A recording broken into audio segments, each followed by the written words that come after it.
真，时机已到，该启程了。抱歉，恕难从命。快别理他，祭典要开始嘞！转图真妙，好剑法！确有一皇一后。阿珍姐姐好厉害！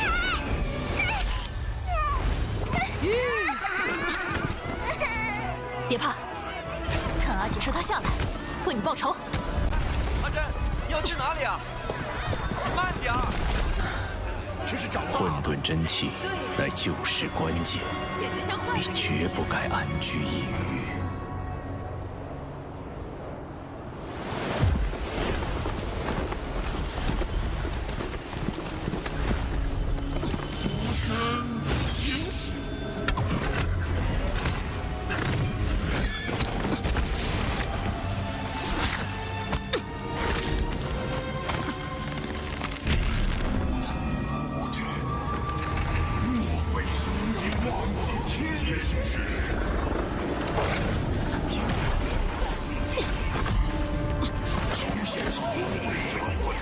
住口！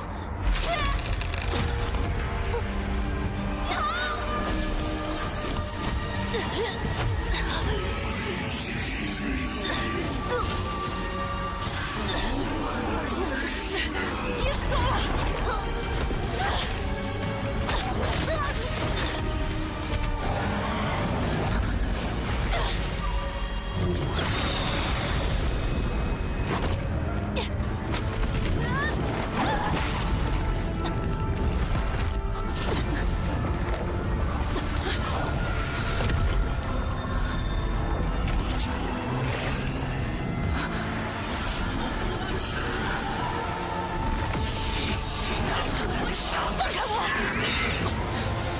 住口！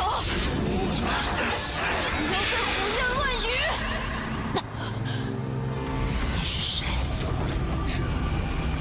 放开我！去死！给我去死！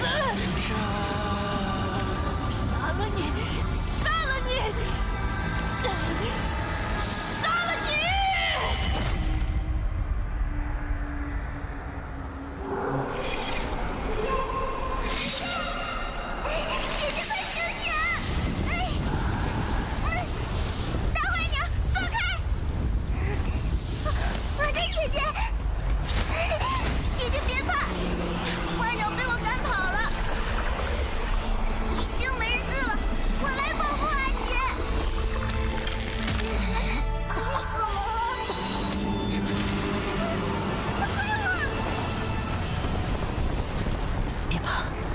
阿姐在。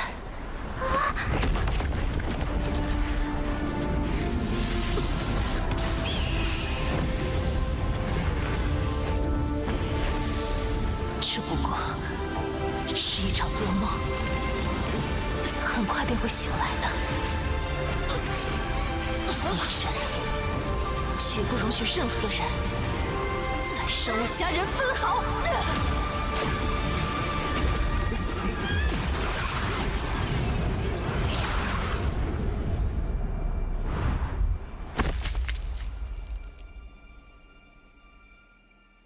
不是说要留守家中，心意已决。别多问，上路吧。姐姐，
a news reporter.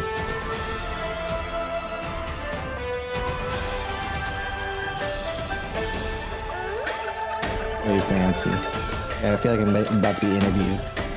It's just in breaking news.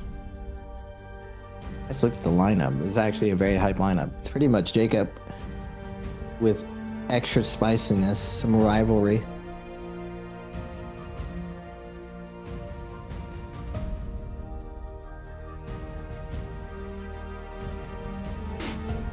I'm gonna be like, Raven PLZ is on the scene, getting ready to go.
Ladies and gentlemen, welcome to NARAKA Pro League Solos Lower Bracket Round 2. I am Nbpl and I'm joined by the gorgeous God Moxie. How are you doing tonight, Moxie? I'm doing absolutely great. I'm so happy to be back here with NARAKA BLADEPOINT as well. I've been watching for like a fogged window, getting to see all of the goings on that have been occurring over the last couple of days. We've got new heroes, we've got a new patch. Really excited to get to potentially see a Zendawu MVP, although from my understanding, while she's incredibly flashy, she's not having all that much actual impact, sadly, in the meta currently. She's picked very early, but we haven't seen her run an MVP. A foggy window. Today's going to be very spooky, Moxie, because 4 players are not going to be able to go through. And looking at the lineup, a lot of these guys were here at Jacob. But who else here is here for drops? You guys. 15 minutes for some Tay, 30 minutes for some Silk, 60 minutes for some XP bonus, but make sure you tune in for the good stuff for the finals and the new rule set this year. So far, Moxie, the new rules have been a ton of fun, and I can't wait to see how they play out for the MVP. We were talking a little bit about this before cast of how the lower bracket system is turning out. A lot of other esports have done it this way, and NARAKA is finally doing the lower bracket and double bracket play that a lot of us grew up with and are very accustomed to. Yeah, I mean, it's a lot on the line today, right? This is lower bracket round 2, so we've already eliminated 4 players. Now we're going to eliminate the next 4 players. So it's going to be very important matchups. The versus as well is going to be a lot of high pressure right off of the rip. You want to perform well in your 1v1 so that you can get a better placement to pick some of the more sought after characters. Especially because, like I said, you're going to be playing like 5 actual maps to be able to get those points, and if you're not at the top of the leaderboard, then you're not going to be able to make it to the grand finals, at least for stage 1. Yeah, last time I did a lower bracket, there was a really big upset, and it came down to the wire. Mike being one of those players who managed to sneak through, and a veteran that we're used to seeing in finals 225 did fall. Today, a ton of the Jacob players are going to be in the lobby, including the champion, Wu Fong. Old faces coming back to the league as Al. He has a lot to prove today. I'm curious to see what he's done in preparation for this season. Can he fight his way through? And to his opposition, my boy Frostivus. I can't wait to see some of those spicy matchups, Azal versus Frostivus. We still have the GOAT, Mike. He did clutch it up last time I was watching him, but Moxie said to me earlier, it is weird to see Mike, 1 in an SR uniform, and 2 in the lower bracket. We've never seen him this close to being considered old news. Will this finally be the year that Mike gets dethroned? I mean, smaller lobby size as well, right? So the game has slowed down quite remarkably in comparison to what it was before, which might explain why he's having a little bit of a struggle, because like a lot of those old players really were able to keep up with the pacing or determined it themselves. There was a lot of tempo setting in terms of like the Realm of Yang and how you would be able to spiral a win from that into being able to set up for the Spirit Wall contest and then into that last little bit of endgame. But now that we have less players in the lobby, I think a lot of people are a little bit more nervous to try and make some of those really clutch moment plays. I know when you had your day 1, it was the sort of everyone nudging each other to try to be like, okay, you go capture the flag. No, you go capture the flag. When we got towards those final areas of really like important POVs to cap, when everyone had that Yang depletion and no one really wanted to make that first move. So hopefully we're going to see a little bit more confidence and a little bit of a faster action pace, at least today in comparison to what we've had previously. Yeah, pacing was definitely something all these players are getting used to under their new rule set. I always talk to Frosters about it, like throttling, whether or not you want to go faster, slower, take more fights, or play conservatively. Top 4 get to go through, but the bottom 4 get eliminated. Do you want to play slow? You know, not take a lot of risks, try to wait back, play the Yang depletion situations, or do you want to get as much loot as possible, take a fight off spawn, go into Yang over and over, don't play Spirit well, and really try to have a pop-off game the dust really hasn't settled which way is the best way of doing things this season. So all these guys are still limit testing. It's still very early. Unfortunately, limits will be reached if you get eliminated this time, and I'm excited for this lobby. It's super stacked. Plus, I got my boy Frostinus and Mike, my 2 favorite players in the league. I always loved watching Azal, and something I've seen different this season is just how elevated the fighting is in solos, even in trios. It's one of the things I look forward to in the martial arts. Is there's always been a die-hard dueling community in NARAKA, and martial arts is really showcasing the finesse and the really, really high skill of players who don't really play Battle Royale. They only play NARAKA to duel. And some teams have actually picked up dueling coaches this season to help them. And it's definitely showing in a lot of the players' gameplay. But I would say one thing that's really cool about the new system, you got to be clutch. And I think it will change the outcome of this J-Cup as well. It's going to force players to grow in a way that they may not have really done yet. Working on the clutch part, and most people think of Mike as being the clutch player, Spider as being the clutch player. Verse and Shenyuan, they came in like Verse being the super genius of Battle Royale, while Shenyuan just a cold killer, just completely careless of how he chooses to move around the map. So I'm curious what the theme is going to be for the big 2026 for these guys.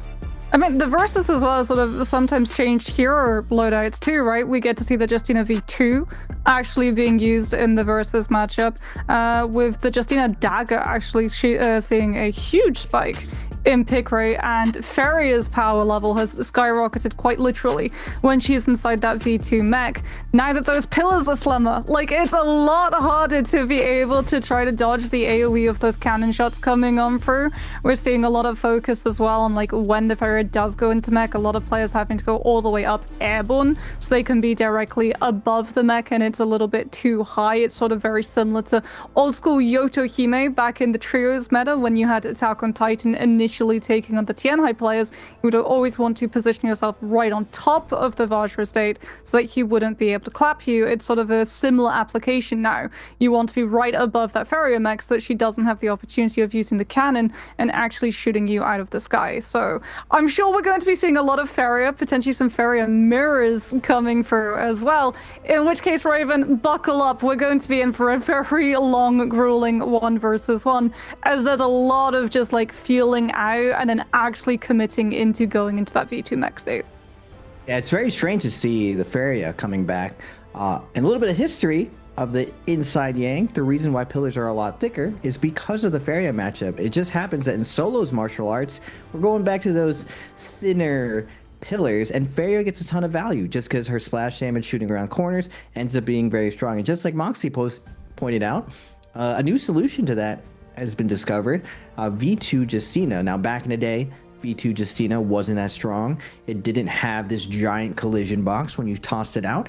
Now, the combination of Dagger and V2 Justina is a good solution. Now, one thing that's still evolving in solos and trios is the pick order of characters. There's a lot of counter picking of characters. Do you open up with your Feria? Do you close with your Feria? Do you open with your Akos? Or do you anchor with your Akos? A lot of this momentum kind of shifts. Do you want to win the first round, or do you like closing with your strongest character? And we've seen a lot of different philosophies do this. Something that's very interesting is Dagger is back, which we haven't seen as much Dagger in the past. It's mainly been fists and nunchucks, and now a lot of players have been playing staff as well. So I'm interested to see what players are doing. Plus, Whip Sword being recently added has been used a little bit, but green focus has actually been utilized in martial arts, where if you ever get stuck against the wall on these extended combos, people have finally used green focus for something. So now I'm waiting to see the grapple on the green focus. Everyone was worried about it. It doesn't even seem like at the pro level it's very easy to land a grapple to counter the green focus. So maybe today, Moxie, we'll see it. Maybe. Maybe. I'm hoping so. I'm really hoping so. I'm always game to get to see like new stuff getting picked up by the pros and shown at that highest level. Speaking about new stuff as well, like we have Xander Wu as well coming on through. I'm really hoping. She looks so cool. Like the fact as well that her V1 actually allows you to come on through with that firewall, which basically allows you to burn enemies. TD5 was experimenting a little bit with the V2, which is the lockdown state, as opposed to having that wall of fire. Unfortunately, he's already eliminated. So I don't think we'll see any cases of the Xander Wu V2 today. But speaking about potentially some different mix-ups in terms of abilities, Ajai's been up to those similar shenanigans with the Yodo F1 over the F2 in regular games. So I'm really hoping that we get to see that one come through as well. But it's a big risk factor, right? Going into a solo lobby without a combo break? Oh boy, is that a risk for you to have to take. Ooh-wee, it's so weird seeing Mike in the SR outfits. He did take along his coach,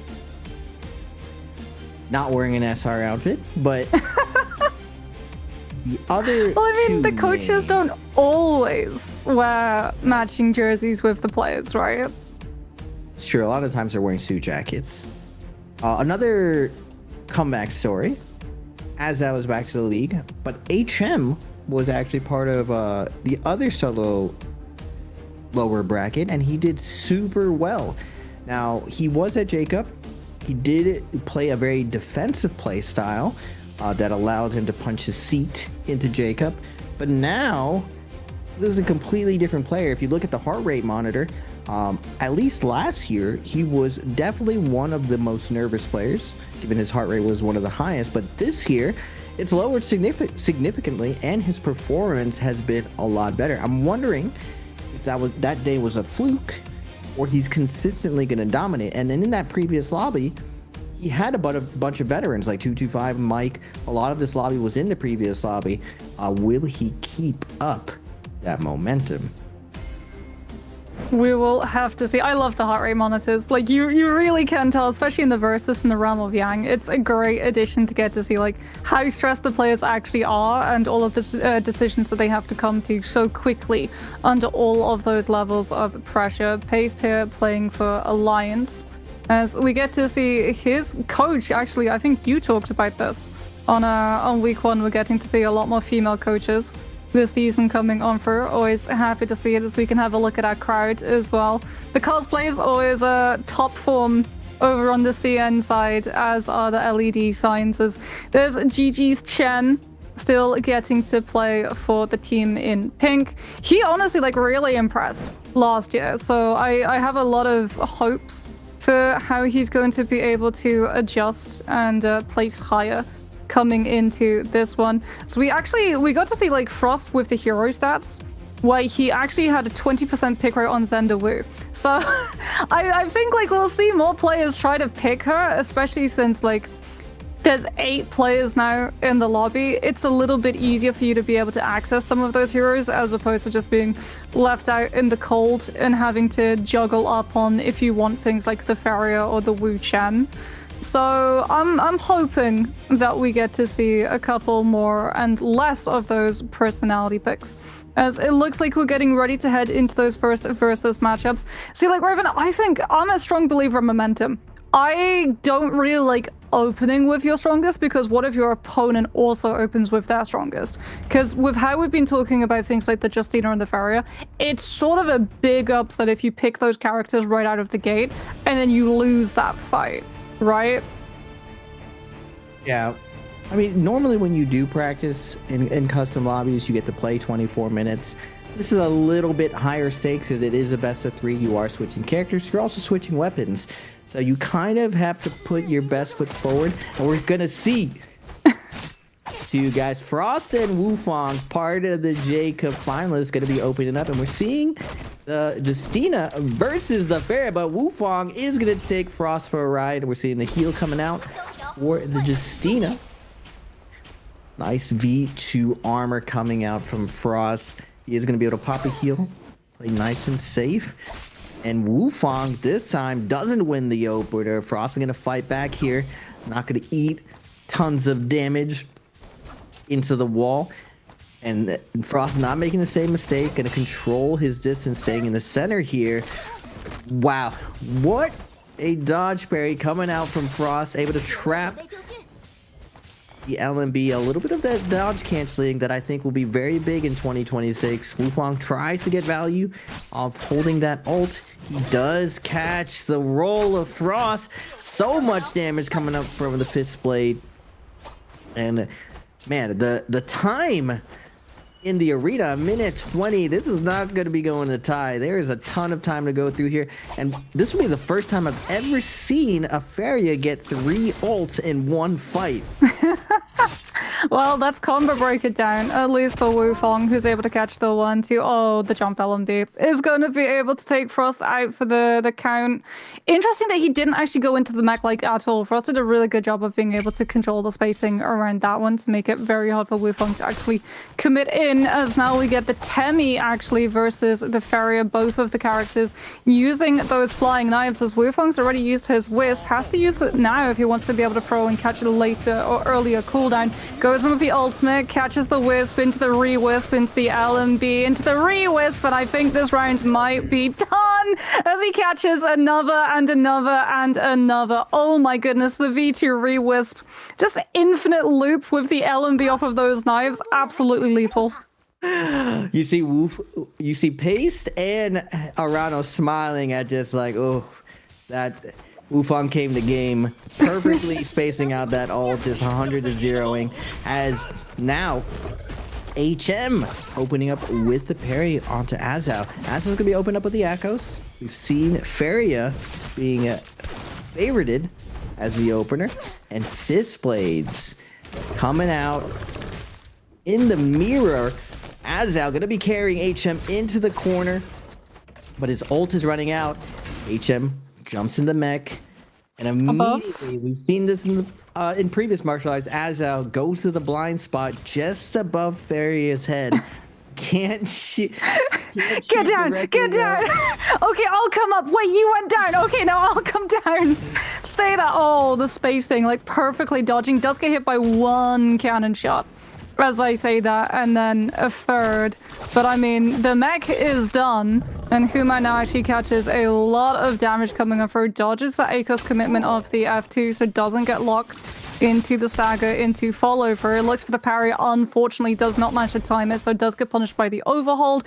Tap dodges just out of the distance of the hits coming his way, and then puts himself onto that pillar, waits for the LMB to be done, comes on through with the Scale Rush catch into the 1, dodges with the Shadow Step out of the ACOS F2 punishment, and just perfectly spaces every single time against those Fist Blades. What a read of the distance! Whoa. HM, he just chose the weirdest options in those positions. I mean, he closes out with very, very straightforward, punishes Azal for trying to disengage, but all of his traps earlier force Azal to kind of play non-committal. As we're going to get a flip on opposite characters. HM on the Echoes, Azal on the Feria now. Staff versus Fist Blades. HM gets the ult out, and immediately Azal scurries over to the mech. He's gonna get staggered as he looks for a cannon shot.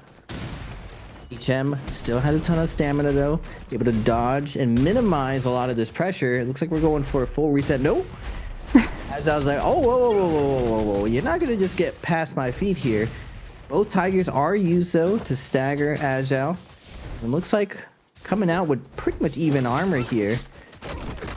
Azal, though, playing some staff shenanigans, is going to get caught out, though. F2 is going to be used, but combo break in response, going to put it back to even. Still anyone's game, but HM has been getting value off these dodge focuses. I spoke too soon. Azal finally reads one of them, gets the stagger. HM doesn't get the wake-up call out. A sliver of health, and no way. Azal fakes the heal. He's going to try to close the distance. F2 is going to come out. Oh, no! Azal gets his head caught in the cookie jar. Oh, what a fake. That the F2? God. After just cancelling out of the heal animation to be able to catch the stagger into the 1-2 jump LMB. Oh, it's so clutch. Ajay now getting to go all the distance, coming up through on the center woo. We wanted to get to see it. Hasn't used the ult just yet. Also has that combo break on the F1. Gets hit by the first stage of the LMB coming on through from the Nunnies. Now uses the F1 to dodge out of it. So we go into the pocket with that fan versus the nunchuck. Syra ultimate comes on through. 8 seconds for Ajay to have to kite this out before he gets hit by that powerful stun dazzle at the tail end of the Syra laser. Just uses the scale rush, actually manages to perfectly distance out of it, and then comes on through with the ultimate to be able to threaten the space. He gets 3 of those arrow shots to be able to start marking those players and also deal 10% increased damage for the next 5 seconds. So the amount of damage he can do is about to be through the roof, and we finally get to see the dueling potential of the latest character in the NARAKA hero pool. That looked cool. You can see Azal feeling himself. He just did a See, little she's dance, a so victory dance. awesome. Victory shimmy. He's like, oh yeah. Very rare we get to see Fan as well. Azal bringing out the old school Fan, as we are accustomed to seeing the Nutty Mirror. Paste versus Mike. Paste back to Nbpl, part of Alliance. He's going to take Mike for a ride. Both fair with the Faria mirror. This is what we saw in the early weeks of the Nbpl opener. A lot of Faria nunchuck mirrors. Yes, all of these players have gotten a ton of work on the nunchuck mirror. It's less about just guarding with the tricky LB. You can pepper in the jumping areas as we see Pace open up, chasing Mike down. The Goomba Stomps keep coming out, though. Trying to hold on to their ults for as long as possible. Mike's gonna get the advantage here for a second, get the first hit off. Be like, hey, are you gonna... When you try to go in, I'm gonna hit you. Pace is calling his bluff. I'm just gonna keep peppering you then. Just a stalemate, as Mike is gonna try to pop a heal here. Oh no. I feel like Pace is getting the better end of this trade as Mike now out of the mech. He's gonna roll up, send the one charge, but isn't gonna be able to do much. Pace just gets it's a little bit more tickles out of his mech. I mean, the primary, yeah, the constant pressure as opposed to those cannon shots coming on for really meant that he managed to get the advantage as we get the ACOS mirror actually coming on for both of them already having burned out that F2 into the V2 pounds. Mike will be able to find the connection into the invisible wall, into the vertical slam down, gets him against the pillar for the 1-2, sends out the 3 as well into the follow-up pounds before the wake up. And I mean, Tiger King got his crown back. That's a little too fast. It was too fast. Mike just walk. I don't think he let go of W that whole time. He literally won every single neutral engagement. There was no room to breathe from Pace. As we're gonna go on again. Pace immediately gets crossburied from Mike, but we saw Temmie clutch out earlier. Will Temmie be able to come back? Pace from max range. The staff mirror. Syra just getting juggled right here. Mike doesn't get a second crossberry to himself. Oh, but on the third one, try again. We get the third parry as Pace doesn't care. He just does it again. Pace is literally committing to every one of these focus hits. Mike's had enough. Out comes the Syra ultimate, that V2. Again, we get to see the skill rush out before the powerful dazzle can hit. Looks for the jump parry, doesn't manage to find it. Mike with the overhold of the collide formation will be able to go for the punishment with the light attacks. Temmie ultimate now gets invested, but he gets caught by the RMB from the staff before he can throw out a wisp. Looks for the heal, actually cancels out of it to keep the pressure up. Mike thought that he'd be able to find 1-2. This Temmie ultimate is about to be running out. Still hasn't been able to find a wisp connection yet again. Fakes out the space out for a heal, closes the distance, and dunks on Mike. Crazy. We've seen it happen twice already. The heal fakes and just pure aggression. We are going to get XKG versus EG's Chen here. Arano has turned into, I would say he's one of the most underrated fighters in the league.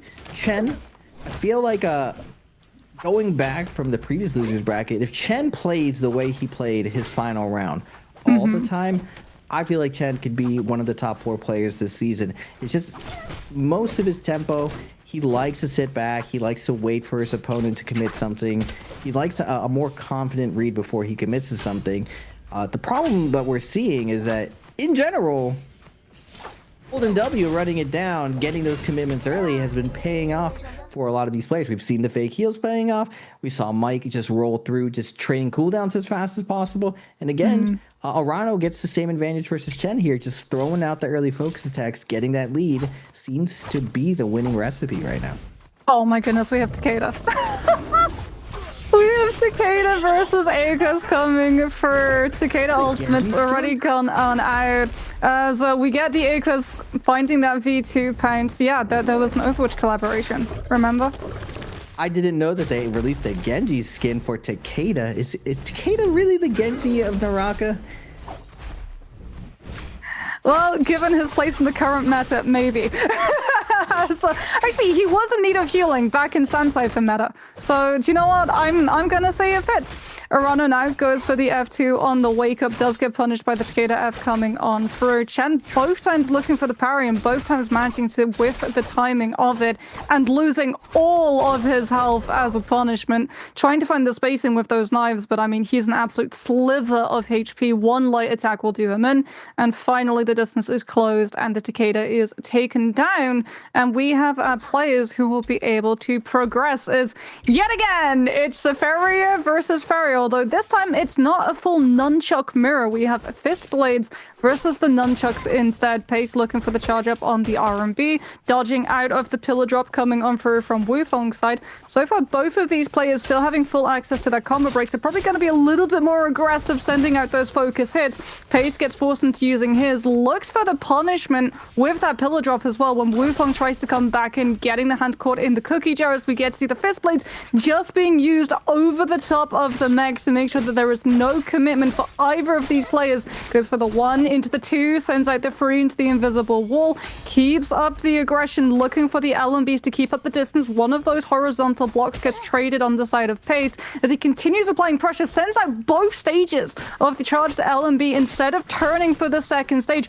Risky could potentially get parried, loses the combo break as well, starts putting himself a little bit closer to the mech, does go for the commitment of dropping into it, and now we get to see Wufong style points. Oh my goodness.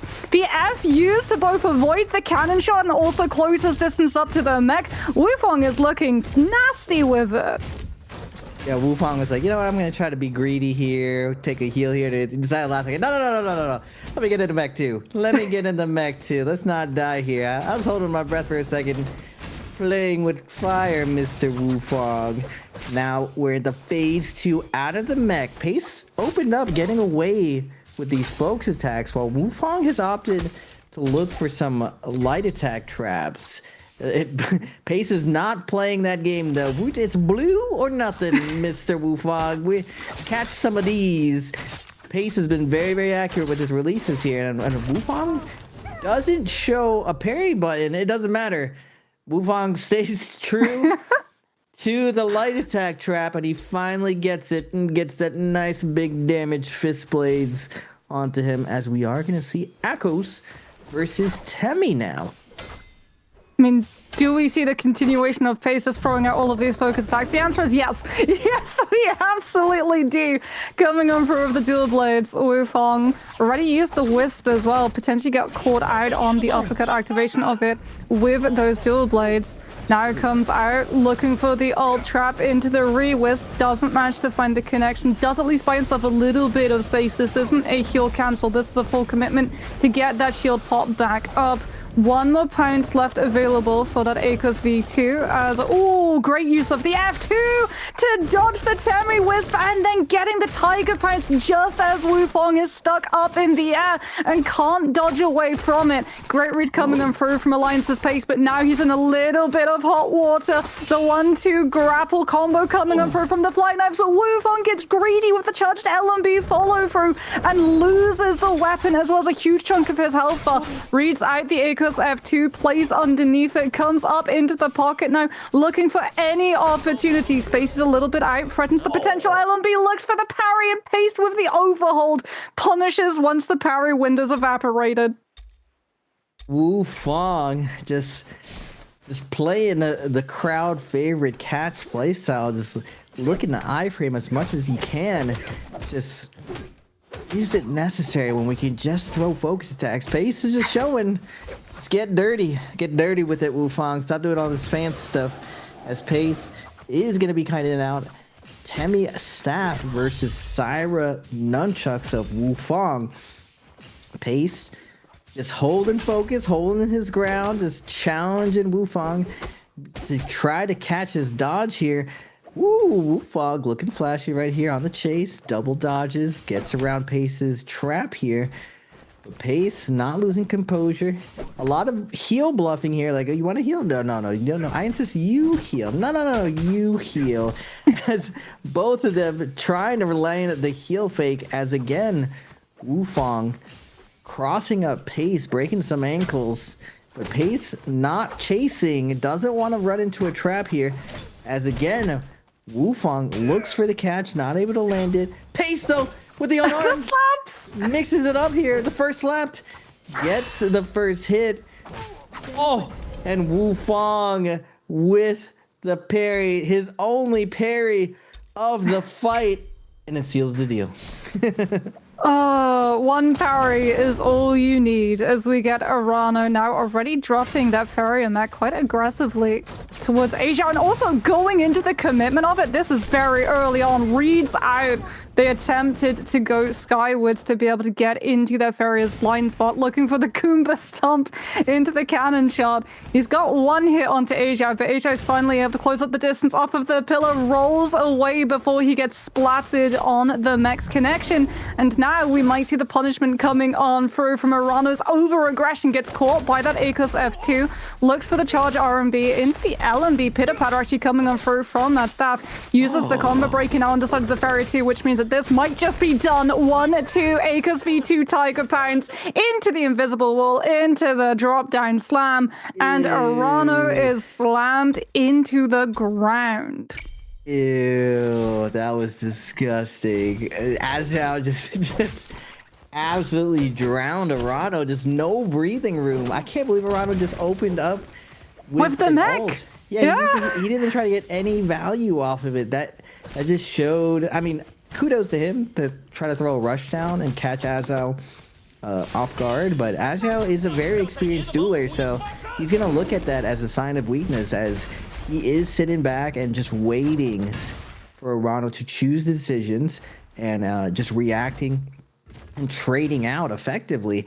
As now Arano on the opposite end, he's readying his ultimate for Akos. At this point, Azhao hadn't even popped his ult, and Arano's going to have no ult coming out of this. Now, F2 on Akos. Very, very nice. Able to get the combo break. He isn't that far behind, but can he win this neutral versus Azhao? F2 is going to already be burned. Azhao just sitting back, looking like a dueling veteran, just making Arano look like an absolute amateur and fighting. And Arano is a demon. He's a monster. So for Azhao to be walking through him like this, oh my goodness. Even the counter grapple? Oh, well, he finally gets hit by one Akos F2, but he's got the combo breaker.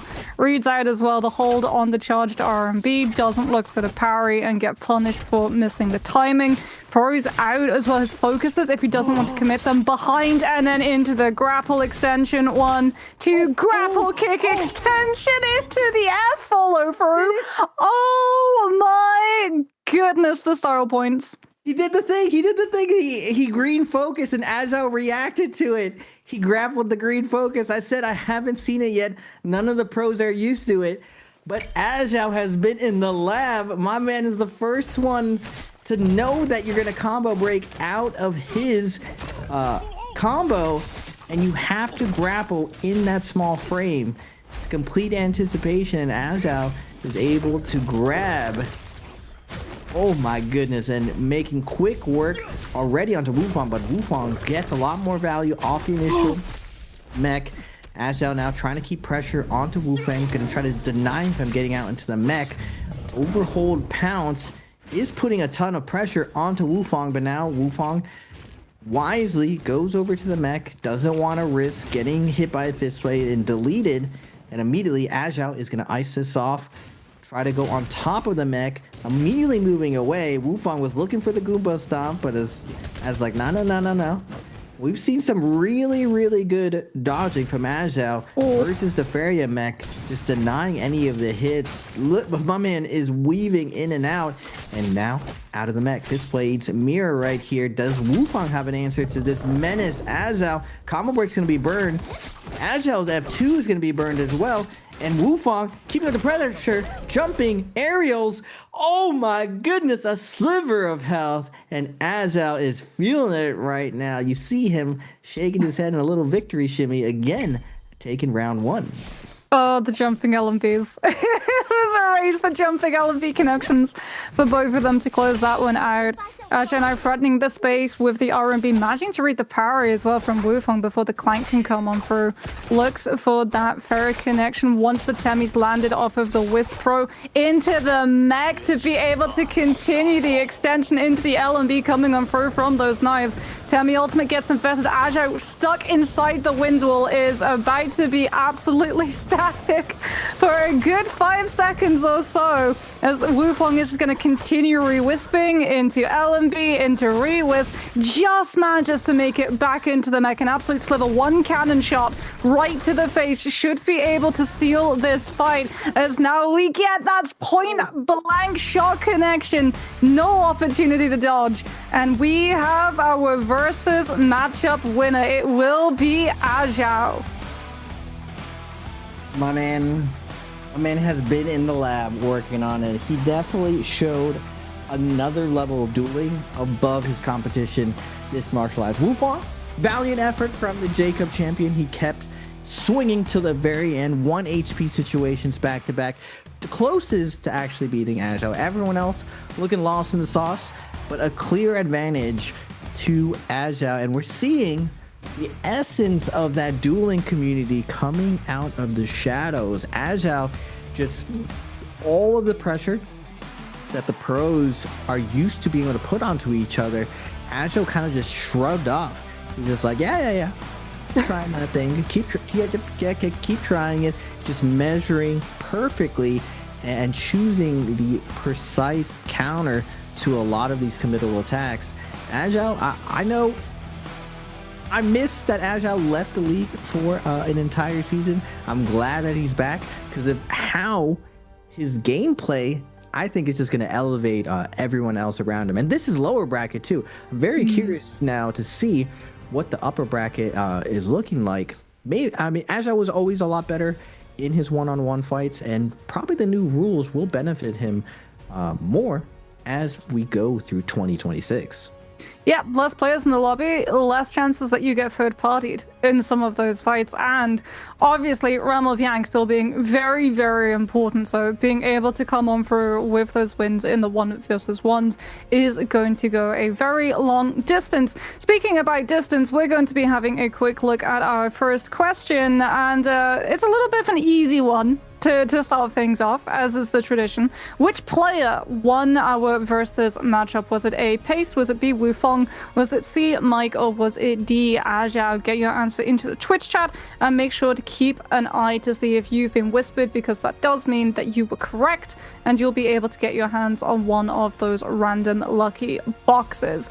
But no, Raven, I'm like really excited because not only did we get to see like the green focus come through, we got Zenda Wu as well in the 1v1, and we got to see like a little bit of the strength of what the ultimate actually does, right? The fact that you get 3 of those dashes, that you can make a big decision between, do you go for brunt damage with the burst, or do you prioritize the stagger so that you can try and interrupt and take away some of the tempo from your opponent, while also being able to keep up a lot of the pressure, both close in the pocket, but also potentially from range as well. So I think there's a potential for this character. I think it's going to take a little bit of time for the pros to get really accustomed to using her, because there's not really anyone similar that we've seen in the past, right? Probably the closest, I would say, in terms of tempo is maybe Feria with the F1 and the mobility that you can have there.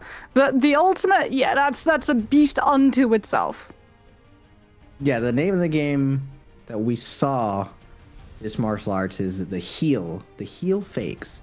Agile used the ultimate perfectly when someone was healing to deny, just because of how fast you're able to close the distance and looking at the points. Martial arts is not just for phasing anymore. You do get a decent amount of points. Now, 2 points for first place going to Agile. Wufang, the runner-up, with 1 point and a round 1 pace at 0.5. It's a little bit more significant in trios, but we've seen it come down to the wire for these top 4. 1 point may make the difference. Half a point may make a difference of continuing. And this lobby is stacked. I would not want to be in this lower bracket lobby at all. All these players are veterans of the league. There's no one who is beginner at all. None of the new names are in this lobby. This is all veterans and a lot of big finalists as well. Half the lobby was in J-Cup finals. And Agile is, even though he's new to this season, he did play an entire season the previous year. So I don't consider him new at all. And I would say, after seeing his martial arts, I'm excited to see whether or not he has tidied up his macro game, because 2025 was the year of Battle Royale strategy. Everyone really elevated how systematically they play each round. Now I'm curious to see, can he take this dueling that he clearly has an edge on against everyone and leverage it further as we're going to go to round 2 after these highlights. Oh, these highlights, they were so clean. If it's Tammy in a versus, you're always going to get to see that re-wisp. There's the green focus punishment coming on through that we're getting to see for that first time. As Agile here just managing to clutch out the situation with the tracking on the jump LMBs before this sliver of HP, but in the Farrier mech will be able to land the cannon shot. That close, you're likely not going to miss, as there's no opportunity for them to play blindside. It's literally, do you have the stamina to be able to perform the dodge? If so, then you'll be able to survive. If not, GG's, go next. As we get ready to go into our first actual match of the day. And as we said, this is a lower bracket round, which does mean that at the end of these games, the bottom 4 players will be knocked out of the tournament. For this stage, at least, they still have an opportunity before we head into the grand finals. Yeah, green focus grapple, Moxie. It's crazy. I said that's one of the things I was looking forward to.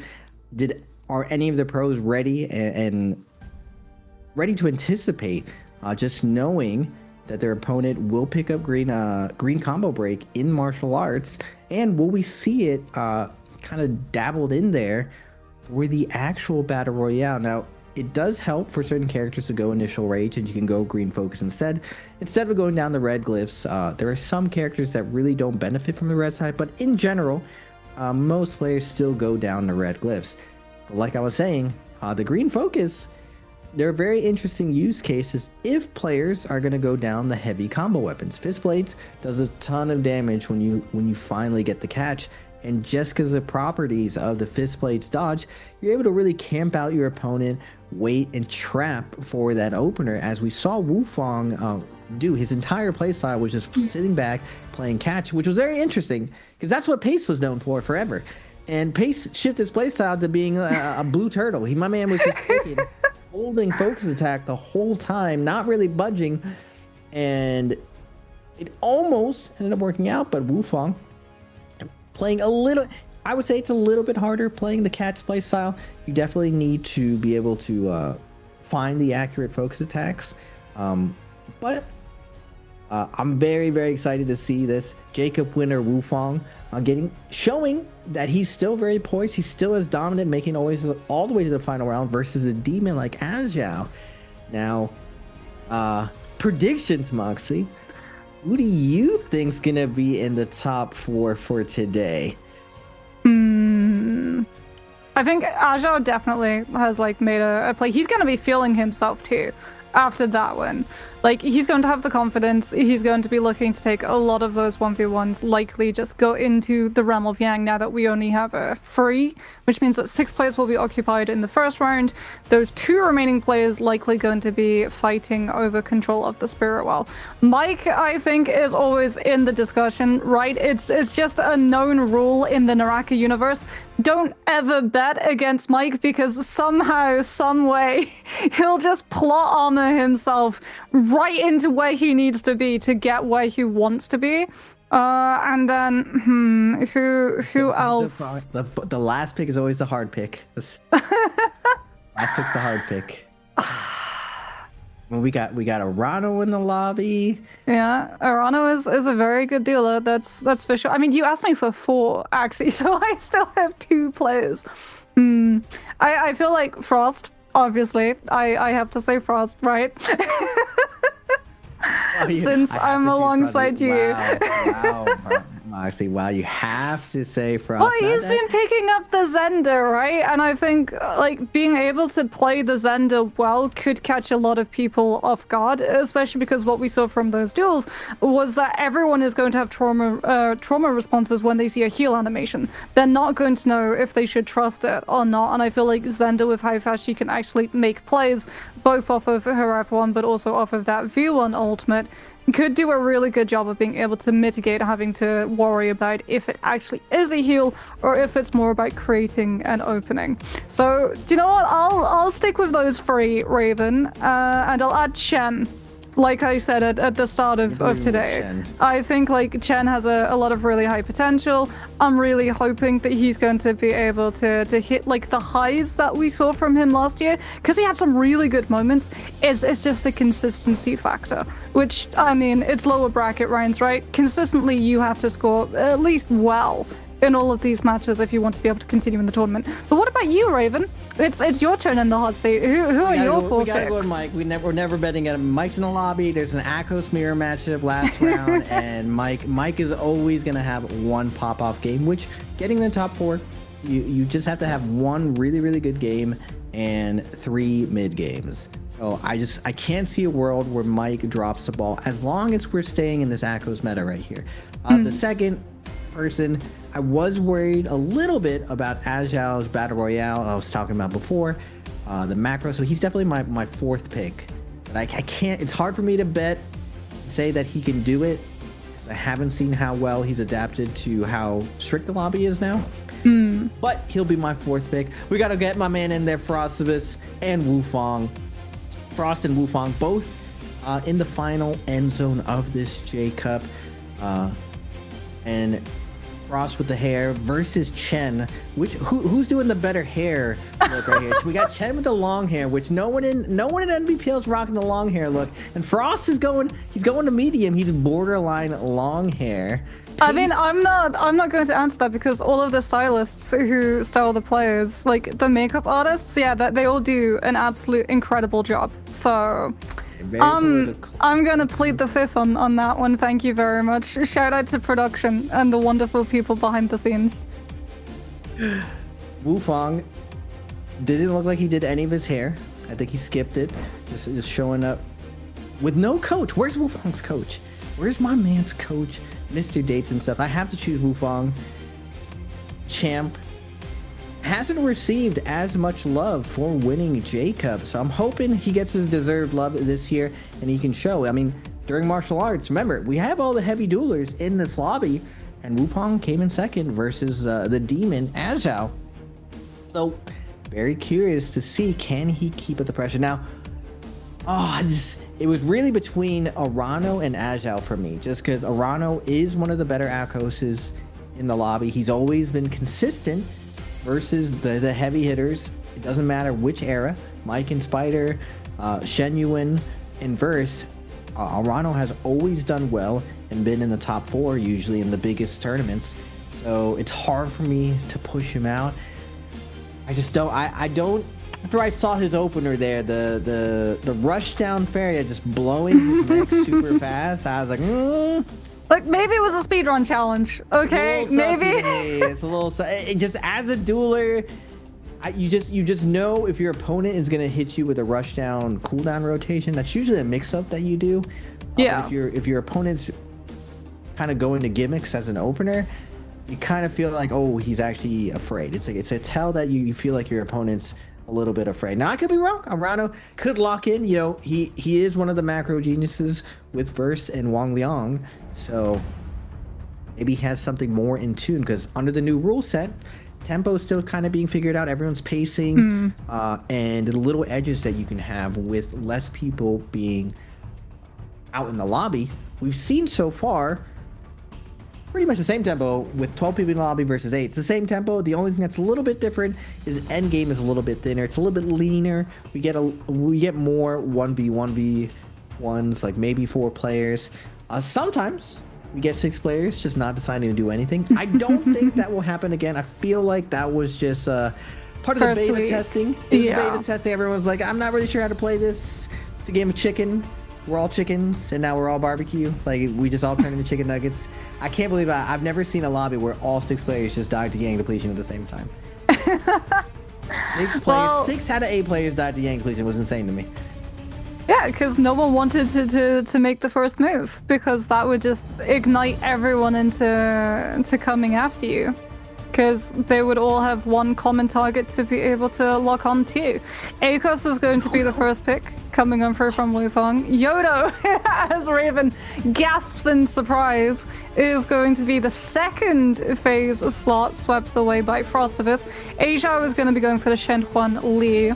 What does HM decide to go for? He's going to field the Lani. Okay. We still have things like the Shayol, the Temi, our latest hero, the Zendo Wu, who has been seeing some pick rate play. I gotta ask Frost why Yodo second. This might be like a macro mix-up to get people off the scent of who he is in the lobby, just to have an edge inside Yang. Because Akos is almost always gonna win.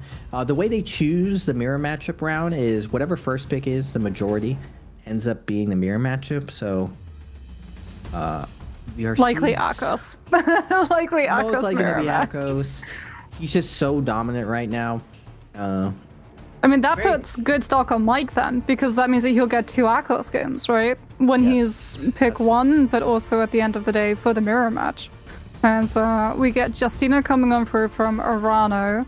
Chen now has the last opportunity to pick, and it will be the Lian. So no Sheol so far in this lobby. I was actually, like, honestly surprised that we didn't see more Liam earlier in the versus match, given how locked in so many people were to actually committing to those blue focus hits. Yeah, you know, good point. Just because Liam in the past, or dueling, his combo break is the best in the game. Always got a ton of value. Because I feel like he doesn't have a good matchup versus Varia, and he doesn't really have a good matchup versus Akos. And those 2 characters are always going to be picked. The third pick is kind of a personality pick. Do you like the Ditto, or do you want to try to counter pick those 2 characters? That's how generally we've seen martial arts play out. But we did see HM in the previous losers bracket get a ton of value off of his Liam, as Liam has kind of fallen out of the meta. Not so many players are playing them, but when he was played, it was literally just like thousands of hours of just Liam. It was just Liam forever. Immortal War was always Liam, and unlike trios, the solos guys don't really scrim against each other. They mainly play Immortal War for practice, and they save all of their tech for when they actually come and play the weeklies. So, oh, well, we get a peek at Wufang's map. Screenshot it. See how he's who he has circled on his map right there. He's giving up free tech, showing the map. HM, and I was just saying about HM, he did get a ton of value off Liam. He was throwing people into so many lanterns. Because I feel like the lobby just hasn't been accustomed to people cheeseballing with the Liam. I'm curious to see if Arano's willing to bust out the Liam, because he's like one of the OGs of figuring out different places on Morris where to throw people into lanterns, like trapping people out of Yang. You come out of Yang and all of a sudden you get balled immediately, and it's like, what is this nonsense? So, and the Yodo pick We saw one of the newer players that begins with an H. God, I don't want to mispronounce his name. Yeah, well, I think it was Ruo. His Yodo actually performed very well to the point where I was just like, why isn't Yodo being played very early? Now, I know Frost really thinks Yodo is very strong, and I know Mike feels like Yodo is very strong. Not the rest of the lobby, though. Yodo's kind of in that weird position where she feels like a personality pick. And we're seeing the veterans kind of very chill. Like Arano's just like, just another day. 87 heart rate. Chen just chilling. This is another day. Frost just chilling.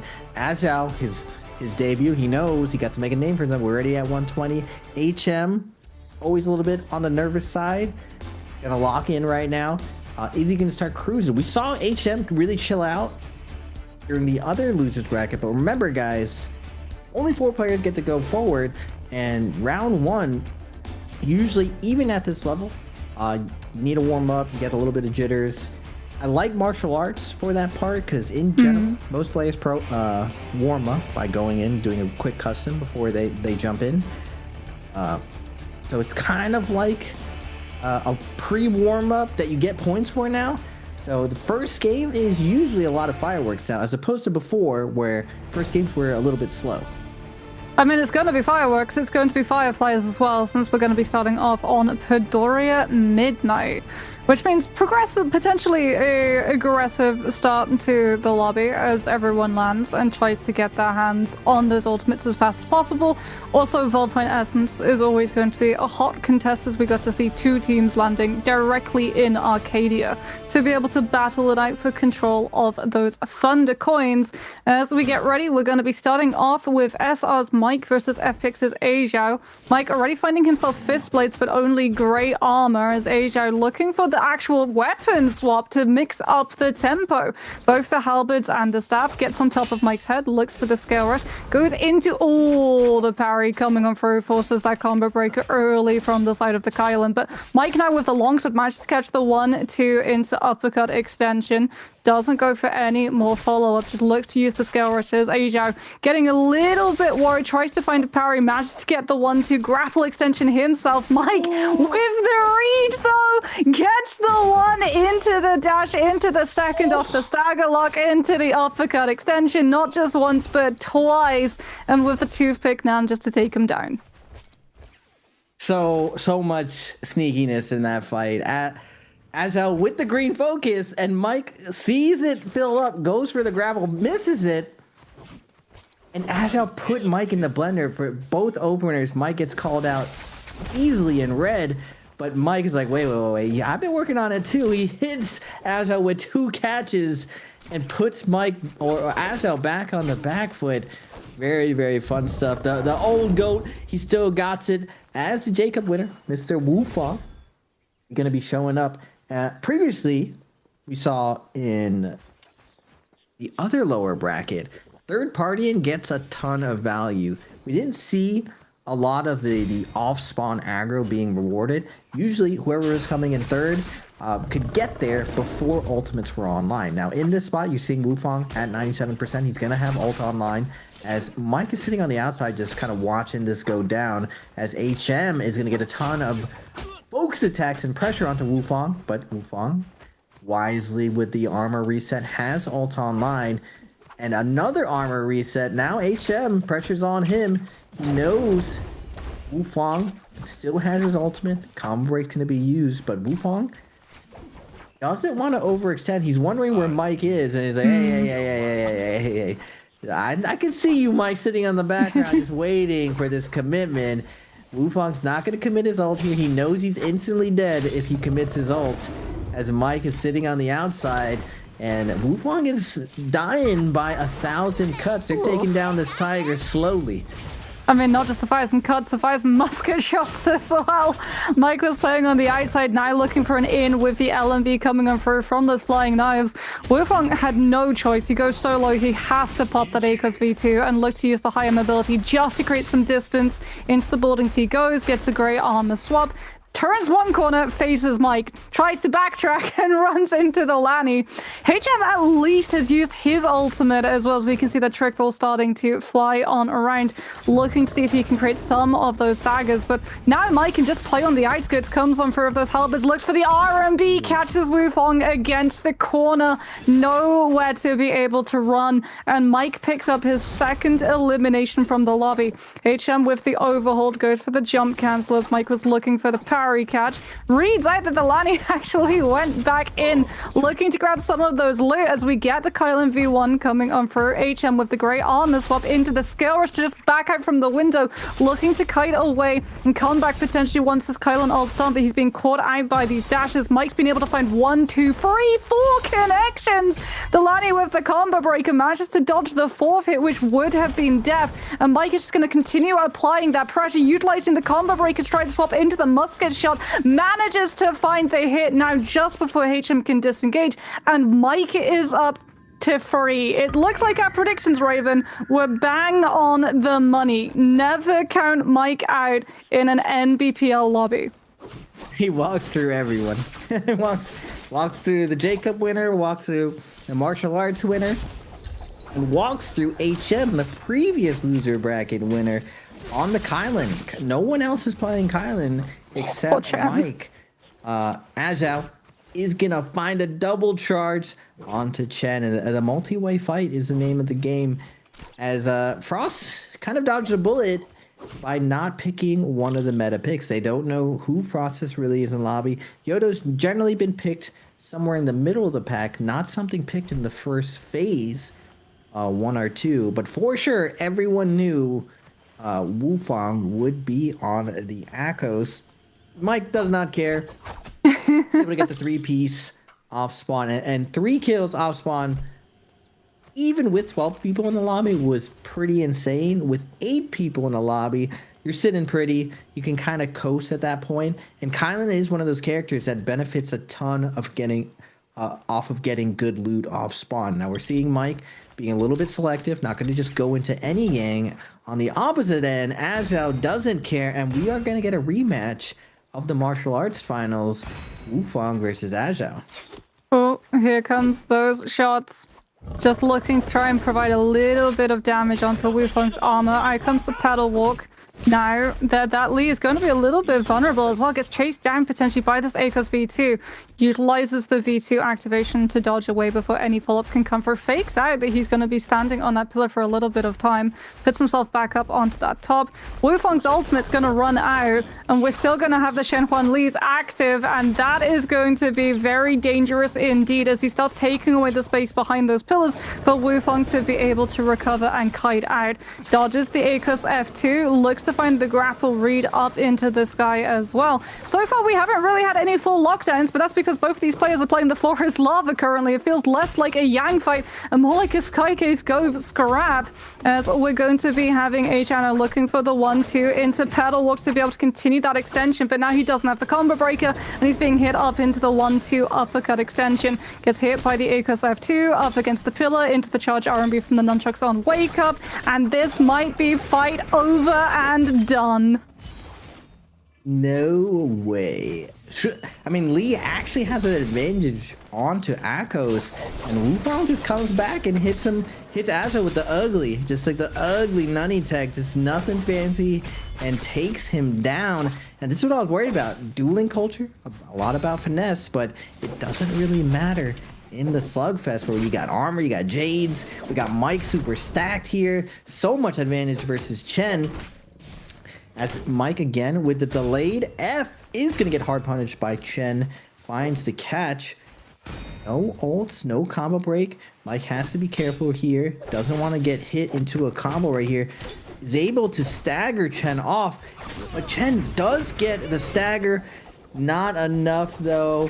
Is not able to complete it. A little bit of an untrue as Mike is able to find that last little bit of chip as Azhao, feeling the pain of coming back to Battle Royale, already on his last leg versus none other Frostivus on the Yodo. He is going to pop that Lee ultimate to buy some time, but Yodo ult versus Lee ult in a closed area. It's not looking good for our boy Azhao.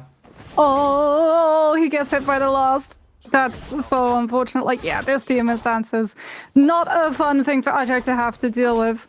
Does manage to kite, but I mean, this area's already been picked clean. Does he have any armor resets off on the ground? Doesn't look like. I say that, and then instantly he runs across the grey one, gets hit with the scale rush, managing to find a connection onto Frost. Frost looking for the parry, does get punished by the overhold. Yoto's going to invest the F2, getting one of those shield potions off to be able to start healing back up that blue. As Ajay, now feeling confident, tries to continue applying this pressure with the F, actually. More as an opener than as an escape. 1, 2, crouch horizontal, uppercut into juggle, and it's, yeah, just the light attacks chained back to back to back before Frost has any opportunity to recover. Since, unfortunately, Yoto F2, not a full combo break, but has to be out in the first state before you can recall it to get that gold focus.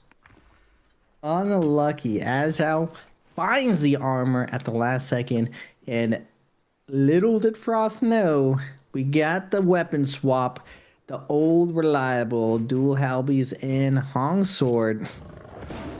We haven't seen as much weapon swap this season with Azhao in the fighter of the lobby, showing the min-max, getting as much value out of every weapon combination as we're moving into the mid-game. Everyone with purple armor here. Vermilion's buff on deck as Arano and Wufang taking beef with each other, trying to find an opener. As combo break is going to be used from Arano, playing this nice and safe, doesn't have his combo break.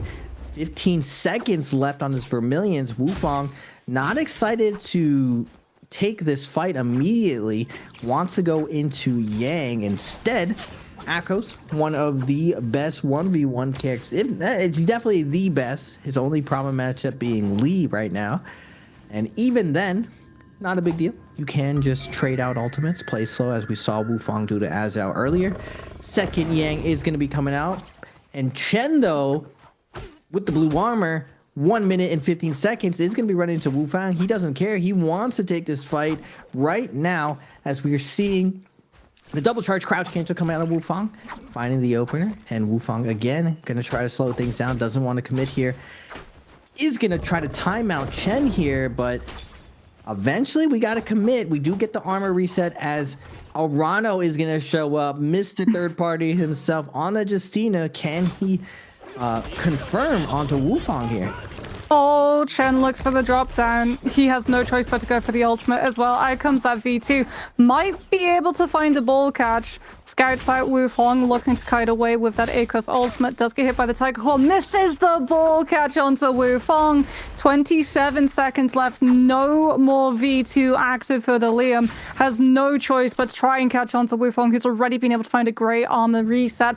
And unfortunately for him, like, the verticality is just playing so massively against Chen right now. Every time he gets close to one player, another one shows up behind him, and he just can't go for the commitment. That Akos F2 as well is likely going to be the last catch onto Chen in terms of player-appointed damage, and it looks like that's actually going to allow Wufang the opportunity to capitalize on that kill, but it's the only one he's going to be able to get because Arano comes on through with the Justina V1, closes up the distance, ports himself through the realm of Yang to instantly get the ultimate back up, and we see two players in quick succession fully knocked out of the lobby. That's a little bit of a tempo right there. Arano, the macro genius, finding an opener, taking down the lobby favorite. A stacked Akos definitely has a good chance of winning, as we're going to see Azhao perfectly space parry, paced. Is that a velocity that I see? Azhao, the heart is racing. We're at 150 right now, going against Pace, and the cross parry trap again. Azhao making Pace look like a freebie, as Pace is going to slow things down with the ultimate. Does get one heal through, but Azhao sitting back with full health. Pace busts out the flying knives, as Azhao is going to pick up another pair of nunnies. Doesn't waste any time, immediately uses his F to trade out combo breaker, but Pace is going to find the uppercut. Azhao still has ultimate, though. It's going to be a tough break here to get out of this. Azhao with the full extension is going to take Pace for a ride, as Pace knows it is a long shot, burning through all of your ults that early. I mean, that's why we said that Aja was one of those players to watch out for today, right? Really goes to show in the 1v1s, he's able to hit those extensions. As Mike looks like he was able to get his hands on one of those buffs as well, has that Mystic Might, will be able to start clearing out some of these positions that the other players are around him, as well as understanding if there's someone too close and he doesn't want to commit for a third party. As he's currently on 4 eliminations, so he avoided a Realm of Yang fight entirely in the second circulation of them, did not want to get saddled with the Yang depletion, as it looks like actually we only have Paste. So Mike potentially did go into that Realm of Yang, just didn't run into anyone, which would actually make more sense given how aggressive Mike is as a player. And that's really unfortunate news for Pace to have to deal with, because that means that there's no one else in his position who's going to want to take a 1v1 fight. So, unfortunately for Pace, everyone's going to be able to read out that Temmie has the Yang depletion, and everyone is going to be hunting him down because no one wants to let a Temmie V2 get all the way to the end game with the risk of the third party. As we're going to get a replay coming on through here of one of our earlier Realm of Yangs. This is HM, currently on that Lani, looking to use those fist blades and the flintlocks as well, coming out. Our latest ranged weapon that got added. Jump LMB, jump LMB. The traditional route of the fist blades into the Scale Rush Clank. Now it gets hit into the fire coming on through from the 1-2-3 of those dual blades. Spacing out with the Lani combo breaker, looking for the jump LMB to close up the distance, forcing out that Justina F2. So no combo break available for both of these players. Any opportunity of extension is there. Scale Rush into the stagger, into the 1-2 jump LMB, jump LMB. Justina V1 comes into the mix, and HM does get hit by one of those freezes, but the Lani trick balls on the field, and he'll be able to close out the fight. Yeah, HM looking solid right here. Able to match all of Justina. Justina, even though she's very, very strong in third party, in a raw 1v1, Lani has a little bit more horsepower just because her cooldowns extend a little bit nicer than Justina. But Orano now in a tough seat with the Yang depletion. I think we got to see Orano for a second. I don't think he was able to cleanse that quickly, as we are going to see Pace connect to HM here on the outside, on the Temmie. HM is like, whoa, whoa, whoa, whoa. We've seen so far that players prefer, even though they have a huge advantage in these spots, to not risk. They just end up kiting and trying to time out the players with Yang depletion, as Pace is getting a ton of damage onto HM here, as the other gold armors. Mike is like, you know what? You know, this is Lani over here. I feel like she's gonna be a nuisance down the line. So if she has not done well keeping herself healthy, the gold armors are down to take down one of the stronger pieces on the board right now, as HM is getting lobbied by both Mike Azhao and Pace. Now Pace wants to be able to get this bloom here, as HM's doing a really, really good job using the Lani ultimate to get some space. I mean, like, if I go down, Pace, you're still not going to be able to get this bloom. Making sure he is going to grieve Pace as well. 1 minute left. Both of these guys on blue armor. Now Azhao and Mike slowing things down a little bit and really walking HM down. This is something we've seen over and over, that players don't take a lot of risk. But this is a surprise, though, that the gold armor player, HM, could have fought back a little bit earlier. Now he finds himself in a very terrible position, as Pace is gonna have his chance at taking him down with Mike and Azhao trailing behind. I mean, the question is Pace going to be able to actually get the bloom, right? It feels like at this rate, both of these players are going to go out of the lobby. Pace because Yang depletion is going to time out, and HM because he has no ultimate available. And everyone else is just going to try and grief the Temmie from being able to get that bloom distance. Pace with the parry, but the terrain grieves him. No, HM was too vertical above off of the slope, so Pace is not able to come on through the riposte. And you can see, like, HM, he just timed out the Temmie. He knew, and then Arano comes through with the Justina V1 to catch HM before he can disengage, and the prophecy has come true. Arano is just going to full send it. He's going to use one of those dashes, grab a bloom to try and just have this ultimate still available, but we're literally getting the endgame fight right now. As Arano has used ult, Ajao has used ult. I feel like Mike is just going to third party once both of these players are vulnerable. Oh, I see you, Arano. Arano showing a little bit of the Justina tech to guarantee Soul Bloom situations, but it's not going to matter.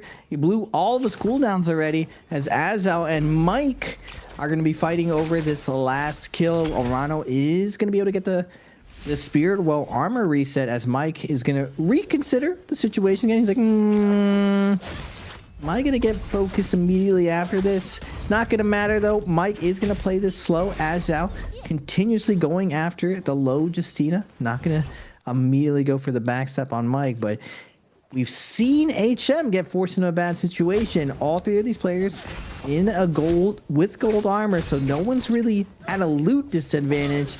It's really just who is the lower HP, as Azal with the Phoenix Blast put in the work onto Arano.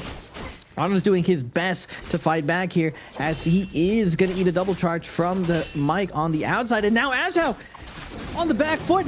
He was in advantage. He was about to take down Arano. No, my friend. Arano fighting back from the depths. And now we're going to have a 1v1 with the old guard. Arano versus Mike.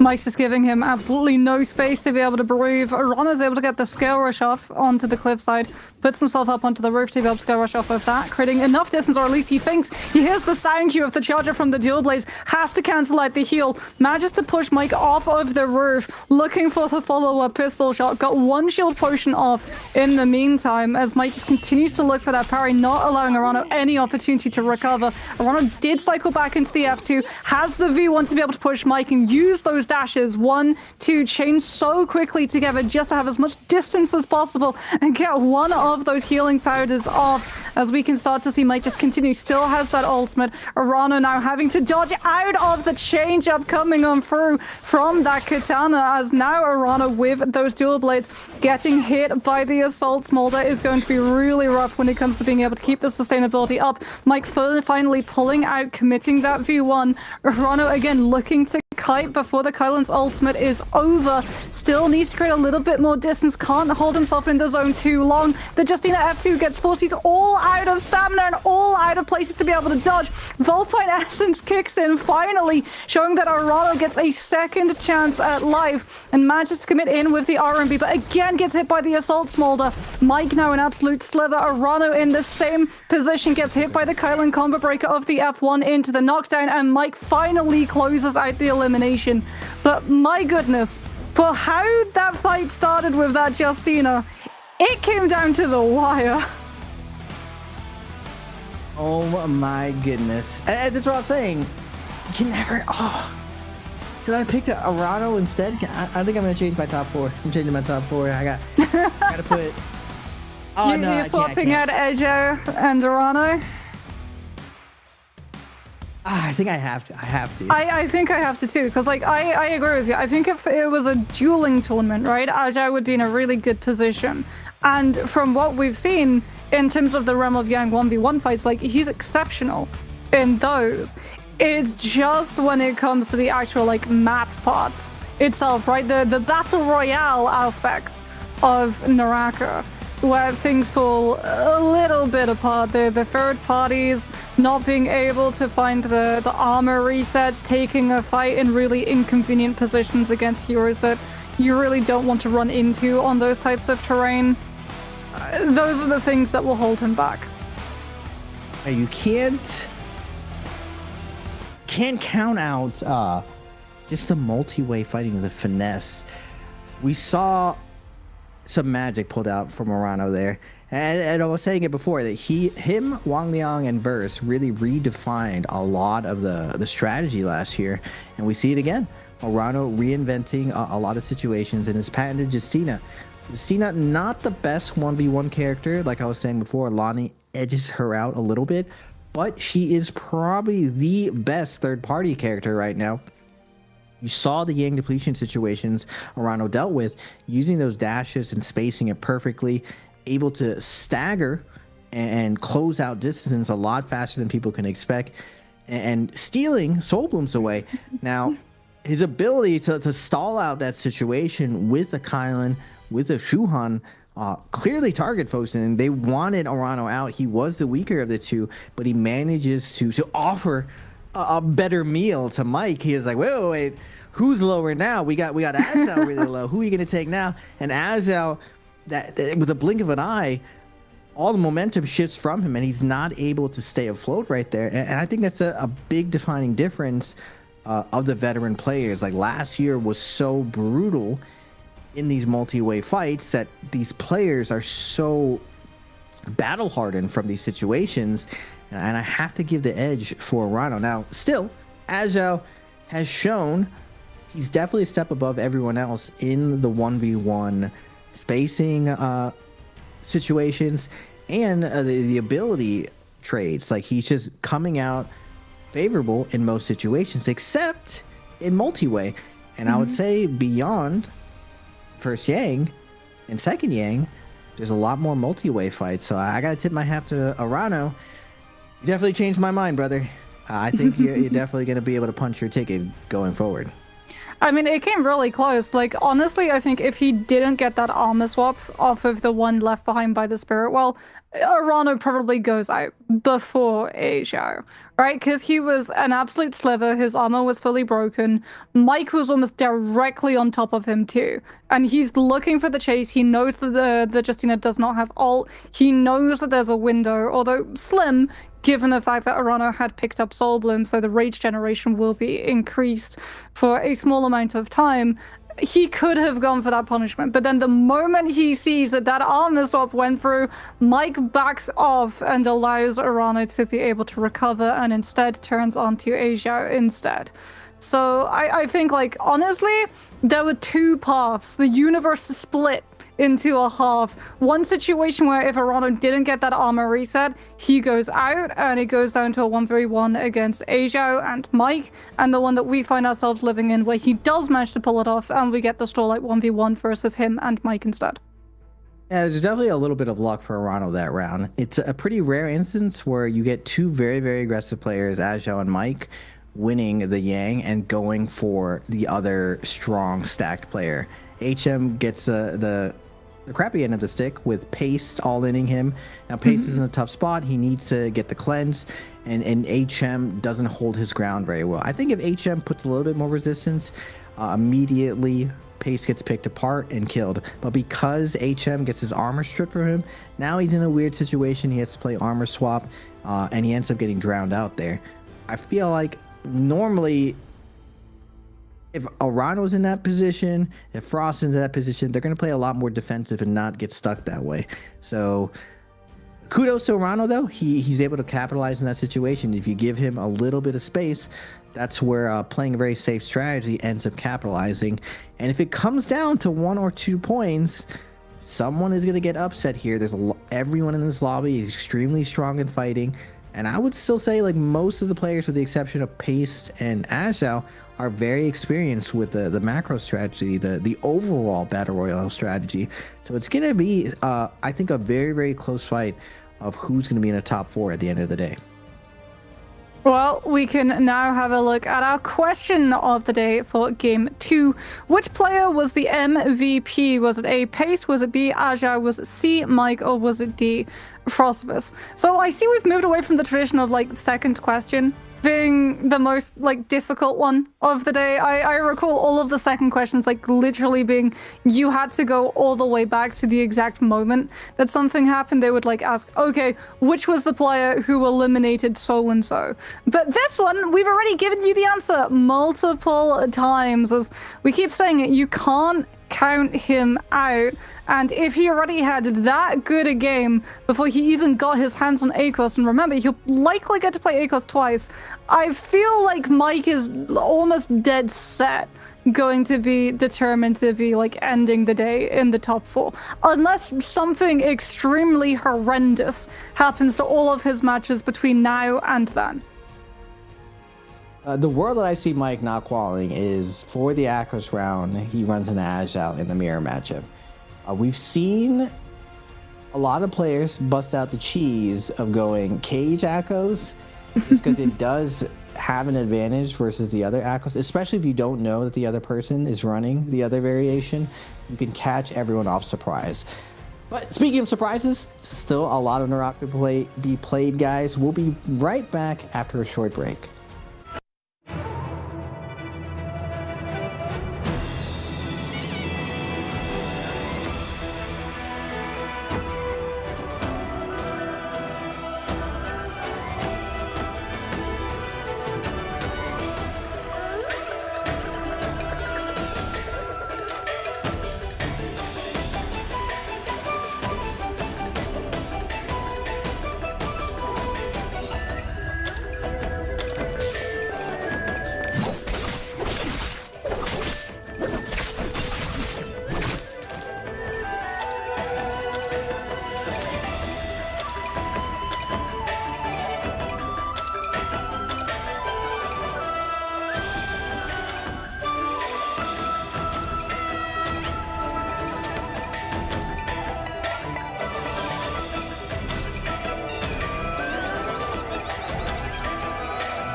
Welcome back, everybody, to NARAKA BLADEPOINT's 2026 season, where we're once again in the lower bracket, this time elimination round 2. So all on the line today, Raven, as we already got to see the versus. We've already slowly started making our way down the checklist of things that we wanted to see. I got my Zendawu in the 1v1. You got your Green Focus, already getting to see both in the versus as well as in the actual game itself. So I feel like those glyphs, there's been a change in terms of the meta read for glyph paths already.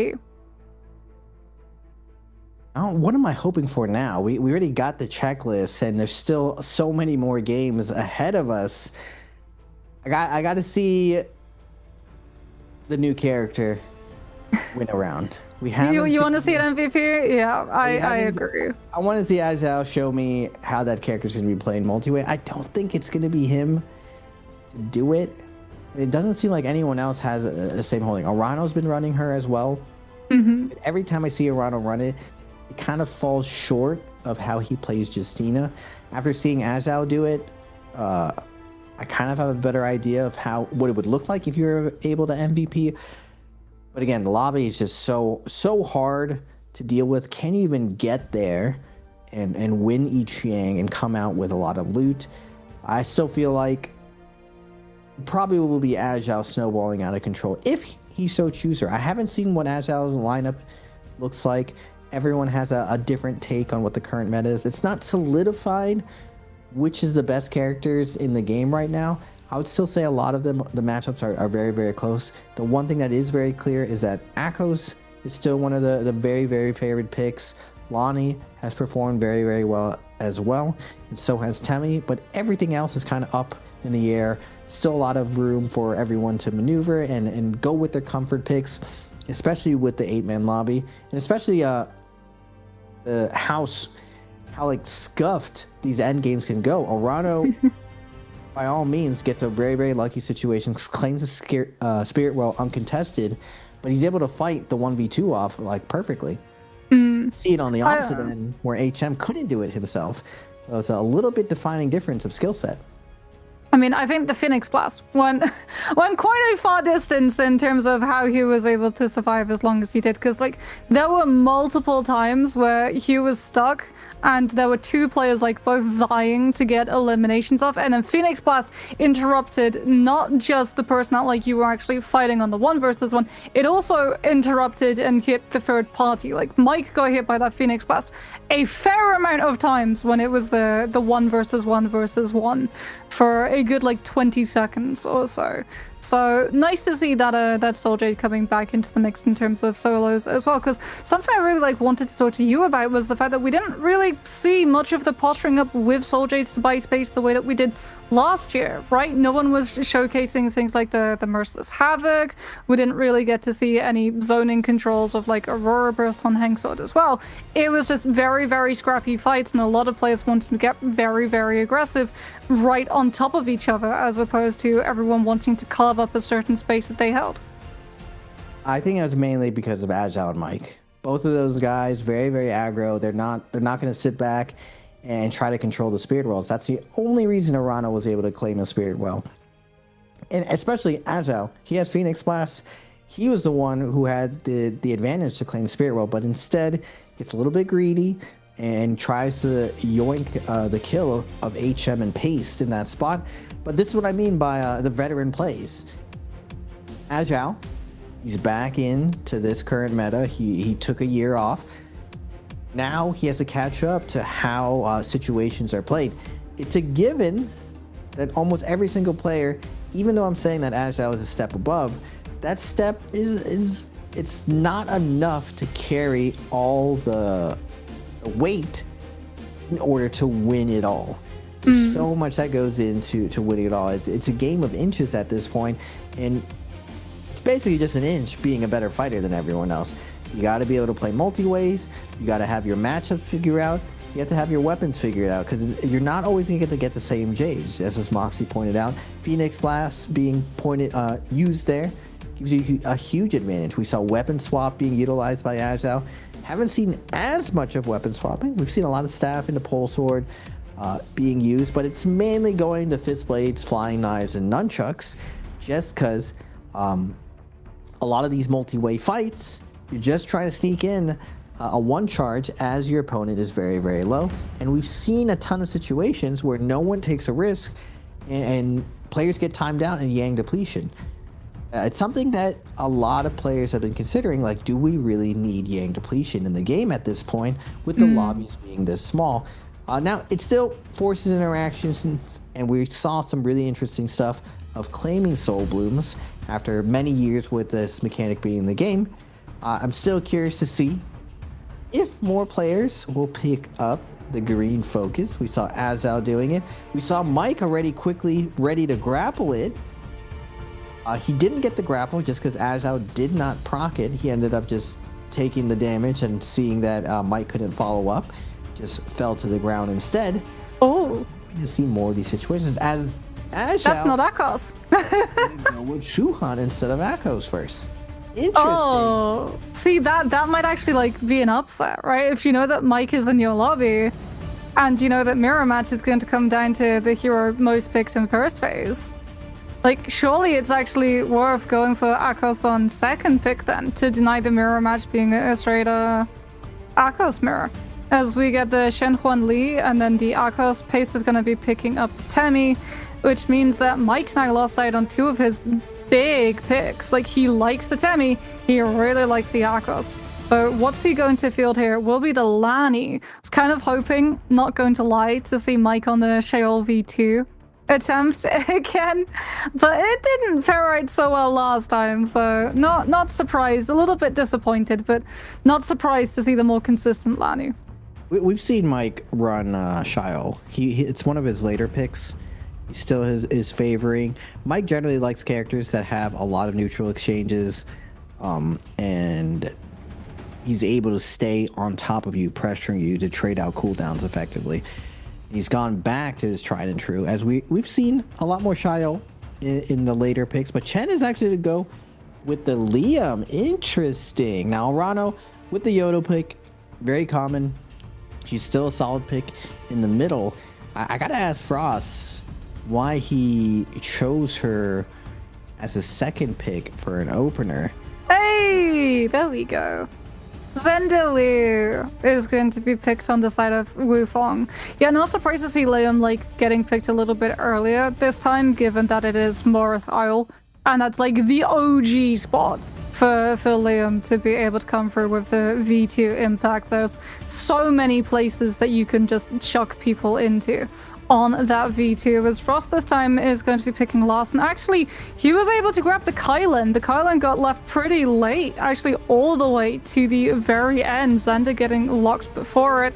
I'm really hoping, Raven, maybe this time we get to see the Xander pick up the MVP. I'm assuming it's going to be the V1 over the V2. No question on the F ability, like F1 is the only one with combo break. So in solos, there is but one choice in terms of that ability loadout. But I know that there's still a debate between some players about if you want to go V1 or V2. They both last the same duration. They both like give you the free dashes to be able to choose if you want to do the stagger or the amount of damage. The big difference is that the V1 builds the wall of fire in front of you, which also blocks range attacks, very similar to sort of like the Justina V2. And then the V2 has a bind where it locks on to the three closest players and binds them for 2 seconds. So good in the multi-way fight for sure. Wufong with another, we got another screenshot of the map. We got Holoroth right there. You're just zooming enhancing. You're gonna go back through the VOD. You're just gonna screenshot, zoom and enhance. Oh, I gotta say, you got some nice printer. Like, those are some very clear maps. Usually, you print it out, you get a lot of ink smudge. It's hard. It's hard to get the printouts. We've gone always with just, you know, V2, everything pasted. Who's V2? Wufong. It's Xander V2. It's the same loader as T25. This is the bind variant of the ultimate. Sussy. I want to be a believer. His average points is 3, which is actually pretty insane. Anything above 3, I would say, is a very, very solid game with 8 people being in the lobby. But we've seen players able to push past 10 points. So it's not out of the questions, as we're seeing elevated heart rate across the board. With the exception of Rano. Rano's just clocking in. It's another day at work, 9 to 5. Everyone else is like, oof, it's getting spicy right now. The points are still very, very close. No one's pulling away yet. It's still anyone's game. Morris, the tried and true, as we're looking at the spawns here. Not everyone concentrating on the high yield. A lot of Firefly strategy, it's looking like. Everyone posturing with a Firefly timing attack. As, I mean, Pace is going straight for the money, but he's going to get timinged by 2 players on the outside. Chen. Who's this? Oh, and Chen and Frost going to be duking it out with Fireflies as well. Off spawn is still very, very spicy. I'm still sticking to whoever's third partying is going to get maximum value, just because we've seen the discipline. It's less ooga booga where everyone just kind of W keys their way in and just takes the fight all the way. We are getting the 2 aggressive players, most aggressive players in the lobby, going to be duking it out off spawn again. Mike and Ajal on Predoria, they landed on each other, and again we're getting another run back. Oh my goodness, Mike's is good to go as well. Great nunchucks, great armor, don't care full send. Already got the uppercut into the charged RMB, forcing out the combo breaker, trying to just force Ajao away from being able to open up some of these troves and look for an armor reset. He's able to find one, however, the blue armor on that rooftop. Mike eating a little bit of damage coming through from the jump LMBs off of those fist blades. Sends out the Lani ultimate too to be able to keep on top of where exactly Ajao has kited. Gets a little bit of information, then goes to the trove, starting to loot himself up so he can match the tier that he's going to be up against, but loses instantly all of that blue armor. Interrupts the jump LMB with a skill rush of his own into the jump. LMB coming on through from those knives, but he loses them on the ground with that parry coming on through. Doesn't have the combo breaker anymore, just manages to dodge around the corner before he gets caught on the tail end by the tech chase with the LMBs from those flying knives, horizontal sweeps, and loses the fight. Asia looking really, really clean in the 1 versus 1 even early on. Nice trick from Asia.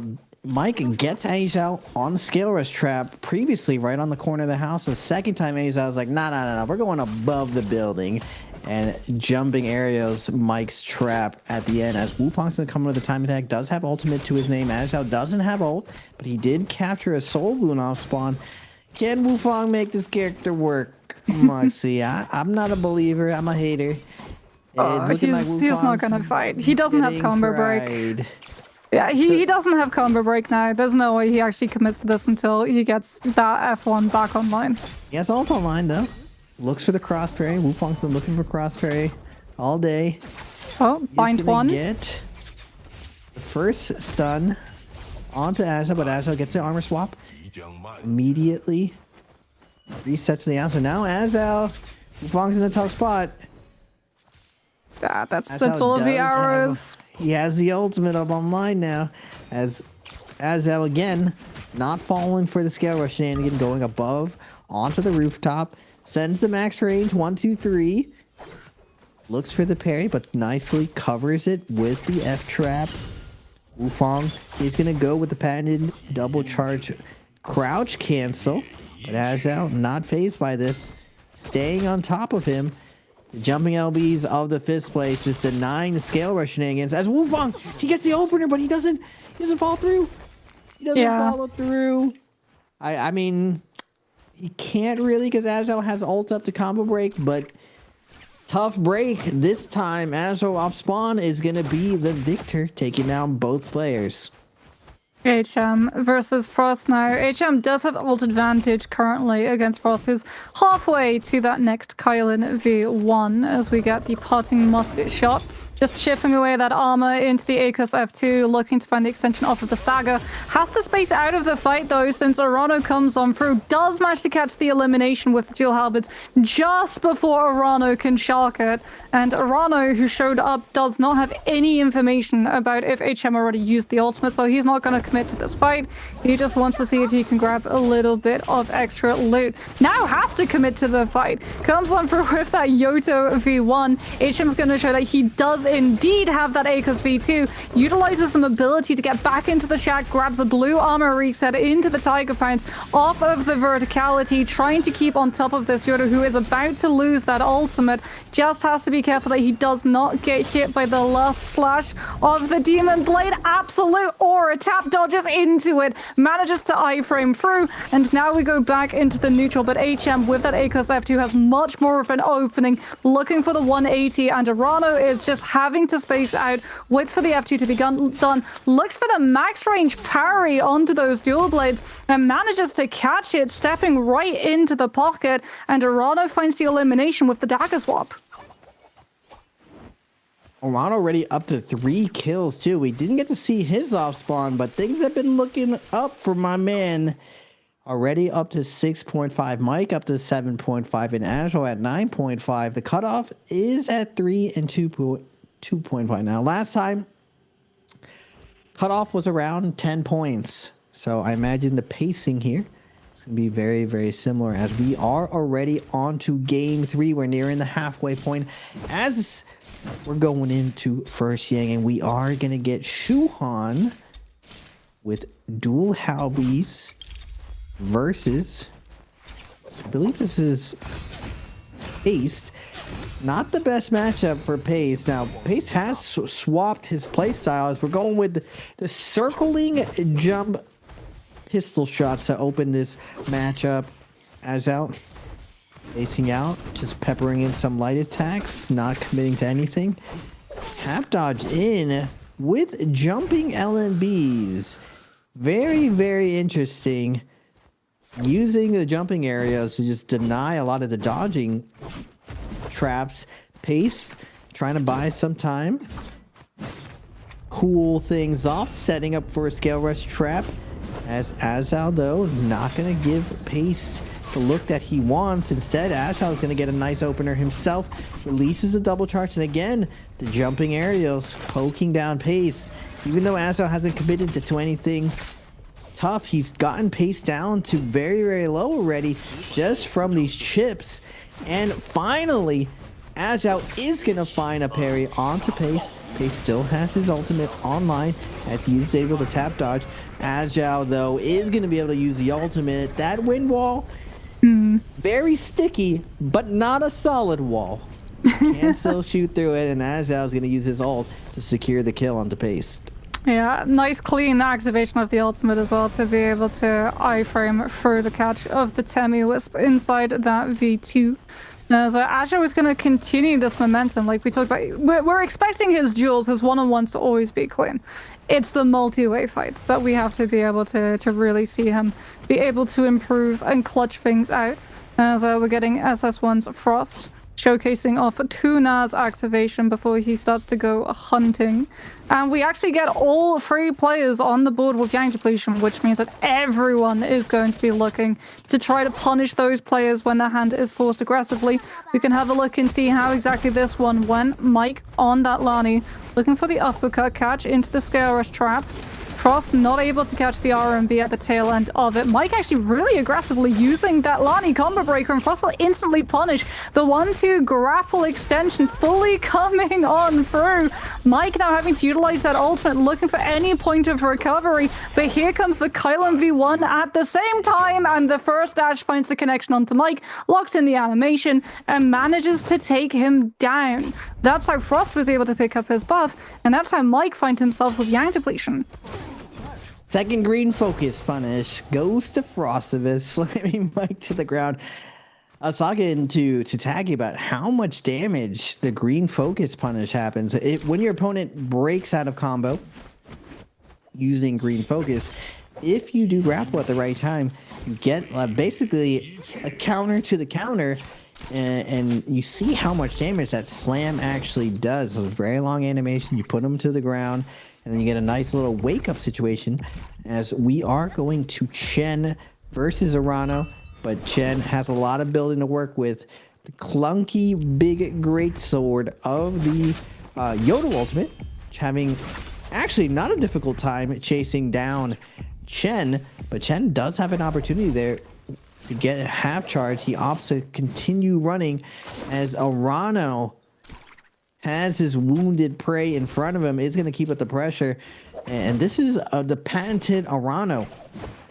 Chase people down on the outside, go into only second Yang, and play these outside scenarios very, very well, as we are going to move over to the main fight with Frost, Wufong, Azal, and HN. Wufong was in it too, because when we come back to that POV, 3 players were pinned by the Xander V2. That's why they were all with the purple arrow through that chest. And that's why Wufong is looking for the third party, playing just outside of that zone, as Azal, unfortunately, is the soul in the middle, who's about to get third-partied by everyone. He at least did have a million birds mice, so he's just going to stand still and let that elimination come through, so he gets reset with the buff still up, as Wufong, denied getting that soul blim opportunity, now has to turn his attention to someone else's. Mike, he's already been able to cleanse his. He's turning onto HM instead. He knows that this A-Class does not have ultimate, and he's actually going to go full aggressive. He's committing the Lani ultimate, looking for the chase down, trying to deny HM any opportunity to reset that purple armor. He's already stripped all of it back off him into the trick ball with the nunchuck follow-up damage. But might get caught a little bit being too aggro here, as Wufong scouts out that Mike was on the body, doesn't manage to get the soul bloom.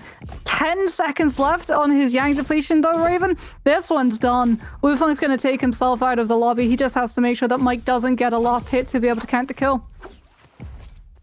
Wufong denies the kill, but Azal, he knows where the big fight was happening. Looking at the kill feed, is going to look to see if anyone's weak coming in. And Mike, another veteran play, uses the cave to break line of sight for a second, get the full heal.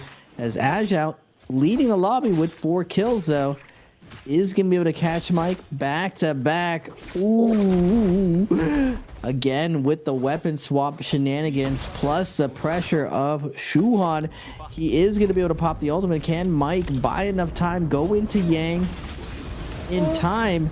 1-2 is going to come out, and no free Yangs. Mike is going to get denied, and Azhao is leading the lobby right now with 13 kills, sitting again with his first pick. He believes his Shuhan is a little bit better than his Akos, actually.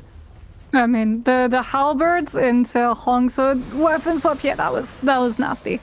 Mike, unfortunately, like, you could tell he was looking to try to kite into that Yang, and he just gets cut off with the drop down from rooftop, as Frost is going to showcase off those nunchucks with velocity. Not able to prevent his prey from getting into the realm of Yang, but looks like he'll be following after him, as Azhao is going to match up against Arano. So Shen Huan versus Yoto. Both of these players having already won a realm of Yang.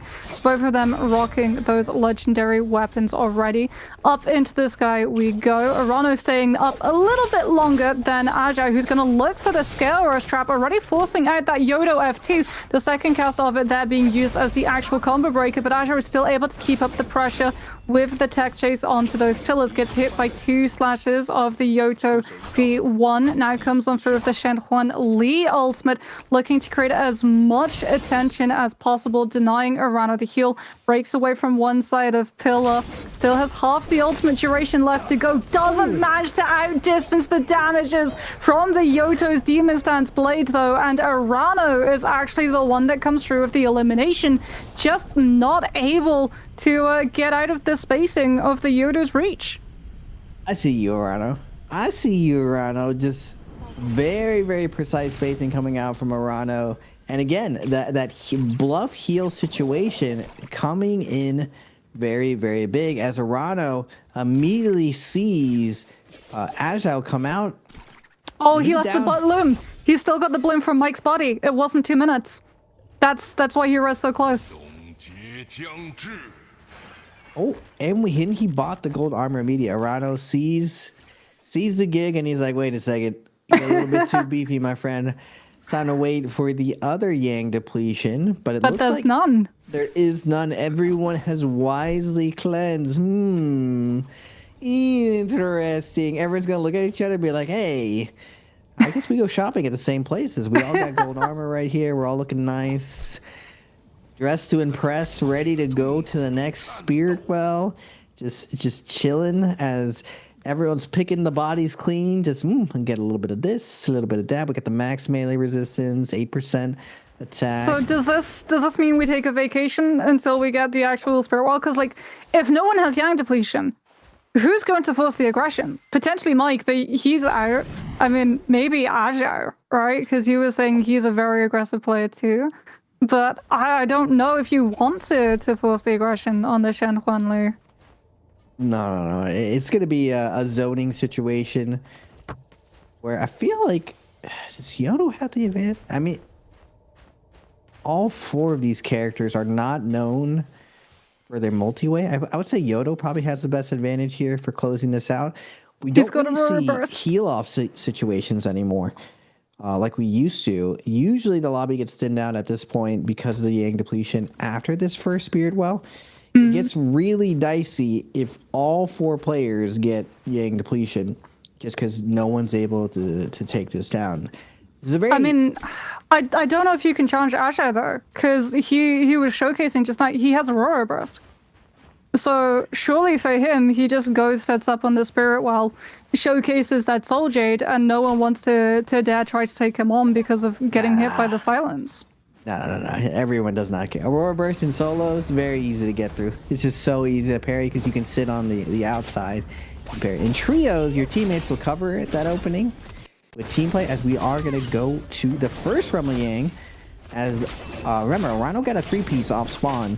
So he goes into this Rumble Yang, showing this perfect spacing with the Yoto ult. He's just at that perfect distance where he's hitting you with the max range, almost the wind hitbox of the Yoto ultimate, as Wukong just has nowhere to breathe here and just gets shredded up. Yodo scaling with her weapon just does so much damage. Wait, is that Heartstopper as well? Mm-hmm. Rhino has Heartstopper. Definitely one of the better Jades for coming in with the blind side, as Ajao was already posting up like Moxie was saying, waiting for it to spawn, as Frost and Chen sitting on the outside being like, all right guys, you guys are looking a little saucy over there. They don't want to be the first one to go. Ajao down for all contenders with his gold Hong sword. Already setting up. Ajao showing his Heartstopper as Chen, like I was saying before, chooses to play very, very slow, even though he's very stacked right here. And we see that in the previous losers bracket, he has the gas to go fast. And will he step on that, step on the gas beforehand? Looks like he's gonna go with the tried and true. He's just gonna opt to try to edge his way in, get that 4th place. And right now, he's doing well with the 1 kill, you know, on the Liam. It's Frost the zoning. We finally got the Soul Jade zoning, lol. Oh wait, Chen's got Dreadful Whale. Okay, so we're showcasing what we have. Frost has Moonshot Storm. Chen has Dreadful Whale. Hirano has Heartstopper, and Ajao has Aurora Burst. So pick your Soul Jade. Who do you think? Soul Jade of Destiny, which one wins it out? Chen's is gonna just go for every Dreadful Whale cast back to back to be able to try and control this one, as Ajao comes on through, catching Frost actually fully up in the air for the full extension of that juggle, forcing the Kylan into using that V1. Does Frost now? Well, he has to make an aggressive play to knock Ajao out of this Spirit Well. Otherwise, he's about to get third-partied or chased down by an Ajao with that buff. He put enough pressure onto Ajao as well to force him to back on off to be able to start healing up the legendary armor, as it looks like Dreadful Whale actually won out in the end. Chen was able to get his hands on 1 buff and now moves on to the 2nd Spirit Well to make sure that no one else is going to be able to grab it, which now cannibalizes the rest of the lobby for the 3 players who weren't able to get into those spaces. Urano, Ajao, and Frost all having to play to the tempo and wait for Chen to pick a target to potentially third party. This is a game of chicken that we saw before. 3 players with Yang Depletion, all very, very stacked. Frost and Ajao end up icing each other off. I'm surprised Urano got forced off by a Liam on Spirit Well. I feel like Yodo wins the heads-up matchup, but maybe I don't think they show a replay of what happened on that Spirit Well. I'm curious to see how that fight went down. Now you see Ajao is just a little bit of a smart play here. Ajao's like, you know what? I'm gonna rat it up. You know, I got 5 kills. I've been going first over and over. He's by the flag too, so he'll be able to see if someone makes a move. Like, Frost is kind of eyeing it right now, but this is what happened in week 1. No one wanted to go for the flag. The flag's a trap. If whoever grabs the flag immediately gets lobbied. So it's like a game of chickens. Like, the only way you go for the flag is if shenanigans start happening, as we are seeing. Like this? Shenanigans happening. Frost got to velocity. We got so many different weapons for so many different scenarios. Urano does manage to get the heal off, though. Oh, that's the Yodo F2 into the 2nd stage of it. Urano now coming through with the ultimate, trying to catch Frost when he was falling from the rooftop to the low ground. There's potentially a play here for Ajao to go for the flag, but it looks actually like he's looking for just a 3rd party physically present in the fight. Instead, Frost with the 180 flip around into the meter dump coming up from those nunchucks. Aurora Burst as well is going to be able to find a connection with that silence. Urano looking for the drop down with the RMB slam off of that spear. Gets a 2nd cast of the Yodo F2, puts himself up onto the rooftop, but Frost has the Kylan ultimate and the dashes to be able to keep applying the pressure and not allow Urano to space out of this fight, because it's one or the other, potentially both of them at the same time going out of this lobby. Chen with the halberds takes out Urano, and we go to a 1 versus one. Asia with those dual blades looking to keep up the pressure onto GG's Chen. Asia does have the ultimate, pops the ult now. Chen wanting to just space away from the fight, wait it out to be done, gets caught before he can scarish away into the uppercut coming on through from those dual blades with a lot of pressure from this Chen Huan Li's V2. But Chen's still not going down. He might be able to kite this out and come back with the advantage of that Liam V2. Chen does a good job of denying the big combo from the Shuhan, using that uneven terrain, getting buttered up by the rocks. Hajao not able to land big combos here. He is gonna look. I don't think he needs to go for the flag. I'm pretty sure he's cleansed as Chen is about to get his V2 online. No combo breakup. He's gonna buy some time right now. Hajao needs to force the issue, but Chen wisely scale rushes up, stalling it out. 3% though, needs a little bit. 10% on his ult, or his combo break. Should pop ult. Nice. Now he's safe, can force the issue, get some chip damage on. Hajao has to play this defense. He busts out the fan, gets the focus attack through, goes for the parry and uses the ball to cover it. And Chen, you know, it's not pretty, but we get there. 3 kills, keeping ourselves in the top 4. You see Chen, business as usual, but my man Hajao making a name for himself right here, showing the old guard, you guys better catch up, because he's coming in swinging. He didn't come in timid at all. We're throwing haymakers. We're getting in there. As Hajao, with his first pick on the Shuhan, walks through the lobby. Is it going to be free for free that he drops on Mike early game? Like, it's just been so back and forth between those two players, both of them wanting to scrap it out instantly and happy to throw hands the moment that they land, essentially. Like, taking the fight, gray armor versus blue, yeah, you bet, they'll just full send it. Like, very aggressive players, although this time we just see a slightly more lull in terms of the tempo, especially when it came to controlling the spirit walls. I think that can be attributed, though, to the fact that no one had Yang depletion off of the second realm of Yang. Those who lost just left soul blooms on bodies, kited back to them, rezzed instantly before the 2-minute timer could evaporate, and got their hands on them. And it meant that we actually got to see players move to the Riptide dealer, pick up those really, like, necessary Soul Jades of Destiny to be able to hold those spaces down, and then everyone just had that show of force, like, oh, I've got Dreadful Whale, well, I have Heartstopper, well, I raise you Aurora Burst. Like, it was just a constant showcasing of what the threat was if you tried to drop on someone and take a 1 versus 1. What's interesting too is Liam's able to push through. Liam has really fallen out of the meta, but I feel like all the players should reconsider whether or not to play Liam, because we're even seeing in the multi-way fights, Liam's still performing fine. Chen finds a way to secure the win and even claim a Spirit Well versus Yodo. Kylan, Mike shows that Kylan is very, very strong. I feel like Arano has really refereed these end games very well. A lot of the time he's forcing players into sticky situations. This time, unfortunately, it's Frost. Arano's griefing my boy Frost, but in all fairness, Frost versus Kylan, or Shuhan, very, very tough for Kylan to fight. The first pick of Hajao, unlucky for Frost. I feel like shopping the Spirit Wall is going to be re-examined in the future. Who you're going to take in for the double Spirit Wall in endgame. Do you want this matchup versus this one? And narrowing down who you're actually fighting on the Spirit Wall, just because it is kind of a mock 1v1. It's not fully to the death, as we saw Frostivus and Hajao back out and slow things down, going down to the Yang depletion situation. But really, really interesting stuff being played out, and I kind of want to change again. We can't change again. It's unfair. Okay, Raven, I'm giving you one more chance to lock your final 4. One more chance. Oh, did I said Mike? Yeah. No, I can't. Frost is always qualing. Someone is gonna get pushed out.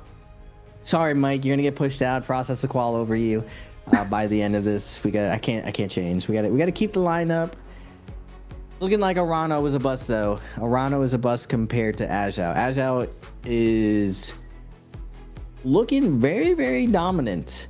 But Arano, actually, I can't even take it away from Arano. Arano's been finding like you were saying earlier, Moxie, good tempo, good decision making in that mid game and transition to late game. Normally, he's looked at as just a macro player, but I keep saying that he's a really good fighter. He just errs on the side of caution more, but it doesn't mean he's very passive. Unlike, as we're seeing, Chen and HM. Now, doesn't matter at the end of the day. Getting top 4 is what matters, and we're seeing Chen in the top 4. So keep doing you, Chen. Keep doing you. I want to see how exactly he was able to secure that Spirit Well.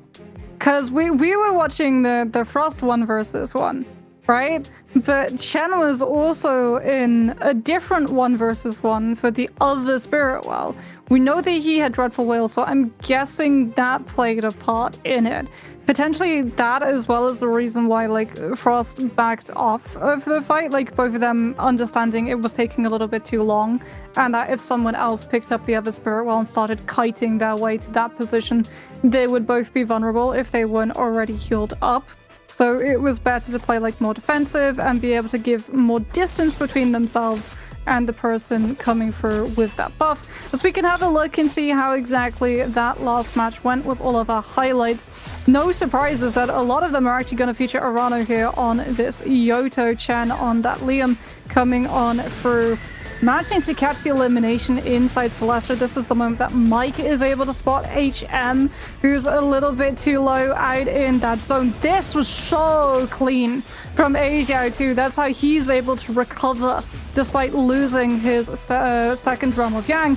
He's able to find the elimination, denying Mike from getting that potential reset by going through the Realm of Yang portal with the drop down, and manages to lose the Realm of Yang fight so quickly that the Soul Bloom is still fresh enough to get picked up.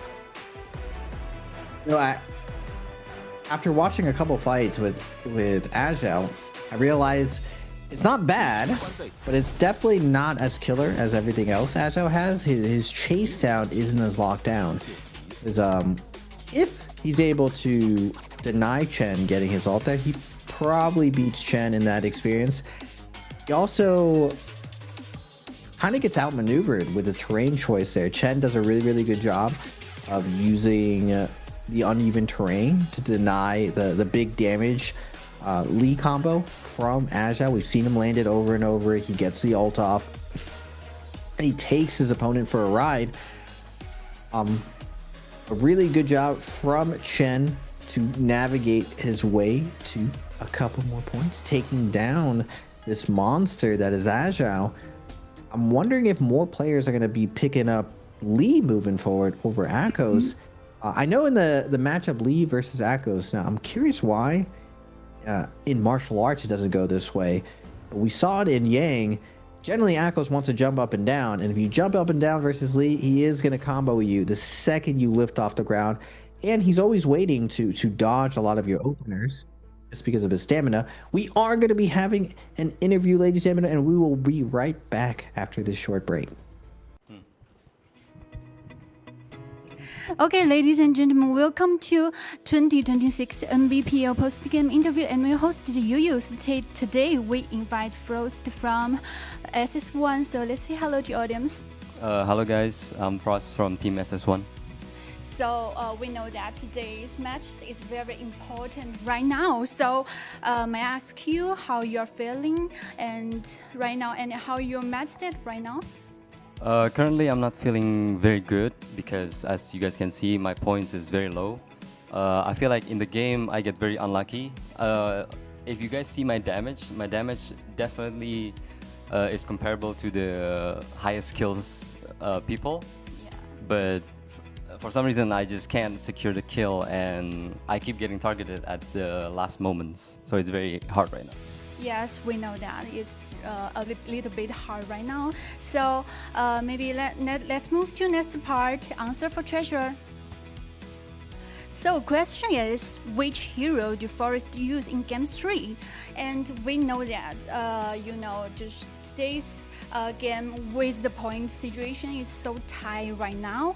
Will you be playing more aggressively and taking risks in the next matches, or will you play to steadily and ensure a solid baseline result first? I think at this point I have to play aggressively, at least secure a decent amount of points first before I can play steadily. And so I think right now I just have to win my fights and get as much point as possible before I can play more relaxed. Okay, it's time to counting. Let's say 3. 3, 2, 1. Yes, screenshot. So the last question is about your, you know that fans may be a little bit worried about your today's ranking and your situation. So what would you like to say to them? I'm just gonna keep trying my best, and I know right now it doesn't look very good, but I believe I can still manage somehow if I just play well, and so I'm just gonna try my best. Okay, let's take a break and we will come back soon.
And we are back, ladies and gentlemen, to the losers bracket, round 2 of the NBPL 2026. I am Raven PLZ, and I am joined by Got Moxie, and what an exciting day of solos, Moxie. I knew looking at the lineup, I was not going to be disappointed. Everyone was going to come out and show us what they're made out of. Chen and HM had really good first rounds, showing that they're able to clutch up, but now with a lot more veterans in the lobby, everyone is at risk. Only 4 players are going to be able to get through, and some of the crowd favorites may not be going through if things keep going the way they're going. I mean, we might not even have the ACOS as well as the mirror matchup, right? Because we still have to see, we have 2 more games before we get to determine who was the most used hero, most picked hero in phase 1. So far, we've had 1 ACOS, and we've had Shen Huan Li as well. So that's tipping things up. That is definitely going to be tipping things up in terms of if Mike gets double picks of ACOS. I would assume when Mike is first phase, he'll be picking up the ACOS. But I could potentially see other players try to tip the scales towards the Li so that the mirror matchup is just 8 of those with the pedal walk, and oh boy, is that going to mean that the Realm of Yang matchup, the V2 Shen Huan Li into V2 Shen Huan Li, that's going to get so precise in terms of like spacing, and also having to be very careful how you play your verticality. I still think it's going to be ACOS. I still think I'd be very surprised if everyone switches to Shu Han Li. Although I am surprised and more players don't do well with them. Usually, we see Lonnie is doing very well in the lobby, and the Echo is doing very well in the lobby. We've seen a bit of a mix-up. The top 3, besides Ajao on a Shuhan, it's been in one of the later picked characters, Yodo with Arano, and even Justino with Arano, and then Chen with Liam. So this was something I was talking about earlier, that a lot of the characters right now, even though ACOS is so dominant in the 1v1, and I would say multi-way because this is F2, you're able to steal with it, not everyone is performing super well with him and just like crushing the lobby. Now, I think in the mirror matchup though, it's very different. There's no shenanigans of multi-way fights. It's just everyone is on the same character. And you have the extra benefit of wardrobe changing and faking out who's who. It's a lot harder to focus fire who's in the lead. Right now, you're seeing a lot of macro play, as we've kind of coined the phrase, where people are switching up character picks depending on the map. And we're seeing different values. Normally, we've seen in the previous weeks, Temmie getting a ton of value. Today, Temmie's still one of the prio picks that everyone's choosing to go with. We saw him do very well in martial arts. He does very well out in the world just because his combo break is one of the fastest. So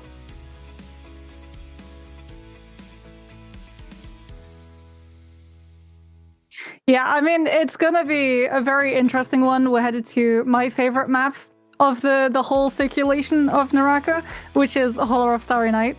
As that means that we're going to be having those meteor comet showers coming on through, so that if you interact with those baubles, you're going to be able to generate a lot of rage very quickly. Though it does mean that we now have to worry about a second Moonbane essentially hitting players and creating some really good openings for a lot of people to be able to punish, especially if they're playing on the outsides with things like those ranged weapons. And Salvation Podium being one of the unique points of interest as well. Hotly contested in the drop. A lot of the time, like, players will go for the timing attacks. They can get their hands on that legendary weapon right off of the rip, which is very important for all of the characters, especially the ones that have scaling off of the damage done with the rarity of weapon when they activate their ult. If I have to put my money on who's going through though,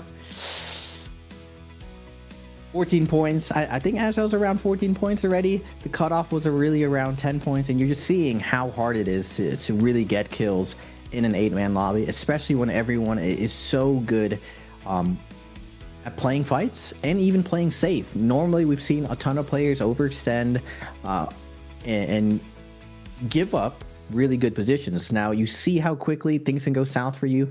HM getting caught out before. This lobby, Mike gets caught out.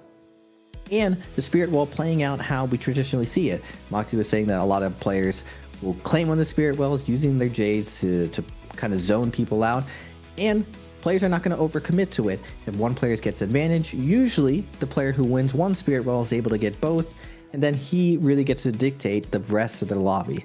Now we've seen it play out a little bit differently where multiple players are not going to wait. This lobby is a lot more aggressive than the lobbies we've seen before. The game of chicken, I wouldn't say this lobby has any chickens in it. All of these guys are kind of swinging for the moon. Chen, even though he plays a very defensive playstyle, if you're the only player with a defensive playstyle, I think it ends up working out a lot better just because you have your opponents going first. This is your comfort part. You don't really have to lead the situation and you take advantage of it.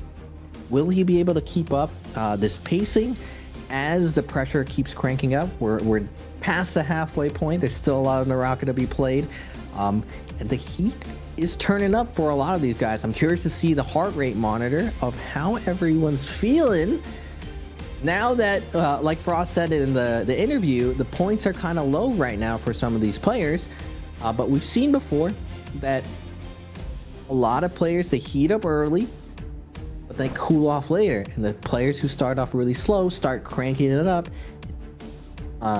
getting their aggression going and start snowballing and end up clutching up when it matters. So I'm curious to see who this top 4 is going to be. It's going to be, I still predict it's going to be very, very close and come down to like 1 point again. You're gonna stick with your 4, or are you going to change, Raven? I'll give you one more chance. I gotta go with Frost. It doesn't matter if Frost gets 0 points or he gets 70 points. Okay, that's 1. Who's the other 3? It's still Mike. Yep. Well, if I can change, it's Agile now. This is an obvious season. So wait, you're changing Mike to Agile? No, Mike, Agile are in for sure. And it's really whether or not we're choosing Arano. Or I feel like Arano, I've put Wufang up there as well before, because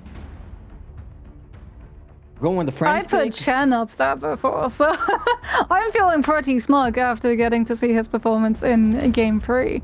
But I really want to see like I'm gonna stick with Wufang over Arano. I gotta stick with. You're gonna stick? No, I'm keeping Arano in for me. So that's the difference between our top 4 at the moment. You have Wufang, I have Arano. As Pace is going to be getting first hero pick, which means is it Akos? Is it Shenhuan? Which one he doesn't pick is probably going to be grabbed almost instantly by Mike. So far we've had 1 Akos, 1 Shenhuan. So this one and the next map determine who it's going to be in terms of that mirror match pick. Tammy is currently grayed out, which means that Pace has already played him, so he can't play him again. And it will be Akos, making that our second first pick of Akos in the day. And Mike, as expected, now that he's barred from Akos, will be picking up the Lee instead.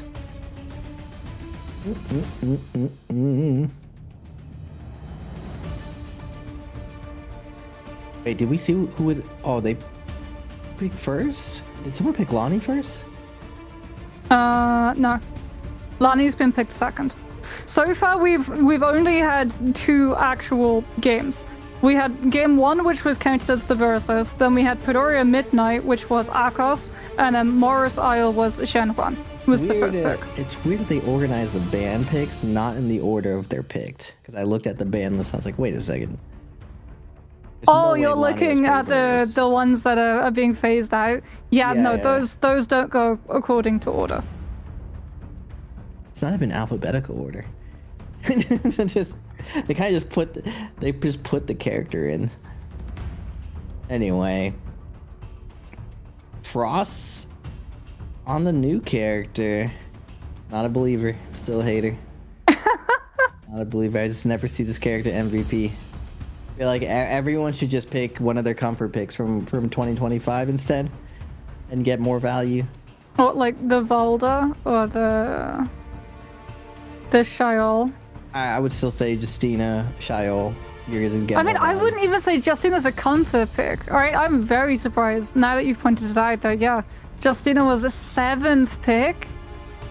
That's kind of wild. Doesn't win 1v1 situations as well. All the meta characters beat her out, but she can, if you make a mistake, find the win. She does very, very well in the third party on the outside. That's the big. Wait, we got eye drops. Oh no. We got eye drops. This is a new meta. I can't watch people put stuff in their eyes. We got eye drops. This is the new meta. We've got the wrist tape, then we had the heat packs. Now we have the eye drops. No, the eyes Health getting first. A little bit, eyes getting Hygiene a is little bit dry. important. To keep the eyes lubricated, ready to be staring at the screen for like a couple hours, you know? He's pulling out all the stops. I like the min-maxing coming out from Murano. HM, things aren't going as well for HM as they did the previous. Raven, look at the binder. Look at the coaching binder. That's next level. Yeah, but it's mainly empty.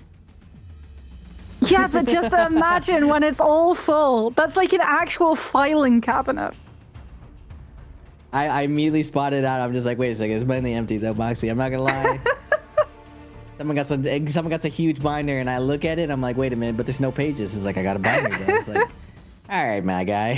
Just, I mean, it looks like very 90s to me. We could have most of the stuff on the phone. I'm not gonna lie.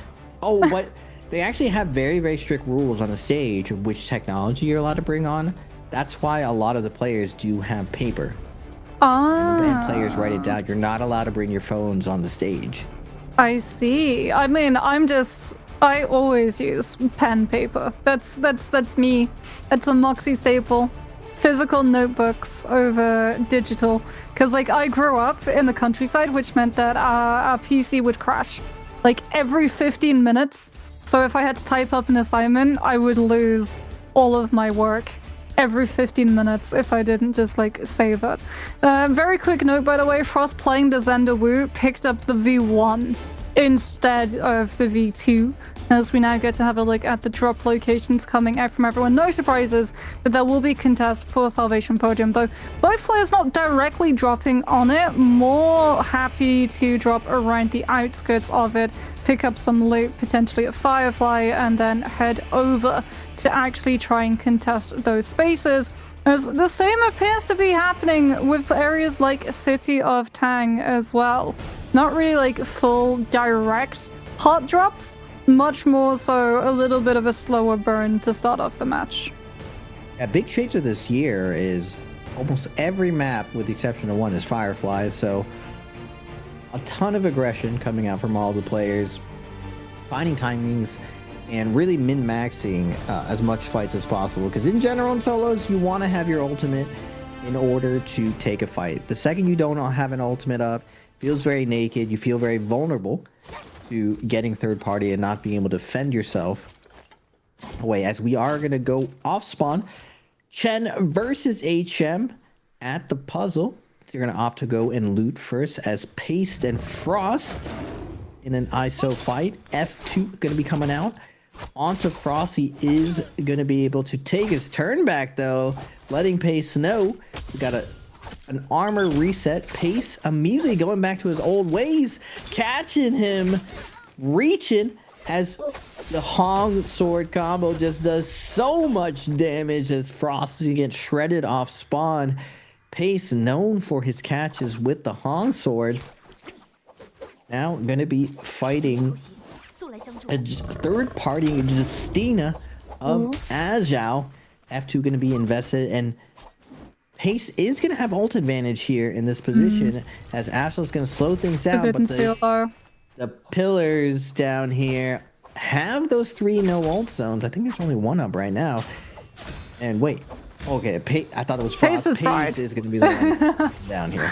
He got hit by the charged RMB from the purple nunnies, by the way, this early on in the game when he was stuck on cliffside. And Mike comes on through, catches an LMB with the dagger, fakes out the second commitment to it. Again, fakes out and just dodge cancels out of the third one. Still gonna be playing this fight. The Forbidden Seal is very large and apparent on the map, so we get a third party now with Arano drawn to the scent, who's gonna be able to take Ajao down. And Mike's actually been able to loot up the purple nunchucks as well to have that advantage. Scale rushes away, trying to create a little bit of distance, swaps over to the dagger to be able to charge them up faster. A little bit of a movement error actually coming on through from Mike, not able to scale rush out way of the exit. Now comes on through with the Shenhuan Li combo breaker, still has the ultimate, uses the activation of it there to dodge getting staggered by the trick ball coming on through from Arano's ultimate. Gets to start putting up the pressure himself, looks for a heal, cancels it out into just the ranged damages against Arano, who's now outside of that ultimate, coming on through with the cannon pressure, knows that the Shenhuan Li ultimate is going to last longer, almost gets hit on the exit of it as he now kites back to the Forbidden Seal, which is about to run its course. Mike with the nutties. Purple nutties off spawn on the Shuhan. So can he have the same success as Ajao? As Arano, when he locks eyes on you for the third party, he's going all the way. He's not resetting. Armor reset as well, but Mike gonna get the opener, putting Arano in a one focus situation, just like Mike. Arano swings for the moon. Mike returns the favor, but this time it's gonna go Mike's way. Able to weave just barely out of that Spear's R&B's range. Just too narrow of a hitbox. Mike's able to find his focus attack through. As off spawn, Mike's gonna go up to 2. We saw this before though. Mike had a really good off spawn, but he ended up getting Gib in the mid game. But he's looking very comfortable. Now we saw 225 get to this position before. Around 14 points and everyone passed him, so we can't slow things down at all, as we are going to get a rematch, Ajao versus Mike. Yeah, the OG owner of those nunchucks, actually, that Mike was able to pick up. Mike gets hit by the Justina V1 into the meter dump and just can't escape. And the purple nunchucks return to Ajao's hands.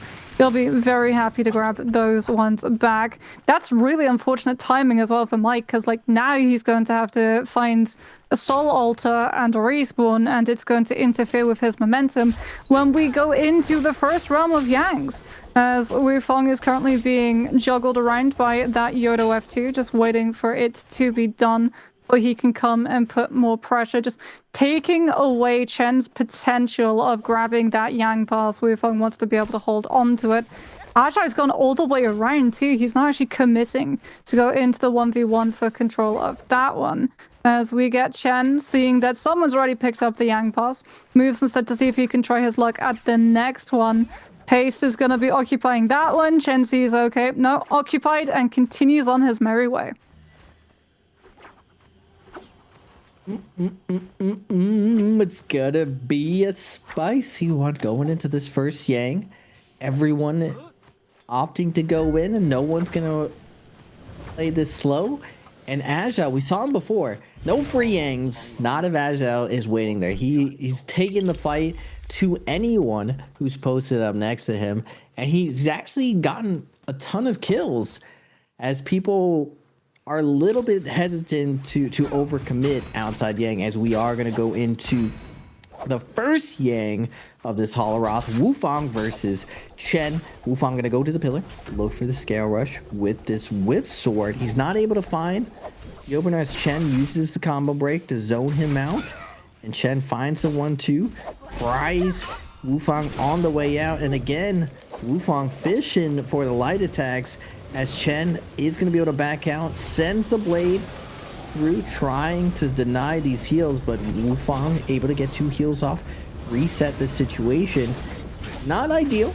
Doesn't really get a lot of damage off this, as now Chen is going to be taking a ton of the momentum, putting him against the corner, using those blades that go through the pillar, and Wu Feng is going to get lights out by a pole sword R&B to the face. Oh, Frost now in the realm of Yang goes into that Zender V1. So far has all 3 arrows still in that quiver, having to contest. There's the first one coming on through. Oh! Gets hit by the Tiger Pounce of the V2. Second arrow goes for the knockback.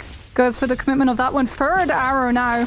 Just being fully held. Firewall 2 being able to hit the fire tick damage onto Paste, creating a massive wall of damage, but also blocking the range attacks and applying that burn tick damage. So if Paste was able to break away, healing effectiveness would have been cut in half. And for the first time, we see the potential of what that Zender can actually do, utilizing the players wanting to stick around the pillars and using the V1 firewall to eliminate some of the spaces it should create between. My goodness, it just, your highlights, in that time Agile just walks through HM immediately. He just catches him with the LMB twice. He's up with a triple LMB. It's a magic trick. He just makes you disappear. How did he? I wanted to rewatch to see how exactly he caught HM there, because he went with the triple hold dodge LMB. At some point, HM tried to wiggle out of that situation and ends up just getting staggered and re-staggered over and over. Unlucky, as we are going to go into the Yang depletion, as Wufong's going to pick a bounty onto Frost. Now in Holleroth, Plume Castle having one of the most reliable kiting paths with that high ground area. And something different about this year is bounties are also on the map. Now before, a lot of the players had bounties memorized of where they spawn, because statically they spawn in the same area, but now they actually show up on the map, so it's a lot easier to go and get a bounty and chase people down. It's one of the tricks that Verse was using throughout the year, that bounties weren't just used for chasing people. He actually used it just to gain information on the map and play a lot of these situations a lot better, as we are going to see the first Yang depletion situation. Actually, not. The Vermilion's buff kind of poking each other. Shen and Aozhao being like, hey. What we doing over here? And Frost. None of them want to hard commit to each other. In the past, we've seen Vermilion's buff go at each other, but it looks like all 3 of them down to go hunting for the Yang depletion players. Ooh, Chandelier drop. Please, Chandelier drop. Every time people fight here, I get so hopeful that we'll see a Chandelier drop kill. As Ajar, like you said, Vermilion Birdsmite, but more than happy to just exchange blows with the rest of these buff players so far.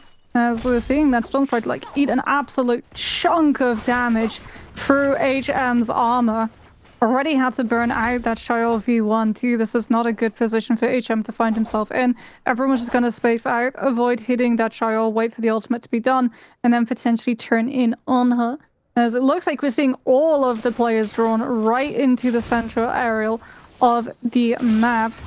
Wufong playing on the outside. 30 seconds left. Comes on through the commitment of that ultimate, looking to lock these players down. Gets hit by that Justina freeze.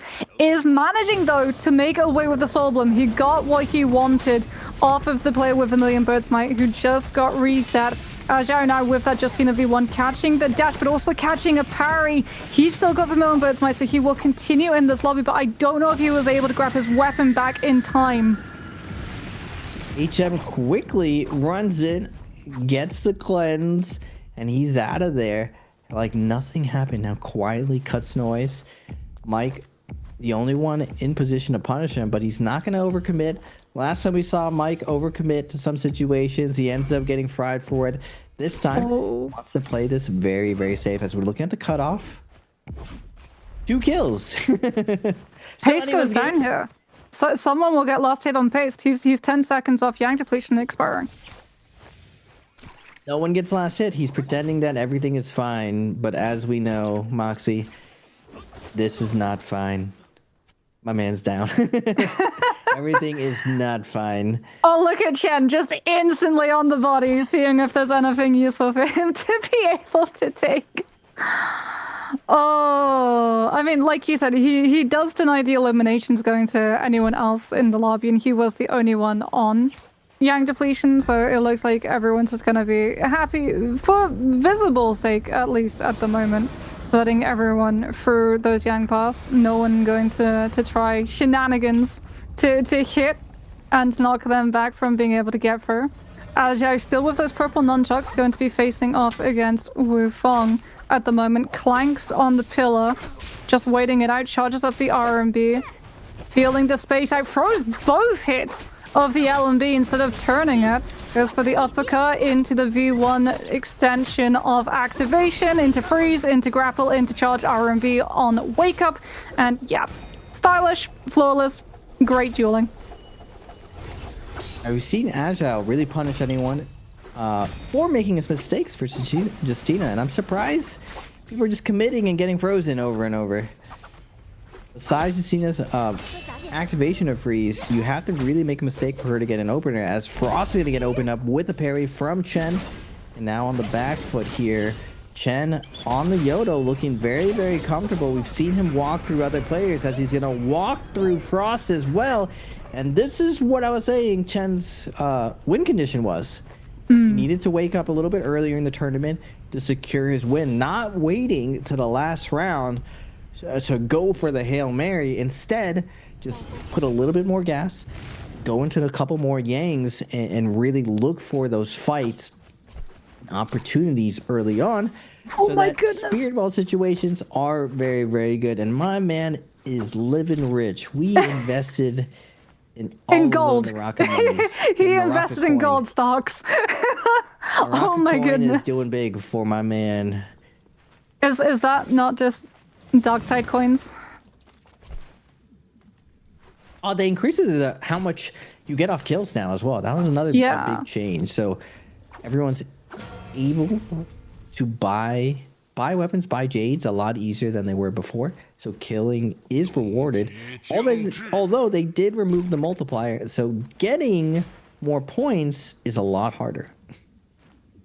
Sure, now on the Justina, I mean, doesn't have Yang depletion. So, not really going to be forced into taking a fight. Scout side that Wu Feng is close.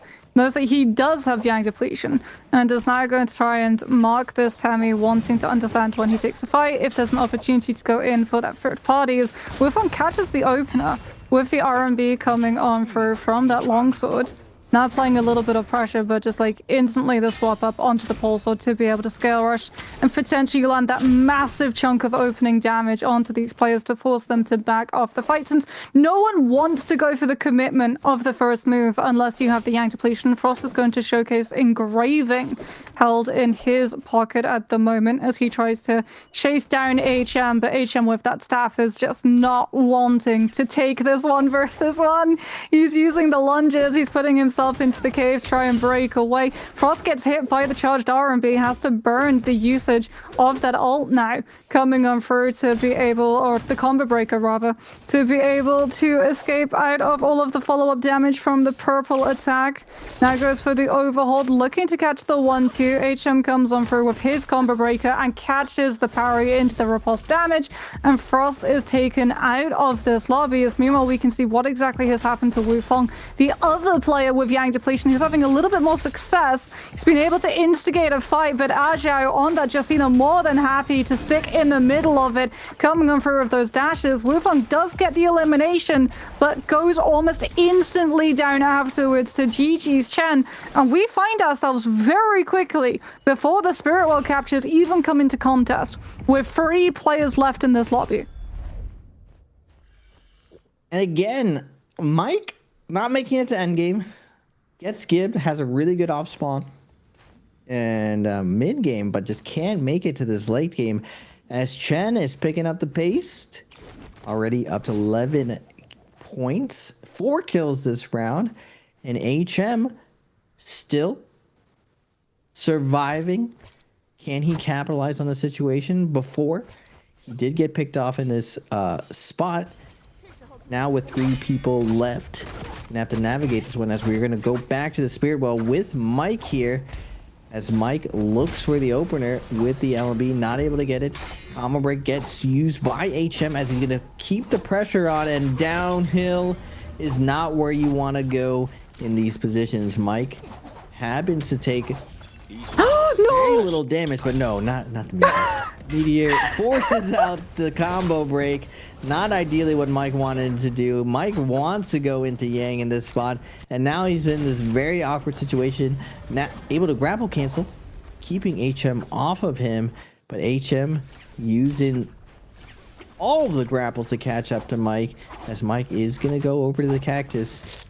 Not another weird terrain. Oh no! That's a tough one to swallow. Yeah. Have to hold that. We got the cactus and the meteor taking down Mike.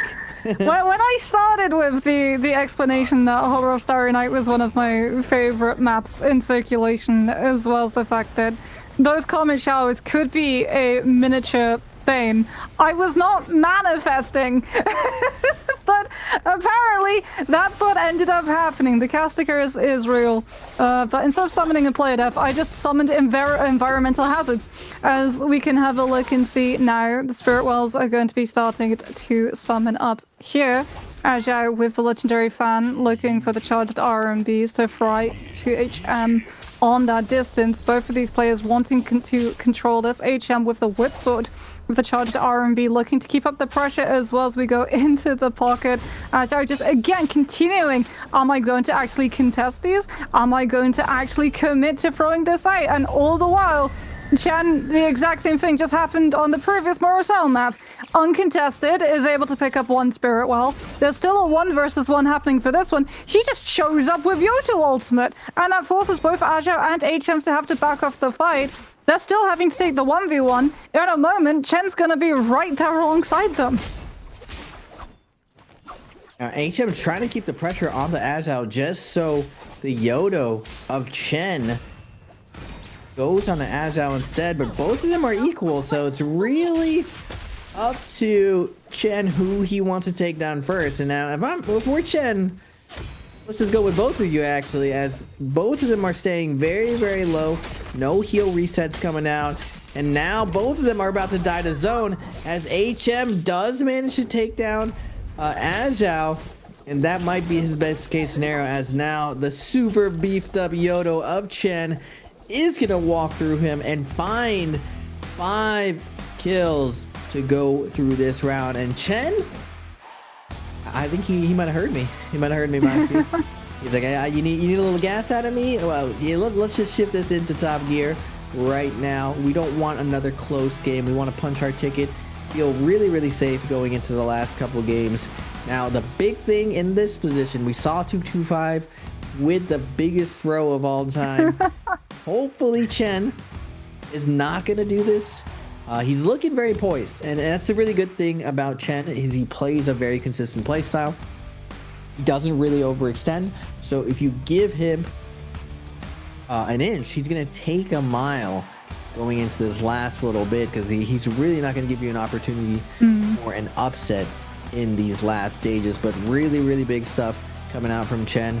And we're seeing Yoto, again, getting a ton of value over the earlier picks. Shuhan only really did well with Ajao. Akko still hasn't done super well. And Lonnie has been consistent, but these Yotos are going around getting a ton of value. I feel like part of it as well is just the pillar, right? In Realm of Yang, multiple times we see when players are trying to hide behind the pillar, the fact that it obscures when the blade is actually going to be cast and it still goes through the pillar as well makes it almost impossible outside of sound cue wind up for players to understand when exactly that hit is going to be coming out from. As we're going to have our game 4 question coming for you now. Which hero did Mike use? Was it A, Kylan? Was it B, Syra? Was it C, Shen Huan Li? Or was it D, Akos Hu? Get your answers into the Twitch chat now and make sure to keep an eye on your whisper box. But yeah, Chen's been doing like really, really good. Although, again, I feel like we do have to also add the context of the fact that not once but twice now, players have just been having a 1v1 on a spirit well for way too long. And then Chen gets the other one for free and just comes in all guns blazing. Like 2 casts of the ultimate, fully armored on up, getting to take a fight when someone's already at half HP and potentially down the combo breaker as well. Like, what is going on? Why are we getting so lost in the source of that 1v1 that we're taking our eye of what else is happening on the other spirit well? I mean, with 3 people left, someone's always going to be odd man out. And I was very curious when it was 4 people left. Who would choose to fight Yodo on Spirit Well? I feel like you would want to jam up the other side. The problem is if you give the Spirit Well to a Yodo, she can kind of roll through the lobby just because we saw a difference between Chen and Arano on their Yodo. Chen likes to use the pillars and throws blades through it, while Arano was playing Yodo at max range and hitting you with the tip of her blade. As we're looking at the overall scores, Ajao with a pretty cozy league at 18. He's pretty much punched his ticket for the top 4. Now, Chen, you'd think that 14 is enough, but that was actually the exact point 225 lost it. No, don't manifest it, Raven. That was exactly the amount of points, so it's not comfy enough for the rest of the players. Now, Mike's at 12.5, Arano at 10. HM at 6.5, Wufang at 5.5, Pace at 4.5, and Frost at 2.5. We still got 2 games left, and looking at the biggest games of the days, it's a little bit lower than we've seen in the past, 7.5. And if any of these players get a 7.5 on their game 5, this is why I call it championship round, it's going to set up for the clutch. Now, we got to clutch up Frost. Frost has been getting a little bit of the unlucky part of the stick, but there's going to be no excuses going into the last 2 games. It's do or die right now. This is lower bracket round 2. Bottom 4 are going to get eliminated as we go to the highlights. This was a big clutch up though. We see the new character actually do something for once, Mike. Yeah, I mean, the wall of fire, just being able to split the pillar and then coming on through with the 1-2-3 catch as well. So we get Ajao here, like, looking so clean on the Justina with the V1 dashes and the extensions of the activation of the ultimate from the knockback. Chen here being able to clean up, just intercepting the 1 versus 1 already started before he showed up to crash the party with that Yoto ultimate. And I mean, yeah, I would imagine we're going to be seeing like Yoto's pick again go a little bit higher up in terms of those phases, since she has now consistently found a whole lot of value, both in terms of like early on in the game, but also being able to keep up with the Realm of Yang and then into the end game too, as we knew that Chen was stacked in terms of weapons that he had available. He was also stacked in terms of soul jades as well. A little bit sad that we didn't quite get to see the Iron Lotus Bloom, the new legendary soul jade for the flintlocks, which gives you that additional AoE damage. It's truly very, very stylish. But 11,056 points of damage, 5 kills, and 3,750 of that 11k coming through the skills and ultimate. So that's a lot of good connections with the V1. If I'm the other players, we got to be considering the Yodo pick. Now, it's a I mean, it makes sense. Like, Frost went for a second. I think we're starting to see why. That is true. We've seen the Yodo pick being performing way better than the other picks, even walking the likes of Lonnie, which, you know, the meta's still ever evolving. It's still the first kind of rounds of this spring split, so everyone's getting used to the new rule set, and we're already seeing some adjustments with the aggression. The first rounds that we saw in Pro League, everyone was playing pretty timid. The Yang depletion situations, people were going out and not really taking the fights. Today, no one's holding back. The only time we've seen people being depleted, very rare. We even saw my man, was it Wufang walking in from zone, or was it Pace? So we're just like, yeah, everything's fine. We're on Echoes. we need a kill in 10 seconds. He was pretending that everything was fine, and he just dies next to everyone. No one even knew. That's how good he was acting, that he was a Yang depletion guy. And previously, we saw a ton of players kind of fake and not really want to commit being the Yang depletion player, not going for the flag, etc., etc. But this time, all of the players are willing to get in there, and even the stacked players, the gold armor players going in the end game will take advantage of situations if you get all in, even remotely, which we only saw Arano do. And I got to give credit to Arano. He's finding a lot of sneaky late game plays that are netting him this value where he's in the top 4 contention. And Chen as well, playing very, very slow. Now, I don't think with 8 people in the lobby, you can really qualify without winning Yang. At least most of the time. You don't have to go all the time, but at least most of the time you have to win your Yang situations, especially the second one, just because it really leads to these spirit walls in endgame. Now, I'm still excited to see how this 5th round is going to go, the championship round, Moxie. And like I was saying before, all these players in the lobby can have a 7-point game and kind of put themselves in position so we get a juicy 6th round mirror matchup. And I mean, what is it going to be? If it's another first pick, first phase Akos, it's for sure Akos in round 6 for that mirror match. If it's a Shenhuan Li, we get into sort of unknown territories, because that would then actually be a 50-50 split, where we would have had 2 games of Akos being first picked and 2 games of Shenhuan Li being first picked, which means that I don't really know how we would work it out. I don't think I read in the rulebooks what happens if such a thing occurs. Do you just like flip a coin? I'm pretty sure it's with the character that tails Shenhuan performed better, like the majority points. Yeah.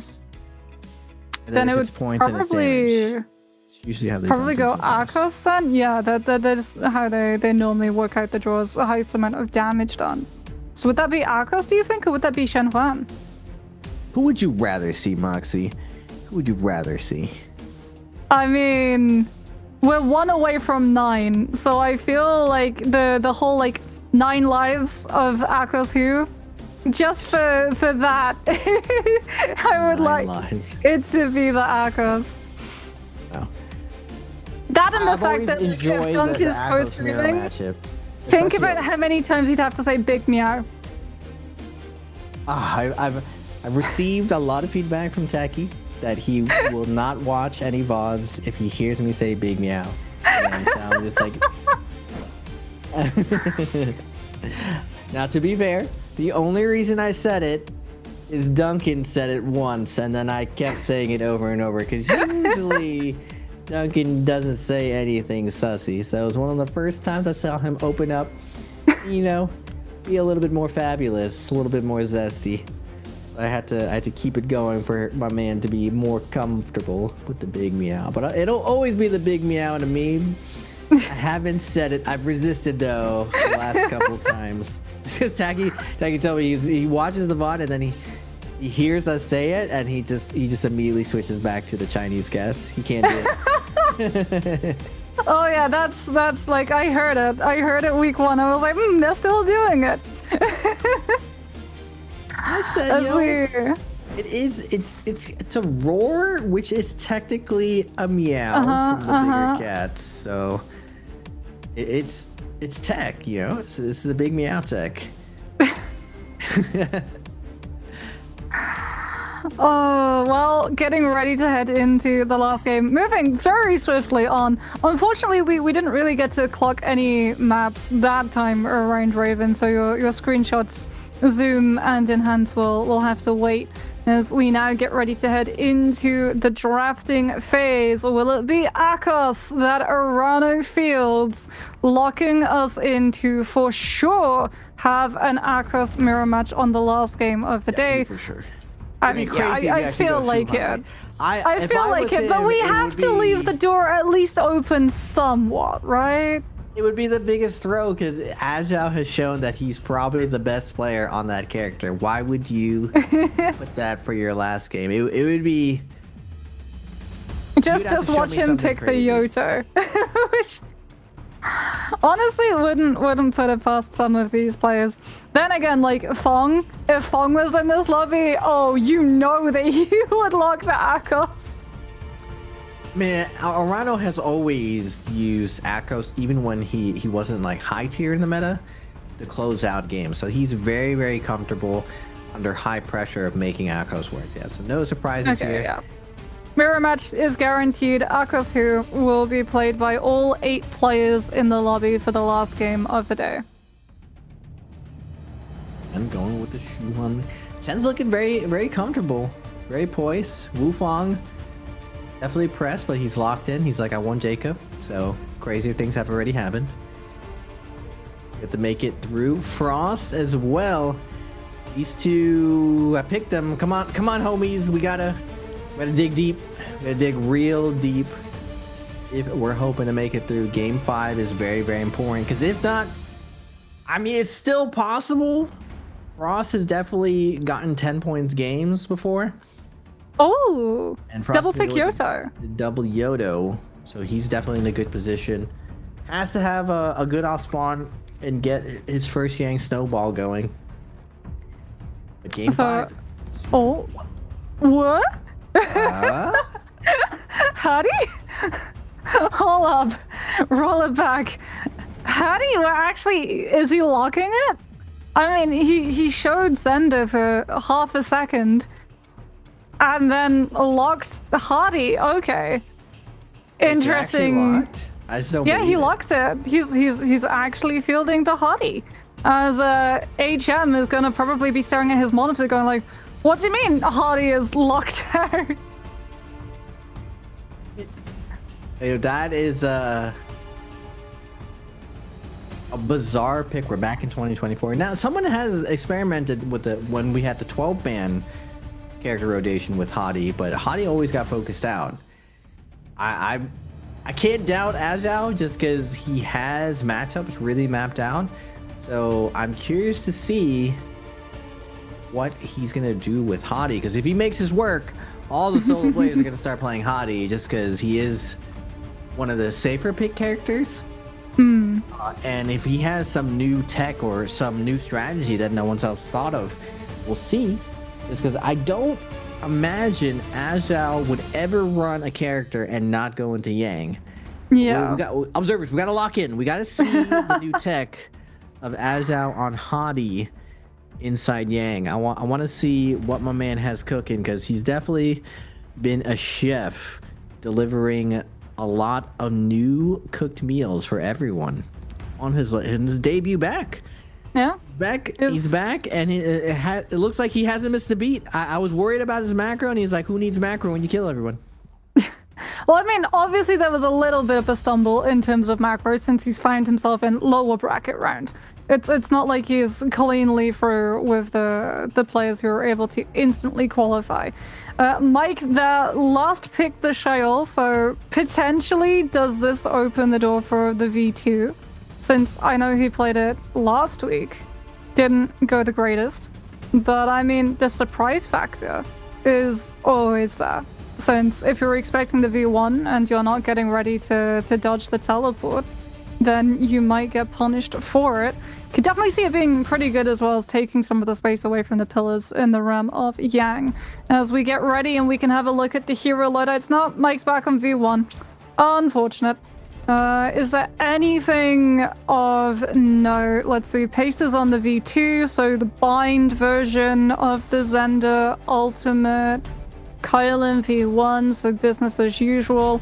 And F2 V2 Hardy, so we're going for Fire Tick on the side of Ajao. I was gonna be like, is Ajao gonna go cube Hadi? No. He's going rushdown. If it was cube, for sure it would be some really strange tech that he's been able to find out. But I mean, would you show that early on in a lower bracket run? Yeah, like, because surely... you're out if you get eliminated. True. He is in first place though. Yeah, I was gonna say he doesn't need a stellar performance here to be able to guarantee that he cracks top 4 of today. It could be a flex of him hiding what he would pick in this spot. Oh, true. He's so far ahead, now he's sandbagging. But 225 did the same thing, I'm not gonna lie. He picked Enor, which I guess is not a sandbag. In 225. No, that's classic T225. He's MVP'd with that character multiple times, and last year that was always his double pick. I wouldn't say that's a sandbag. Still troll pick in this meta though. You got Yeah, agreed. It also like clearly showed that it was T to do 5 because who else would? Which meant that we got no combo break. We're getting comboed. There's a lot of combo characters. We're playing solos. Getting comboed. It's not ideal because you're gonna get damaged. So. And then you get shocked by everyone in the lobby because you're just making yourself a bigger target. As Pace is instantly actually already having to part with that Xander F1, as Ajay also loses the Hardy combo breaker early on. Manages to put himself above the pillar to be able to dodge the cast of the focus coming on through from that fan into the 1-2. Can't commit for anything more there are so many players here. We've gone from 1-on-1s to literally the whole lobby in one small space. What is this, end circle? Azo's doing his best to space out here, and Pace is doing his best to drag him back into the mess. He's like, no. You put me into this, you cannot get out.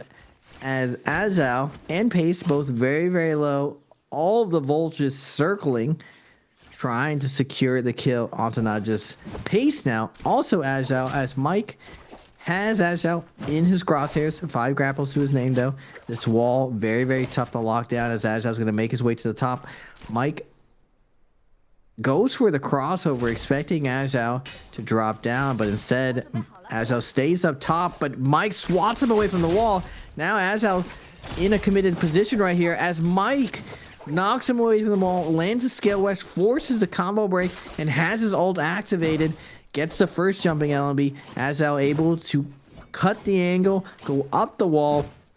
But Mike with those dual blades has to be like lightning here. Is able to find the 1-2 and the follow-up as Ajay cannot kite Mike. Mike with the kill off spawn.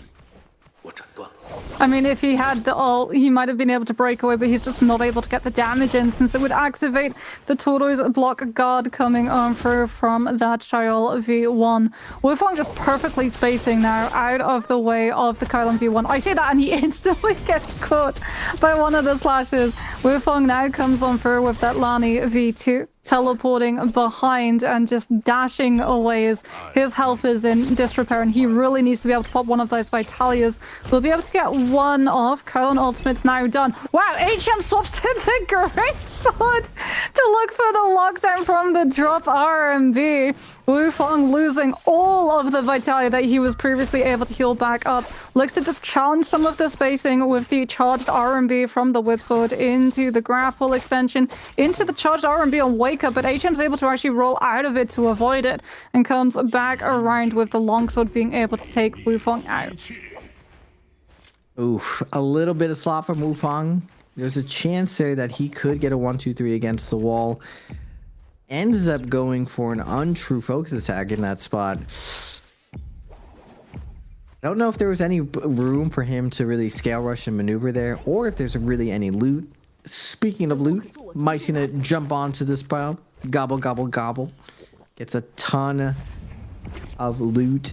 No purple, only a purple crossbow. Not as ideal as you would like, as first Yang is gonna be popping up. Wow, there's 6 portals. I guess, I mean, there's technically 6 players who go in. You always want to think, I always thought of it as 3 Yangs, but technically it could be 6 Yangs. So you don't have to fight if you don't want to. But everyone's been fighting, though.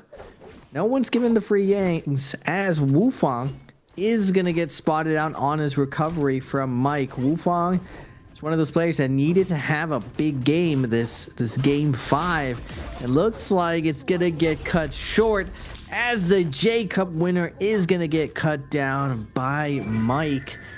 Mike is looking comfy, coasting into this top 4 as the first Yang is going to be spawning soon. Yeah, Ajay already in position to be able to instantly slip through with that portal pass. HM also showing up to the mix, potentially wanting to contest that specific one. Arano already there, paced, thinking about if he wants to go for the commitment, decides to just keep going, kiting around that ballista tower.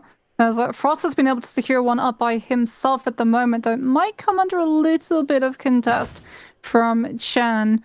don't really think these players want to be able to take that fight. But saying that, someone's really low off in that distance. Ajao actually stripped of all of his armor, half HP, is very dangerous, but not in a position to get scouted out currently, as we can see how exactly he was able to find himself in that position. Looks like he was getting contested by HM on that Kylan for control of this Realm of Yang. The Hardy forced into popping and burning up that V2, but HM's just going to activate the Kylan V1, sit on the portal, and wait for it to be able to open up. So everyone makes it through, looks like, with all of their ults intact.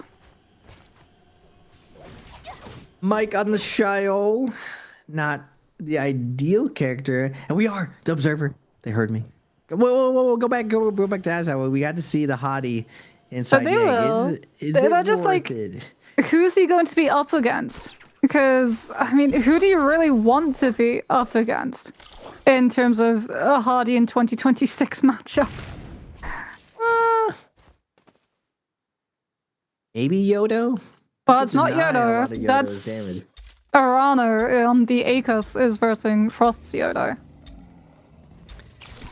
All right, Frost, this is do or die right now. If Frost doesn't win this one, it's gonna be very hard to qual, as Frost and Arano are gonna jump to the air, but Arano gets the best of it though, finds the stagger, doesn't get a ton off of it, but I spoke too soon. We get a parry and the big RMB through, as Frost's armor's gonna get stripped. Both of their ults are gonna be popped, as Frost is gonna take to the sky.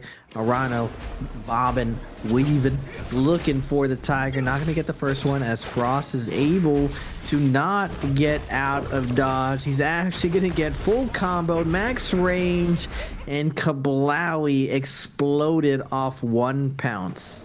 Oh, it's the Kylan! Ajao is getting to match up against the Kylan, has still got that V2 available, is using it now actually, just after the Kylan V1 has ended, to be able to keep applying this pressure. Looks for that burn tick, will be able to land it. HM actually swaps to the great sword, and oh my goodness, the spacing from Ajao to be able to find the catch before he gets hit by the charged RMB. Oh, spicy. Does that count? I feel like HM played the Kylan matchup poorly.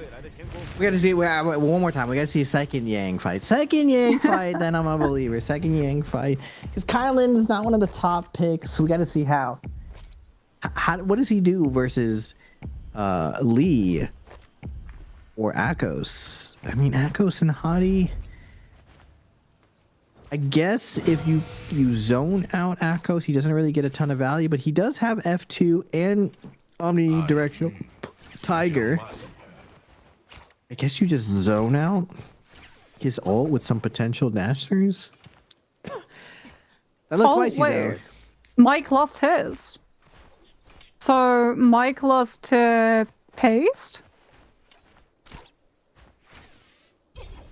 Does that mean... Oh, we're seeing the replay. Yeah, it looks like Mike lost to Paste. Paste finds the max range parry into the charged RMB from the Fist Blades. 1, 2 light attacks from the spear into weapon swap halberds coming on through from Mike's end. Utilizes the combo breaker now, continues applying pressure with the jump LMB. Pastes all of his armor down, spaces out, swaps to the pistol, goes onto the pillar, double jumps up to be able to afford the distance to be able to scale rush. Now comes on through with the combo break of the F1, has the opportunity to throw the bird, doesn't commit, still has the ultimate. Scale rushes once, scale rushes twice, swap to the blue dagger to be able to chain them together a little bit faster. Still just spaces entirely out of Mike's ultimate duration. Waits for it to be done, now comes on through with the ultimate, looking for the connection, manages to get the mark as well, so he is going to be doing a little bit more damage, gets another parry into the jump LMB, goes for the next shot, applying pressure yet again, hitting Mike through the corner of that pillar, and just continues with the chase down. Last hit from the bow, doesn't find the connection, but sets himself up to get the scale rush off of the pillar, and now can just look to clank against Mike. One more hit will do it, a love tap of RMB, and boom, Mike is down.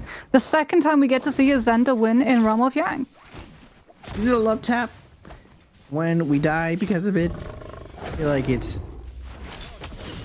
mean tap, as Arano with the mean RMB is going to take down H7. Now Pace is going for a ride. Wait, is the green focus? Look like green focus to me. No, that's just her gold F.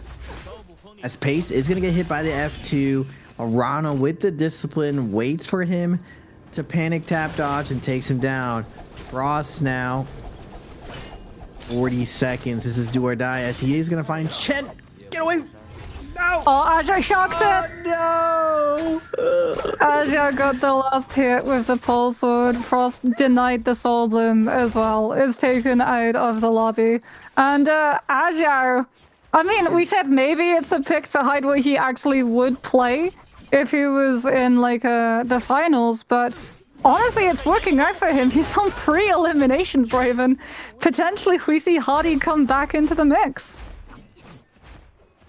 Looking chopped for Mr. Frostivus. He has to get, and it looks like that it's going to be a higher average actually for the cutoff today than it was in previous days.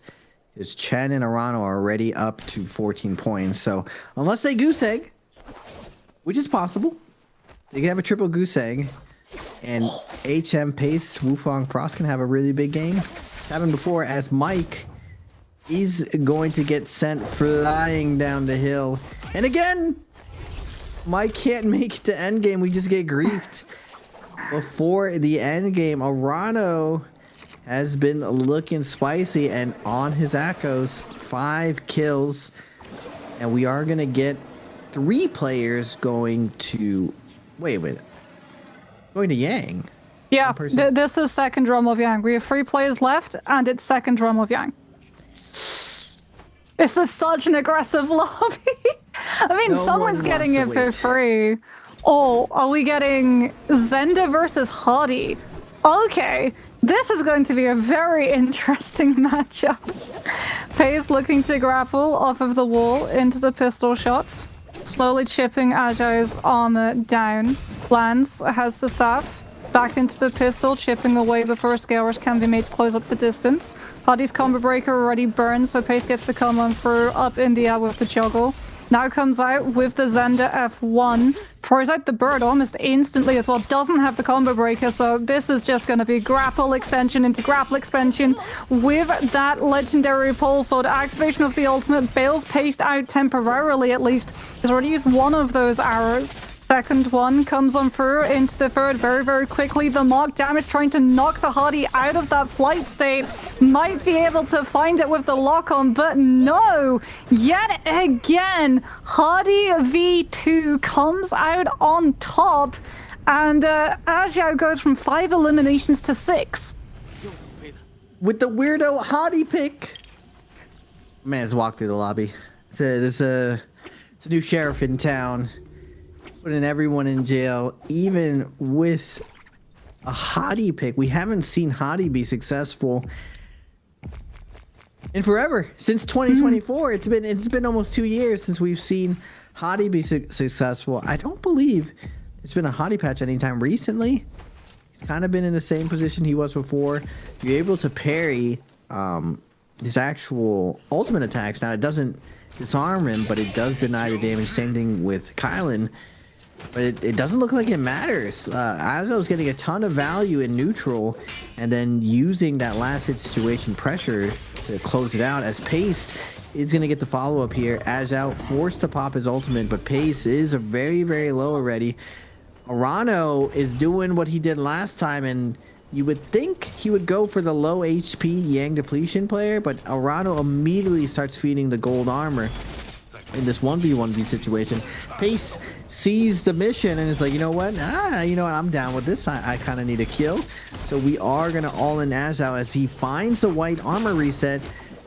Does have the buff right now, gonna get skewered by the ultimate, and now finally making some headway onto Pace as Pace tap dodges through focus tech, but Azo releasing into Pace over and over, being like, you know what, if I'm going down, you're coming down with me, Pace. As Pace is going to find the uppercut combo, and Arano keeping both of them nice and peppered up, nice and cooked. We've seen this before from Arano. If you don't focus fire him, he's going to kill you both at the same time. Azo does find the kill, does find the soul boom, but can he find the one the white armor clutch versus Akos. He's got his ult. He rolls through one Tiger Swipe. Now uses the combo breaker, cancels it out, goes in with the ultimate, takes to the sky. Potentially looks to turn around and hit Arano onto that zone damage, but he can't find the connection. Actually gets hit first.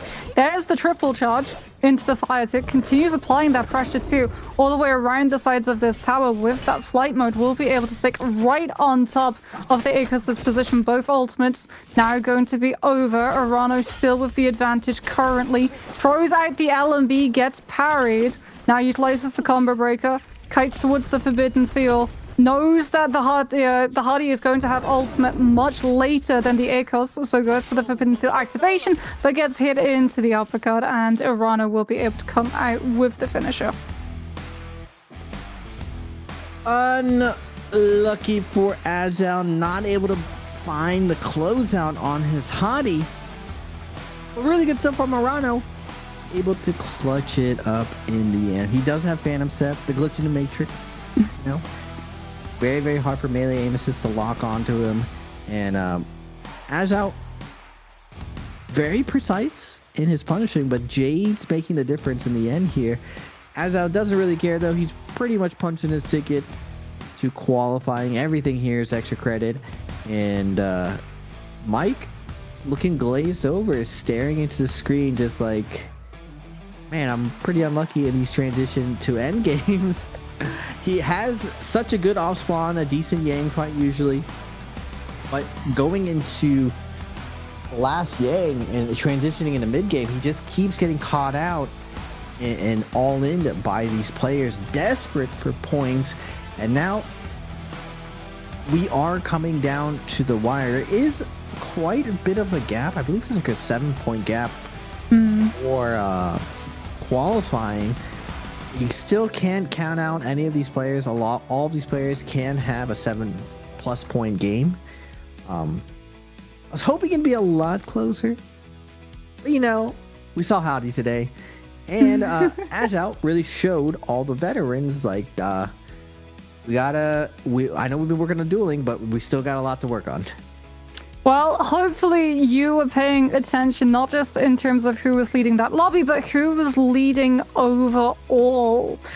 Because that's your question. Is it A, Agile? Is it B, Mike? Is it C, Arano? Or is it D, Chen? Get your answers into Twitch chat and make sure to keep an eye to see if you're the one getting whispered. But no, like, I think for Mike, that game, he lost Realm of Yang. He lost the first Realm of Yang round, which was why he sort of got all-in by everybody who knew he had Yang depletion and had about 15 seconds left on it too when he actually gets taken out of the lobby. So I'm guessing they sort of like shadowed him, tried to wait out the cycle of the debuff, and then go for that last little bit of damage to be able to claim the elimination. As that was a very fast tempo lobby. Like, we were down to 3 players by the time we had second Realm of Yang. I know we started off today being like, yeah, week 1, no one was really making any big moves. A lot of players made it to end game. We saw, what, 6 people all time out to Yang depletion because no one wanted to make a move. And then today we have just like the opposite case. Instantly. Everyone's super aggressive. Everyone knows lives are on the line in terms of being able to get into those finals. And there's one more match that they have to be able to put points on the board before we determine top 4 players will move on. Bottom 4 players will get pushed out of the tournament for this stage, at least.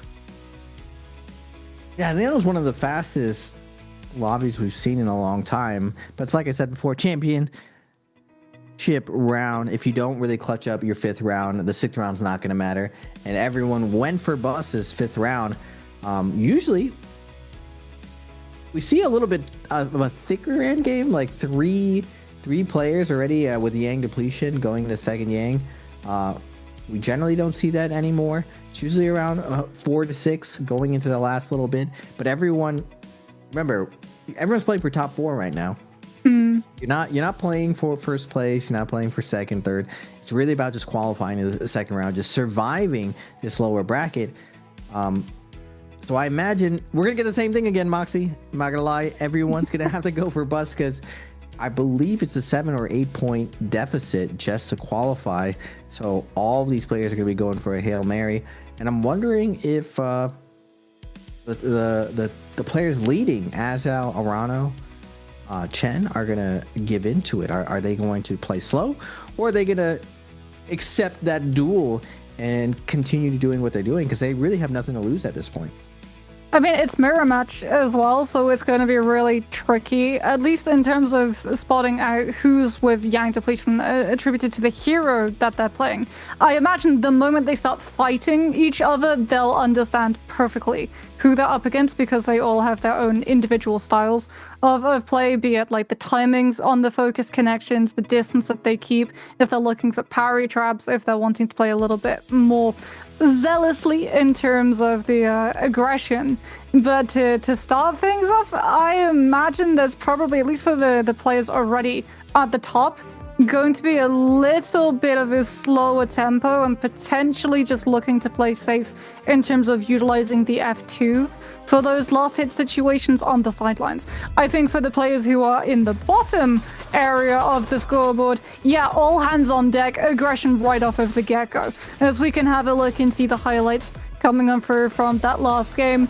This was insane, getting to see HM turn the situation despite it starting off so rough for him here at the beginning, and then that ACOS F2 connecting onto both of the players. Yeah, looking very, very clean. I'm sure that's going to be something that we're seeing multiple times in the last game of the day. The off spawn not going ideal for a lot of these players, and like I estimated, it's around 6.5 to 8 points for all of the players to break through, and that's only if third and fourth goose egg, as we're seeing Azal on the hottie, showing everyone it's not about the characters, about the person playing the characters, ladies and gentlemen. And still a lot of surprises this year, different teams, different players, and the veterans are falling left and right. A lot of redemption is happening this year. Wang Liang doing super well, Agile coming back doing super well, and Arano finally passing one of his big time rivals, Mike, here, looking stronger than Mike. A true test though is Arano's always been on Akos. I keep saying that it's one of his closers. It's his MVP character, so he definitely trusts in doing well on the character. Is he gonna find the mirror matchup versus Mike? Or I'll even tip my hat if he can beat Agile on Akos to really kind of put the league on notice that he is here to game and he wants to win Jacob this year. He's leaving. He's normally known for his overall third-party strategy, but not to overlook his second Yang. He goes into second Yang with not as much loot as everyone else, because a lot of the times he skips the first one.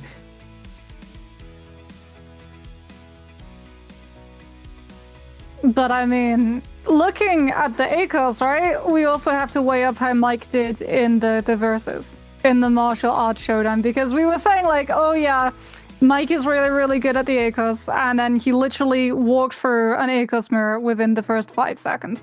That being said, we will be back with that mirror match in a little bit. Don't go anywhere, we'll be back after this short break.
welcome back everybody to the NARAKA BLADEPOINT Pro League. We're getting ready to head into our last match for the day, which, Raven, you know what that means. It's mirror match time. Get ready. We're about to have 8 Akos Who's running around the field. Actually, what is the plural of the Akos Who? Is it the Akos Who's? As in WHOSE? Never thought about this before. I would say Akosys running around. I don't. The big thing that's going to be in question is, can anyone come back from such a big deficit? Like, when we look at the leaderboards, closest person I believe is HM at 6.5, but Wufong, everyone else has a huge game ahead of them if they hope to qualify. Now, we've seen it before in previous games that people are able to score more than 10 points, but you're hoping for the most consistent players to also goose egg. Now, we saw 225 throw this exact position before, but now 2 players are going to have to throw on the cusp. I believe it's Chen and Arano are both going to have to throw, or Chen and Mike right on the cusp.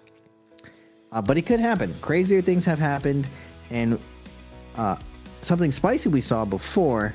We don't have some of the crazier players in the lobby like Shen Yuan running V2, and I believe Wang Liang also ran V2 as well, just running cages going around. But if you're trying to get the most amount of kills, and there's a good chance you're running into Arano, Mike, or Agile, I feel like running cage is a good play here. Just because unless you really feel like you have the higher win percentage versus those 3 players, it's going to be pretty spicy for you to go into Yang and win it. So you might as well cheese them as much as you can in order to get that 10-point game. We've seen it in the past that it's worked out with the cage, contrary to what people may think. Oh my goodness, Agile's already up to 24 points, Arano at 18, Mike at 15, and Chen at 14. So both those guys feel very safe, you know? And if they're doing their homework, they just got to know they need 1 kill. So as long as it's not Arano or Agile, which I feel like their playstyles are very telegraphed. Arano, very zone heavy, doesn't really want to overcommit. He's going to be hawking, and Agile, very, very aggressive. You could kind of just all in someone in the bottom 4 immediately. I'm hoping we get the Hail Mary from Frost. We go with the 12-point game somehow. Which Frost is very... He's very the concern, though... It's a long shot, though. It's looking chopped for my man. It's looking chopped. The concern, though, I think for all of the players at the bottom is, like, you're so far behind in terms of points. You're going to need to get multiple kills. But everyone is in that same position, so everyone's going to go for those kills. And then if they're all splitting the kills between them, I don't think there's enough players in the lobby now for them to be able to actually get through, for one of the 4 to be able to make it.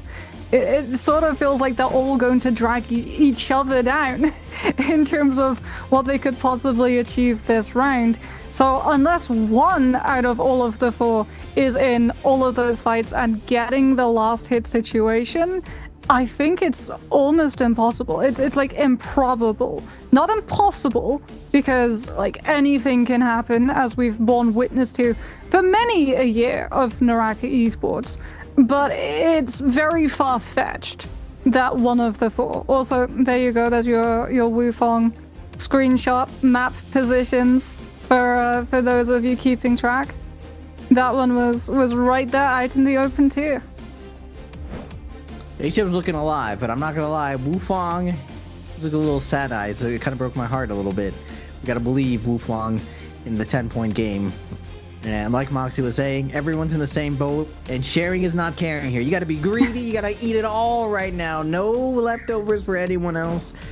In order for someone to make it through, you got to eat everything up. But we've seen such incredible discipline from the players today. The multi-way fights off spawn, no one's committing. Everyone's, 1, camping out armors around them, and then 2, waiting for whoever is beefing to go. Like, yeah, you guys want to go first? By all means, ladies first. and we'll just clean it up afterwards. Frost in dead last right now, and unless he pulls a miracle like his hair,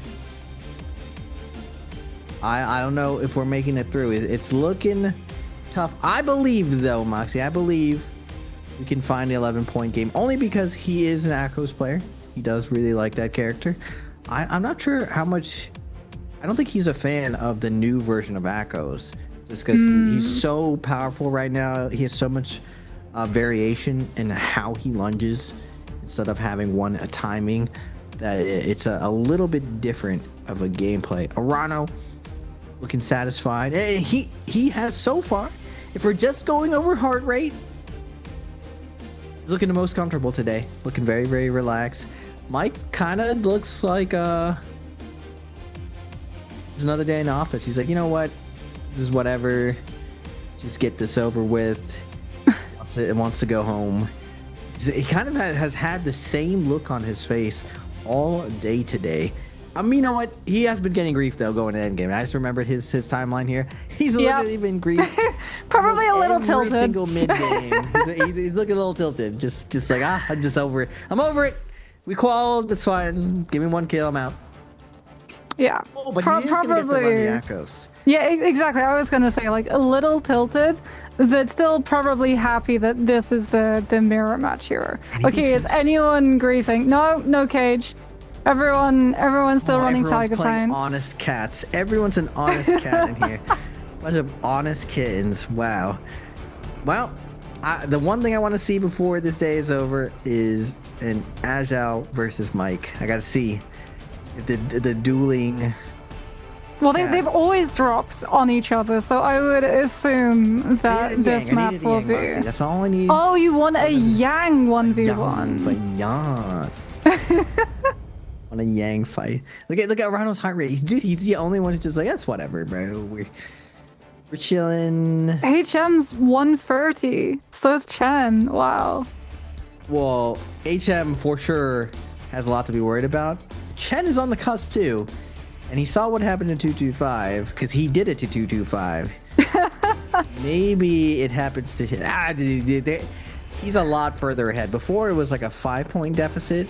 This is a 6.5, 7.5 deficit. It's a lot more. That extra 1.5 points makes a huge difference. We'll have to boy. See. Here we go. Game 6. We're predicting aggression out of the gates for the 4 players in the bottom, since this is going to guarantee their survival if they're able to do well here. To the point that, yeah, HM, honestly, kind of surprised he didn't throw a actual hand towards Arano there. Just decides to loot up, grabs a blue staff, as we can have a look in Celestia. It is going to be Wu Feng already getting his hands on blue blades. And, ooh. Where exactly is Chen off to is the question that Wu Feng is asking. Tries to catch him with the Akos F2. Doesn't manage to go into the full lockdown follow through. Comes out with the RMB. Looking for the parry. Chen goes for the overhold. Hits him once. Is way too low in terms of health to be able to actually commit to this fight. Just holds his position on that ceiling too. Trying to check out if Wu Feng is going to chase after him and look for a scale rush. As we get Wu Feng throwing out, committing really to all of these blues. Even comes out with the Akos F2, manages to find the catch into the uppercut, into the RMB drop down as well, and Chen is fried. Wu Feng just tossing all the blues out as he's able to secure the kill onto Chen. And this is what I was worried about for Chen. He can't shy away from the moment. We got to get in there and throw the parry out or release, especially when our opponent is willing to all in us in the spot as Arano. Again, sitting on the outside is going to be fighting against a very, very aggressive HM, as ult is going to come out from Arano. HM holding onto his, breaks the combo right here, gets the Tiger, turning the momentum back in his favor. And he's going to zone out Arano immediately makes a move towards the buildings. HM just cuts to the right. It's like, no, we're not going to the buildings yet. We're going to hold on. Arano uses all of his stam, and HM, a great positioning play, locks Arano out. doesn't let him retreat to set some type of armor reset. And HM, it's a point in the right direction. Same thing with Wufang. I mean, this is dangerous for Chen, right? HM now able to go through onto 8.5. Chen losing his hot drop 40 fight. kills. What? Yeah, Asia is just getting aggressive. That's the thing. Is there going to be enough kills in this lobby to actually allow HM the opportunity to climb up into the top 4? Or is Asia just going to greed all of them away? HM, he's already like on the field looking for his next one as well, trying to scout out, rotates up towards where the Realm of Yang is going to be spawning, and is about to run directly into Asia. Yeah, this is a very dangerous cat. This is like top of the food chain tiger that you have to worry about at the moment. Asia does use the F2 very early on in that fight, and HM not actually going to commit to taking the 1 versus 1 just yet. Wants to get a better read of the situation first. HM more than happy to just start fighting instantly. Scale rush, 1, 2, jump LMB, jump LMB. Goes for the RMB, doesn't manage to dodge out of the F2, so does get hit on the wake up by the focus hits of those dual blades coming through when he can't dodge out of it. HM still with the jump LMBs just teleporting his position directly on top of HM, who's so low and gets taken down by a musket shot before he can get an armor swap from the ground. Well, 5 kills off spawn. That's why I needed out of Frost on Azhao. Wait, the good part is the qualifying range hasn't increased. Like, everything is on top end. No matter what Azhao does here, this is not really... Oh, no! It's Frost. That's where he was. Oh, no. Yeah, the 1, 2, 3. We get 100 to 0. Do we get 100 to 0 down the hill? It's not a good look. You might get your wish for Realm of Yang, though. Flesh wound. It's only a flesh wound. You know, we died once. We got another one. Oh, we got to get the Agile versus Mike. Yeah, that's what I'm saying. Aja's already posturing up for it. Mike's already got a Realm of Yang pass. Like, for sure, they both full send in. Does Mike just... Mike actually plays Yang selectively. He doesn't just full click. He used to be don't care who I'm fighting, just click in. Just like you're fighting against Mike if you go in first. Now he actually varies, going different Yangs. Now, oh, we might get it now, actually. They're posturing up for the same one. as I was feeling himself, giving the hop skip vibes. And my opponent's skipping around in joy. And has been having it. The jumping R&B is clearly a sign of a happy cat. Yeah, this is a sign of happiness. If I see my opponent and I'm like, this guy is having too much fun. He's making bread. It's you know the thing that cats do when they make biscuits before they. Yeah, that's what it's called. It's where their paws press into the ground. It's called making biscuits. Yeah. I know what you're talking about. Yeah, he's making biscuits with the jump R&Bs. It's even using the fist blades. It's perfect. Well, would Americans call it cookies? No, I've never heard anyone call it that. It's like the cat, like, was it like stretching their claws out? I don't know about making biscuits. No, we got Wufang versus Azhao. Dang it! Whoa! We got to cheer for Wufang. Let's go Wufang, baby. Just let Azhao know we're the J-Cup winners. We don't take too kindly to your kind. Mr. Azhao with the purple fist. Oh no, we got sniped out of midair. Got hit with the F2. We got immediately staggered. We do get a stagger for ourselves. We kick the cat out of the air. That's right. Get that stuff out of here, Azhao. We don't care that you have purple weapons. Ooh, nice weaving. Wufang able to dodge the first tiger. Goes for the first tiger. Gets one. Yeah, Azhao. We're gonna get the full stun. We're gonna get the reset into the boom kablowy. Oh, 1 HP. Wait, no. A turn. Oh, no. The F2 on clutch. Oh, the F2 hit on clutch. He had it. I was about to celebrate it. The 1 HP. The 1 HP turn off of just like getting that one moment to hit the ACOS F2 to turn the fight. Mike as well also, I believe, won his Realm of Yang against Frostiverse. As, do we see the instant rematch of Ajay versus Mike? No, Ajay's gonna go shopping. Mike's already going to go hunting to see if he can run into a player. Meanwhile, at Graveyard, HM's just inside a bush. he's hiding out in the invisible bush. I think he's got a bounty on his head as well, so he's not really wanting to take a fight now before he can read out the player who put that on him and he doesn't start taking a fight and then get third-partied. As Alliance's Pace was also able to come out on top of his Realm of Yang.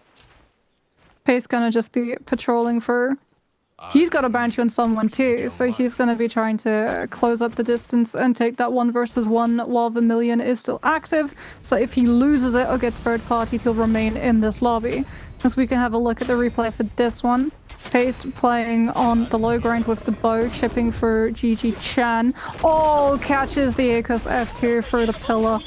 Gets the advantage in terms of health. Ultimate comes on through from both of the cats. So far, no one committing to the pounce. Chan's going to use his to go for a gap close, and instantly Pace finds the punishment. His actually finds the connection into follow through on that invisible wall. As we now get 3 Akoses all playing to try and find a grab onto T's Wufong, who's so incredibly low. And it actually turns off to Paste instead. No! Not the Akos F2. Chen bats Wufong back, which actually allows Paste an opportunity to recover, since both of them were just playing who could get the kill to count, and now comes on through with much later cast of the Akos V1. Pace is going to be able to roll out of the way of the F2, dodges the last cast of the Tiger Pounce, but does not have ult, does not have F2, gets caught in the back by the claw scratch, and should go down in a matter of moments.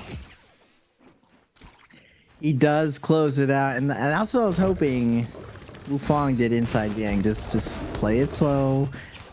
Wait for the final F2, just go for pounces when he had such a huge advantage. But Azhel with the sliver of health clutch. Can Frost... Well, there's enough people for Frost to still, you know, this is crazy. This is crazy hopium. We got to get 13 points right here, Frost. This is where we start. 13 points, get the full F2. Gonna go beating through. Oh, Azhel just... Oh, wait, we got to kill. We got the soul blue. It's possible. No double charge release. Nice. We're out of stamina. Oh, we get trapped. Oh, it's a lot of damage. This is 5th blade, you know, it's still... No, it's not possible. It's not possible. It's not possible. Azhel is just a train. Just rolling through everyone. He's on 7 kills. He almost has He's on 7 kills when our lobby went... From 12 players to 8. It's still possible. Mike versus yeah, it's still possible that we get Mike versus Ajay. I know we're both hoping for it. I think everyone is hoping that we get to see this one. Like, please, please. It's risky going into second Realm of Yang. If you get hit with Yang depletion, like, Ajay for sure is going through. Because what's the highest record that we've had in solos? It was, what, 12? Yeah, I think it's 12.5 points. Which I'm I don't think there's a way that he manages to beat the record, because he's got 7 kills and there's 5 players left, including himself. So he would only be able to come through with 11, unfortunately. No, it's not 12 kills, it's 12 points. So I think they're the placement points plus amount of kills. Oh no, I was meaning kills. Kills is the record in solos. I think it's 8. 12. I think the highest I've seen was 8. Oh, yeah, 8 from the 12 lobbies, and then from back in ye olden days when we had 16. No, 8 in the 8. 8 in the 8 lobby days is, I think, 8 kills, but the points is 12 points, I think. Oh, here we go. Ajay's for... Does Mike step up to the plate to contest? Well, I'm pretty sure everyone's secure now, so everything's just brownie points. Come on, Mike, go in. Win. Come on. I'll take it in Arano versus Ajay too. That's fine as well. Chan's just off grabbing Spirit Well. Chan's been doing great, just being able to claim these Spirit Wells. Getting to end game, getting to posture up for the last Spirit Well. Come on, 4, 3, who's it gonna be? It's Arano. Alright, Arano. We got to round 2. Let's let this young buck know his place. As Arano's gonna start on the floor. He's gonna try to go for a trap. And what the? I can't believe my man got a light attack off landing. I don't think I've ever seen that ever. A light attack off landing is insane. Forcing out the Tiger. And getting the stagger onto it's not looking good. Ooh, my goodness. We're gonna get the reset. Oh my god, the R&B. Oh my goodness. Yep. The weapons swap as well, like the vertical swing of being able to punish when you're stuck after getting Tiger pounced. Oh, it's a lot of damage. Oh, no way. Did Mike and Pace's F2 just hit each other at the same time? I mean, Chen just takes full advantage of that one, comes on through with his own actual cast of the F2, the only one in the freeway fight who still had access to the cooldown to be able to claim the elimination. And Mike is the one who was granted safe passage. Not being hit by the later F2 allowed him to recover and book it, quite literally with his tail between his legs. Fun and interactive, as Duncan would say. The F2 stun. Something really Akos needed? Yes. Akos really needed it. And Tarka needs more nerfs, to be honest. Quite frankly. Agile already. Yeah, I'm casting with him tomorrow. He's for sure getting revenge. He really enjoys when you tell him Tarka needs to be nerfed. Tell Duncan that Tarka needs to be nerfed. It makes his day every single time. As Agile, he might be setting the record. He's poised to set the record. I haven't seen any of the winners bracket side though. If anyone's like super fragged out. Which, oh my goodness, if Agile is in losers bracket, who is being a monster on the winners bracket side? Like, who just... That side has to be insanely difficult if we got all these demons down here. I cannot wait to see who's able to win this finals just because of how well everyone is fighting. And even strategic-wise. Granted, you know what? Game 5 was kind of troll. A lot of people overextended. We are gonna see a tower situation. I don't see anyone with Yang depletion. Just Arano. Arano has it. Arano has it. Isn't Arano secured to qualifying? I think. Yes, Arano is second. Yeah. Everyone's just chilling here. This is just, you know, for the bragging kitty rights. All these guys. I'm the biggest cat. No, I'm the biggest cat. Well, we're only fighting for second biggest cat because Agile is the fluffiest cat right now. He's already almost up to 33 points. And he's actually showing a ton of min-maxing that no one I've seen so far is really doing. Most of the players are not using pole sword at all, and we've seen a lot of positions where the R&B ends up securing a ton of sisters. I was saying before, Arano literally had every single choice he made red non-stop and gets struggled right here. And again, 9. Every single position read perfectly by Agile. Just feel like a lot of players in their panic situations are just mashing instead of trying to react and dodge to certain animations. But this just shows the evolution. Every option eventually gets figured out how to punish. Nothing is truly 100% safe. And Agile revealing a ton of stuff, which the great thing is we live in a copycat league. All these guys learn off each other.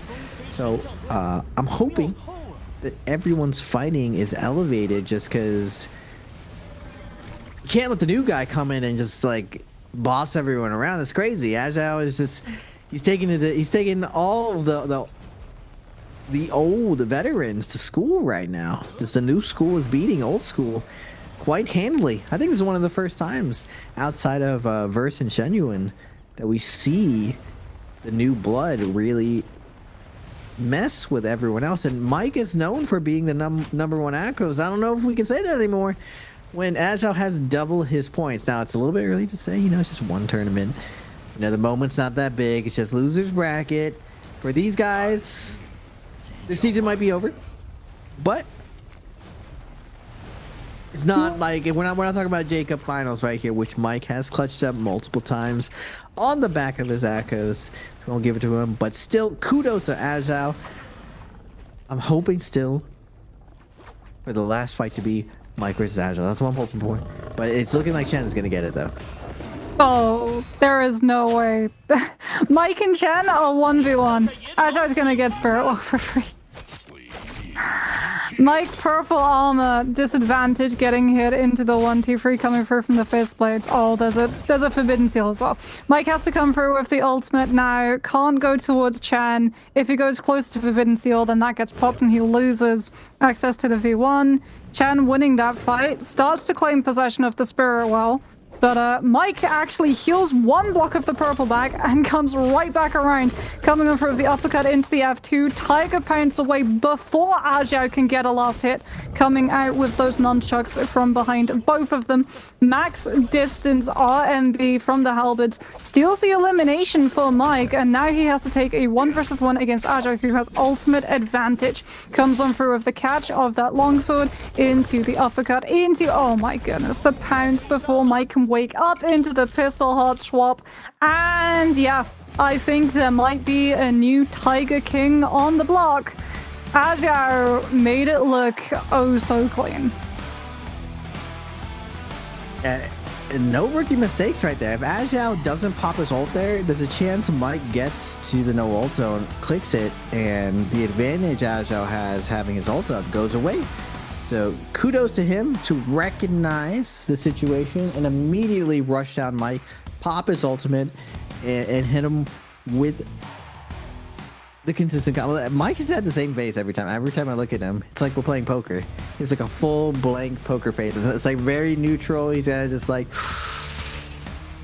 I'm not tilted. That's what his face says. Like, I'm not tilted. This is fine. Chen. Yeah, but internally tilt, probably. I mean, even though Mike qualified, I know to his standard of his caliber of player, he's unsatisfied for where he's at, and he knows that he's gonna get past if he's not gonna dig deep this year. He's for sure gonna get past. In previous years, there was still wiggle room. He still showed a lot of life, but I would say I've never been a hater for the Mike hate bandwagon, but I'm not gonna lie, this year he's looking pretty mortal. Wufang, definitely disappointed in the outcome here. He's the J-Cup winner. Showed a lot of life early on, did well in the martial arts part, but just couldn't get anything going for him throughout the matches today because of this dude. Agile. Just cannonball splashing in and just decking the whole lobby. He was just like a tidal wave and everyone just got washed away. And it's not like he only did well on his strong characters. He did well on every single character. Like, there was no weakness essentially on any character. I mean, a lot of it as well was just his 1v1s. Like, his understanding of each different weapon too, because he played a vast arrangement of weapons too. He didn't just like stick to one. We got to see a whole basic like arsenal of all of them and understand like the spacing, the timing, when to go for those parries, when to play like really aggressive rushdown, when to play a little bit more slow in terms of, well, not all that slow, but as slow as you can get when you're a very aggressive player. So for sure, looking forward to getting to see what he's going to become and evolve as the year continues. But that's a big upset. There's a lot of players who like haven't been able to make it through the lower bracket round 1 that we expected to see. Now that we finished the lower bracket round 2, there's more players that we did not expect to see going out, as we can have a look and see like the overall scores, at least for that game, coming on through. As it will now determine top 4. Top 4 players go through and continue in the tournament. Bottom 4 are ejected from this stage. Ejected just sounds so brutal. I feel like I was just tossed out when you said ejected, Moxie, as Frost, Wufang, Paste, and HM will be ejected, as Moxie says, to the Netherlands. as Chen 17.5, Mike 18, and Arano 19, way above the normal lobby average. That being said, we got Ajao in the stratosphere on the Mount Everest of points, 36.5. He had no bad games. I was saying before that even a 3-point game, anything above 3 points is a decent game. As you look at everyone else's, everyone's struggling to get past 3 points, and that was Ajao's worst game at 3.5. That was his worst game. I mean, looking at the highlights too, just getting to play, waiting for the 1v1s, and then coming on through with the charged R&B from those fist plates to get the last hit situation. Like, he was great at third parties. He was insane at the 1 versus 1. As we can have a look at these replays, the realm of Yangfei coming on for it from Pacer, being able to find the Tiger Pounce into the follow-up elimination. And I mean, that was a lot of aces with that V1, finding the Tiger Pounce advantage off of those players static in their animations into just the confirmation of the F2 being able to pick up those limbs. Ooh, this is the pure read. Oh my god. Arano just checked out like a library book. Normally, pillar resets are very, very safe, and Arano just gets scooped out of midair. And again, just Arano tries to slide, roll down the hill, doesn't make it out. Mike tries to make it to the no ult zone, and Ajao just immediately rushes him down, pops his ultimate. It's like, no. We're not doing all that. No resets here, no chance. We got the advantage right here. You used all of your ultimate on Chen, I believe. We're taking you down right here. No chance. Now, in the past, a lot of players had egos about just not using their abilities, like no need, just to like kind of send a point. But what we've seen now is a lot more efficiency. Players will just use all of their cooldowns to lock things down, and we see Ajao do that, giving full respect to his opponent, being like, you know what? We're not going to let this Akos have any chance of bringing this back. We're going to take him down here and now. And Mike just, again, looks like Arano. Just every single option covered by Ajao. Just full suffocation. Completely denied of any type of comeback. Which, remember how amazing Game 2 was, where Arano was fighting back forever. Fighting 2 people at the same time. And Ajao was one of them. He was able to bring it back. Not this time. Not when Ajao has so much momentum. He just plays completely lights out his last game. I was kind of hoping it wasn't that. I wanted a little bit more drama, but it was cool seeing just how Ajao has taken a lot of what the dueling community has and brought it to Pro League, and has really shown everyone, like, you guys are still best in the world at competing, but there's still another level to this 1v1 that I hope everyone catches up to. Oh, well, we'll have to see, as we'll be back to close out the day after this short interview. 好的，亲爱的各位观众朋友，欢迎来到赛后采访环节。Ladies and gentlemen, welcome to Post the Game Interview, and I'm host Yu. So today we invite Zhao Ran from our Chucky G. So let's say hello to audience. 给观众朋友打个招呼吧。大家好，我是 XKG 阿然。也是再一次恭喜到阿然选手啊，今天能够晋级到我们的总决赛。So congratulations again. So how you feeling right now to get into our final right now? 现在进入到总决赛之后，现在是一个什么样的心情？比较平淡吧，因为是自己应该做到的。Okay, so for me, I feel my mindset is also very peace, because I think I can do it.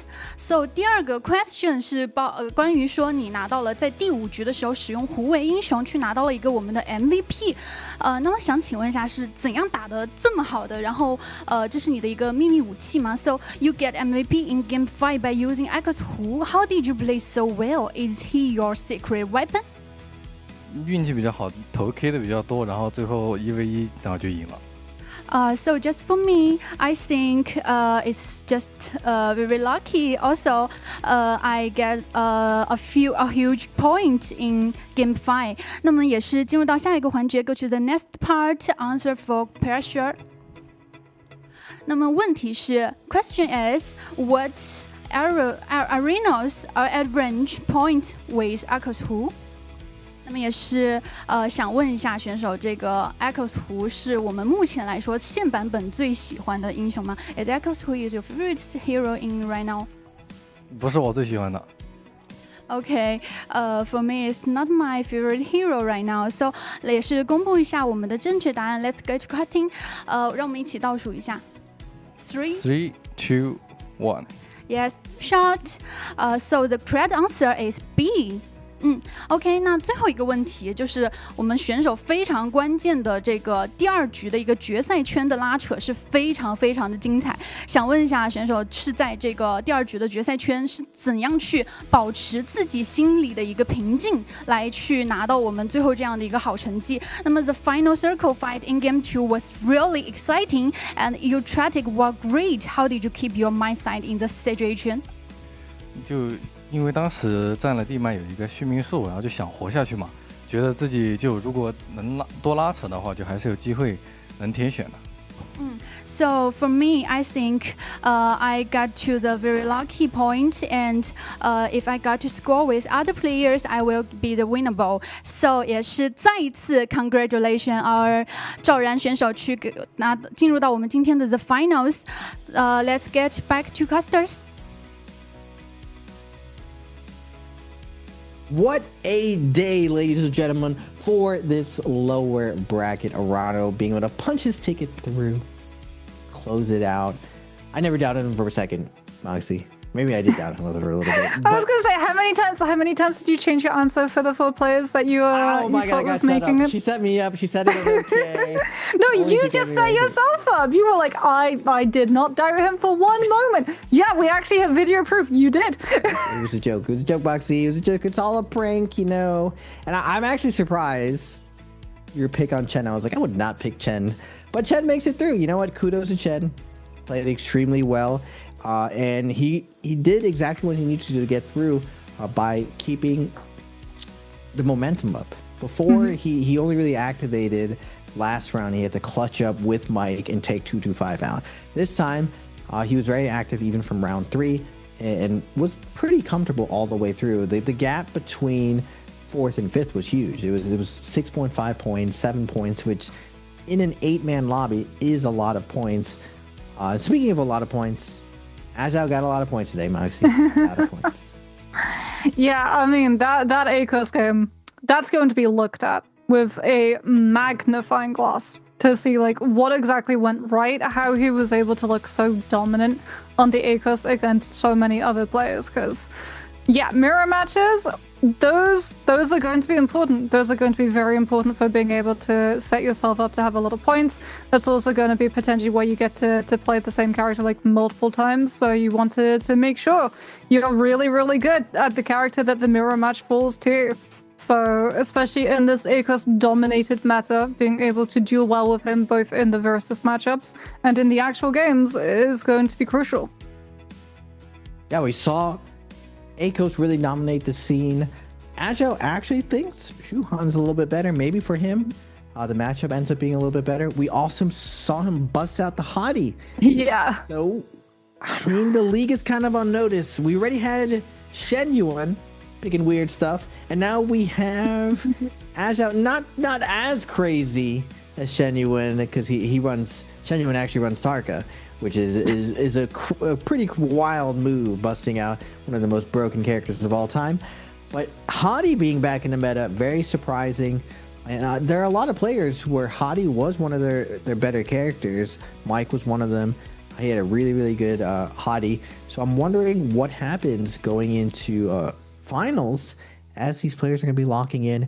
And the new rules, all of these players are already adapting. And Agile, if you want to make a big splash in the league right now where the meta's getting reset and everyone's established stuff, it's the time to put in the work. And I was wondering, in the offseason, did he go into the lab? What's he going to bring from the dueling community? For a lot of you guys who don't know or didn't see Agile last year, he comes from a lot of the custom room culture of NARAKA, of all these top players who love dueling. we have these side tournaments that happen outside of Pro League where the best duelers show up. A lot of the times the pro players don't show up to these. They kind of just stick to NBPL. And this is what happens when you don't work on every aspect of the game. Agile comes in the league with a huge advantage, and I'm happy to see the dueling community showing up big and it paying off in the meta. Speaking about the meta, it feels like it's not like fully developed just yet. We're seeing a lot of value being placed on Yoto. Now, Farrier pretty much virtually only sees play in the martial arts variant of those matches. We don't really get to see her in the actual wider maps that we get to see played. Zenda has thrown a huge curveball into the mix because there's some fights where she looks insane, right? Where you're like, okay, she just chained that kill together in the space of about 5 seconds. And then there are some fights where she just seems to get steamrolled. So I think like she's still going to require a little bit of time to work out, especially since, in my opinion, the V2 didn't really have as much value as the V1 in the instances that we got to examine it, right? V2 got binds, but those binds did not lead into actual eliminations because of it being such a short window where you're actually bound to that one position. And potentially that also opens up the elimination to come from a different player entirely, which is one of those things you have to worry about, given like the ACOS F2, muskets, pistols, all of the range damage existing in the game. Not being able to claim the elimination after doing all of that work, especially if it's tied to an ultimate, is not a good position for a character to find themselves in. Well, I'm excited for this season going through the MVP. 8 rounds, you know, it's going to be less about momentum, less about streaking, more strategic. And I had a little bit of doubt of Aja's macro ability after watching with his ability right here and playing safe and even rushing down in certain positions. Also playing multi-way.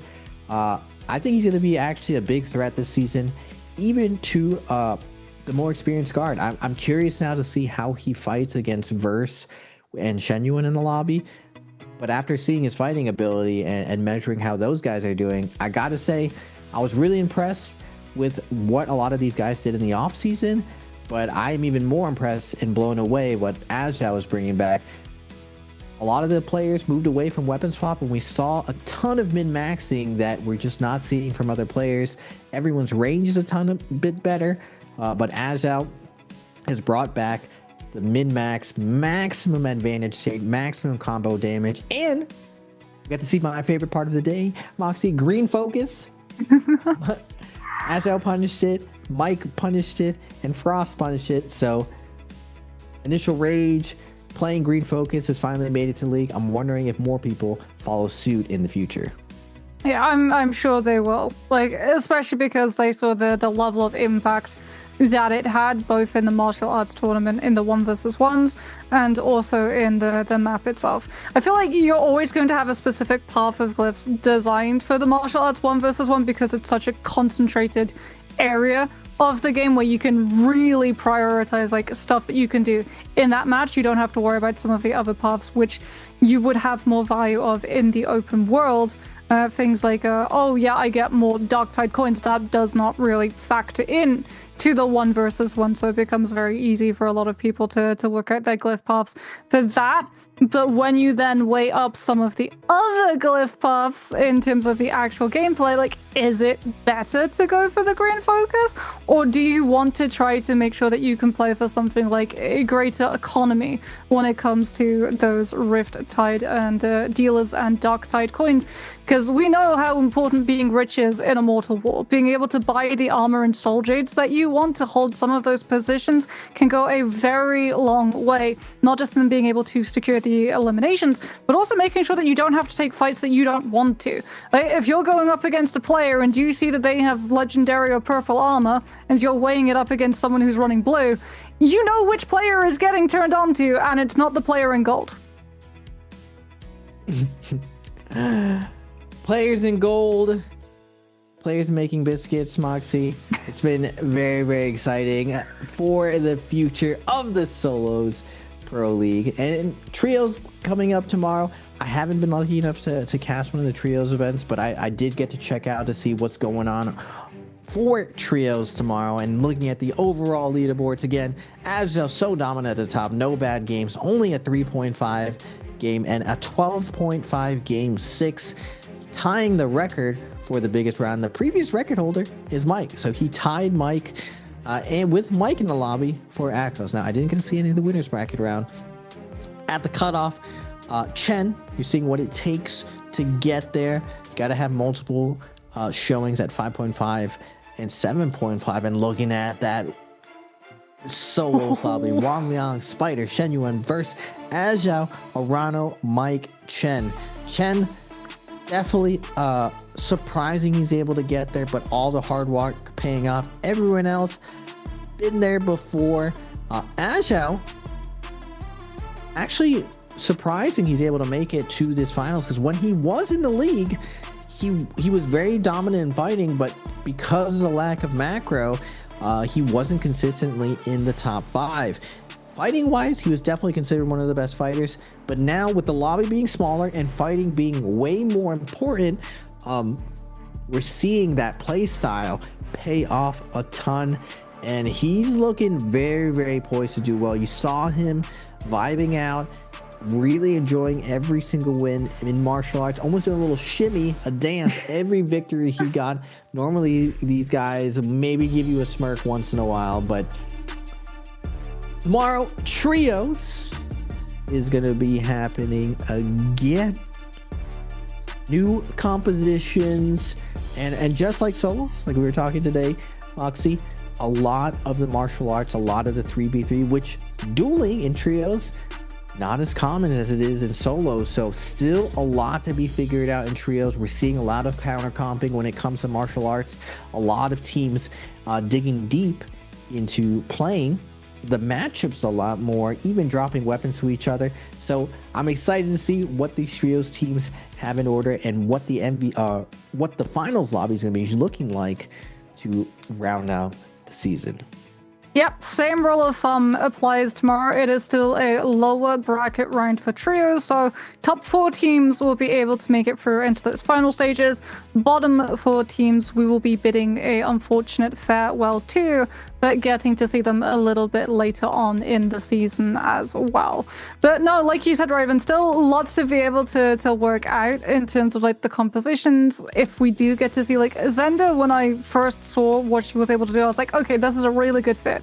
For trios, is it going to be good for solos? We'll have to see. So very excited to get to think about the prospects of what exactly the Zenda is going to be used for in those trio selections, as we always have, you know, some of the old staples returning as well.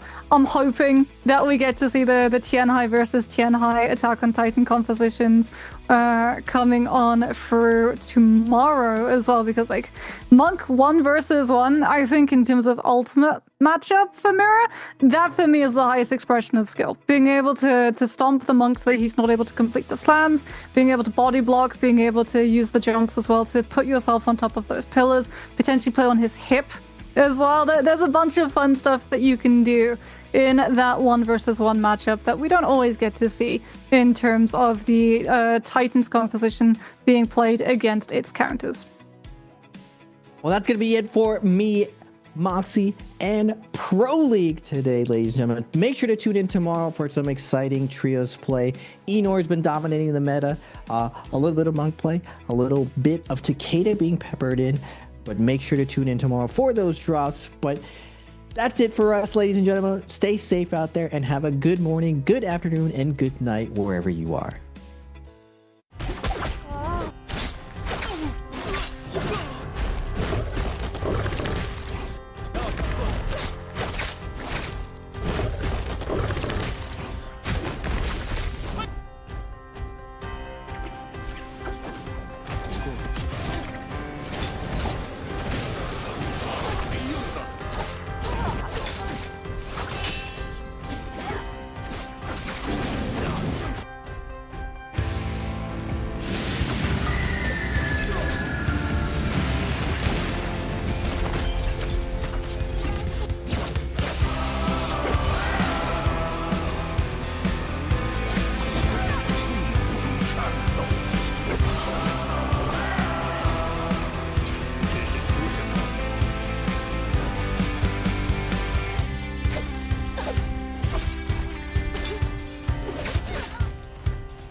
暴风领地。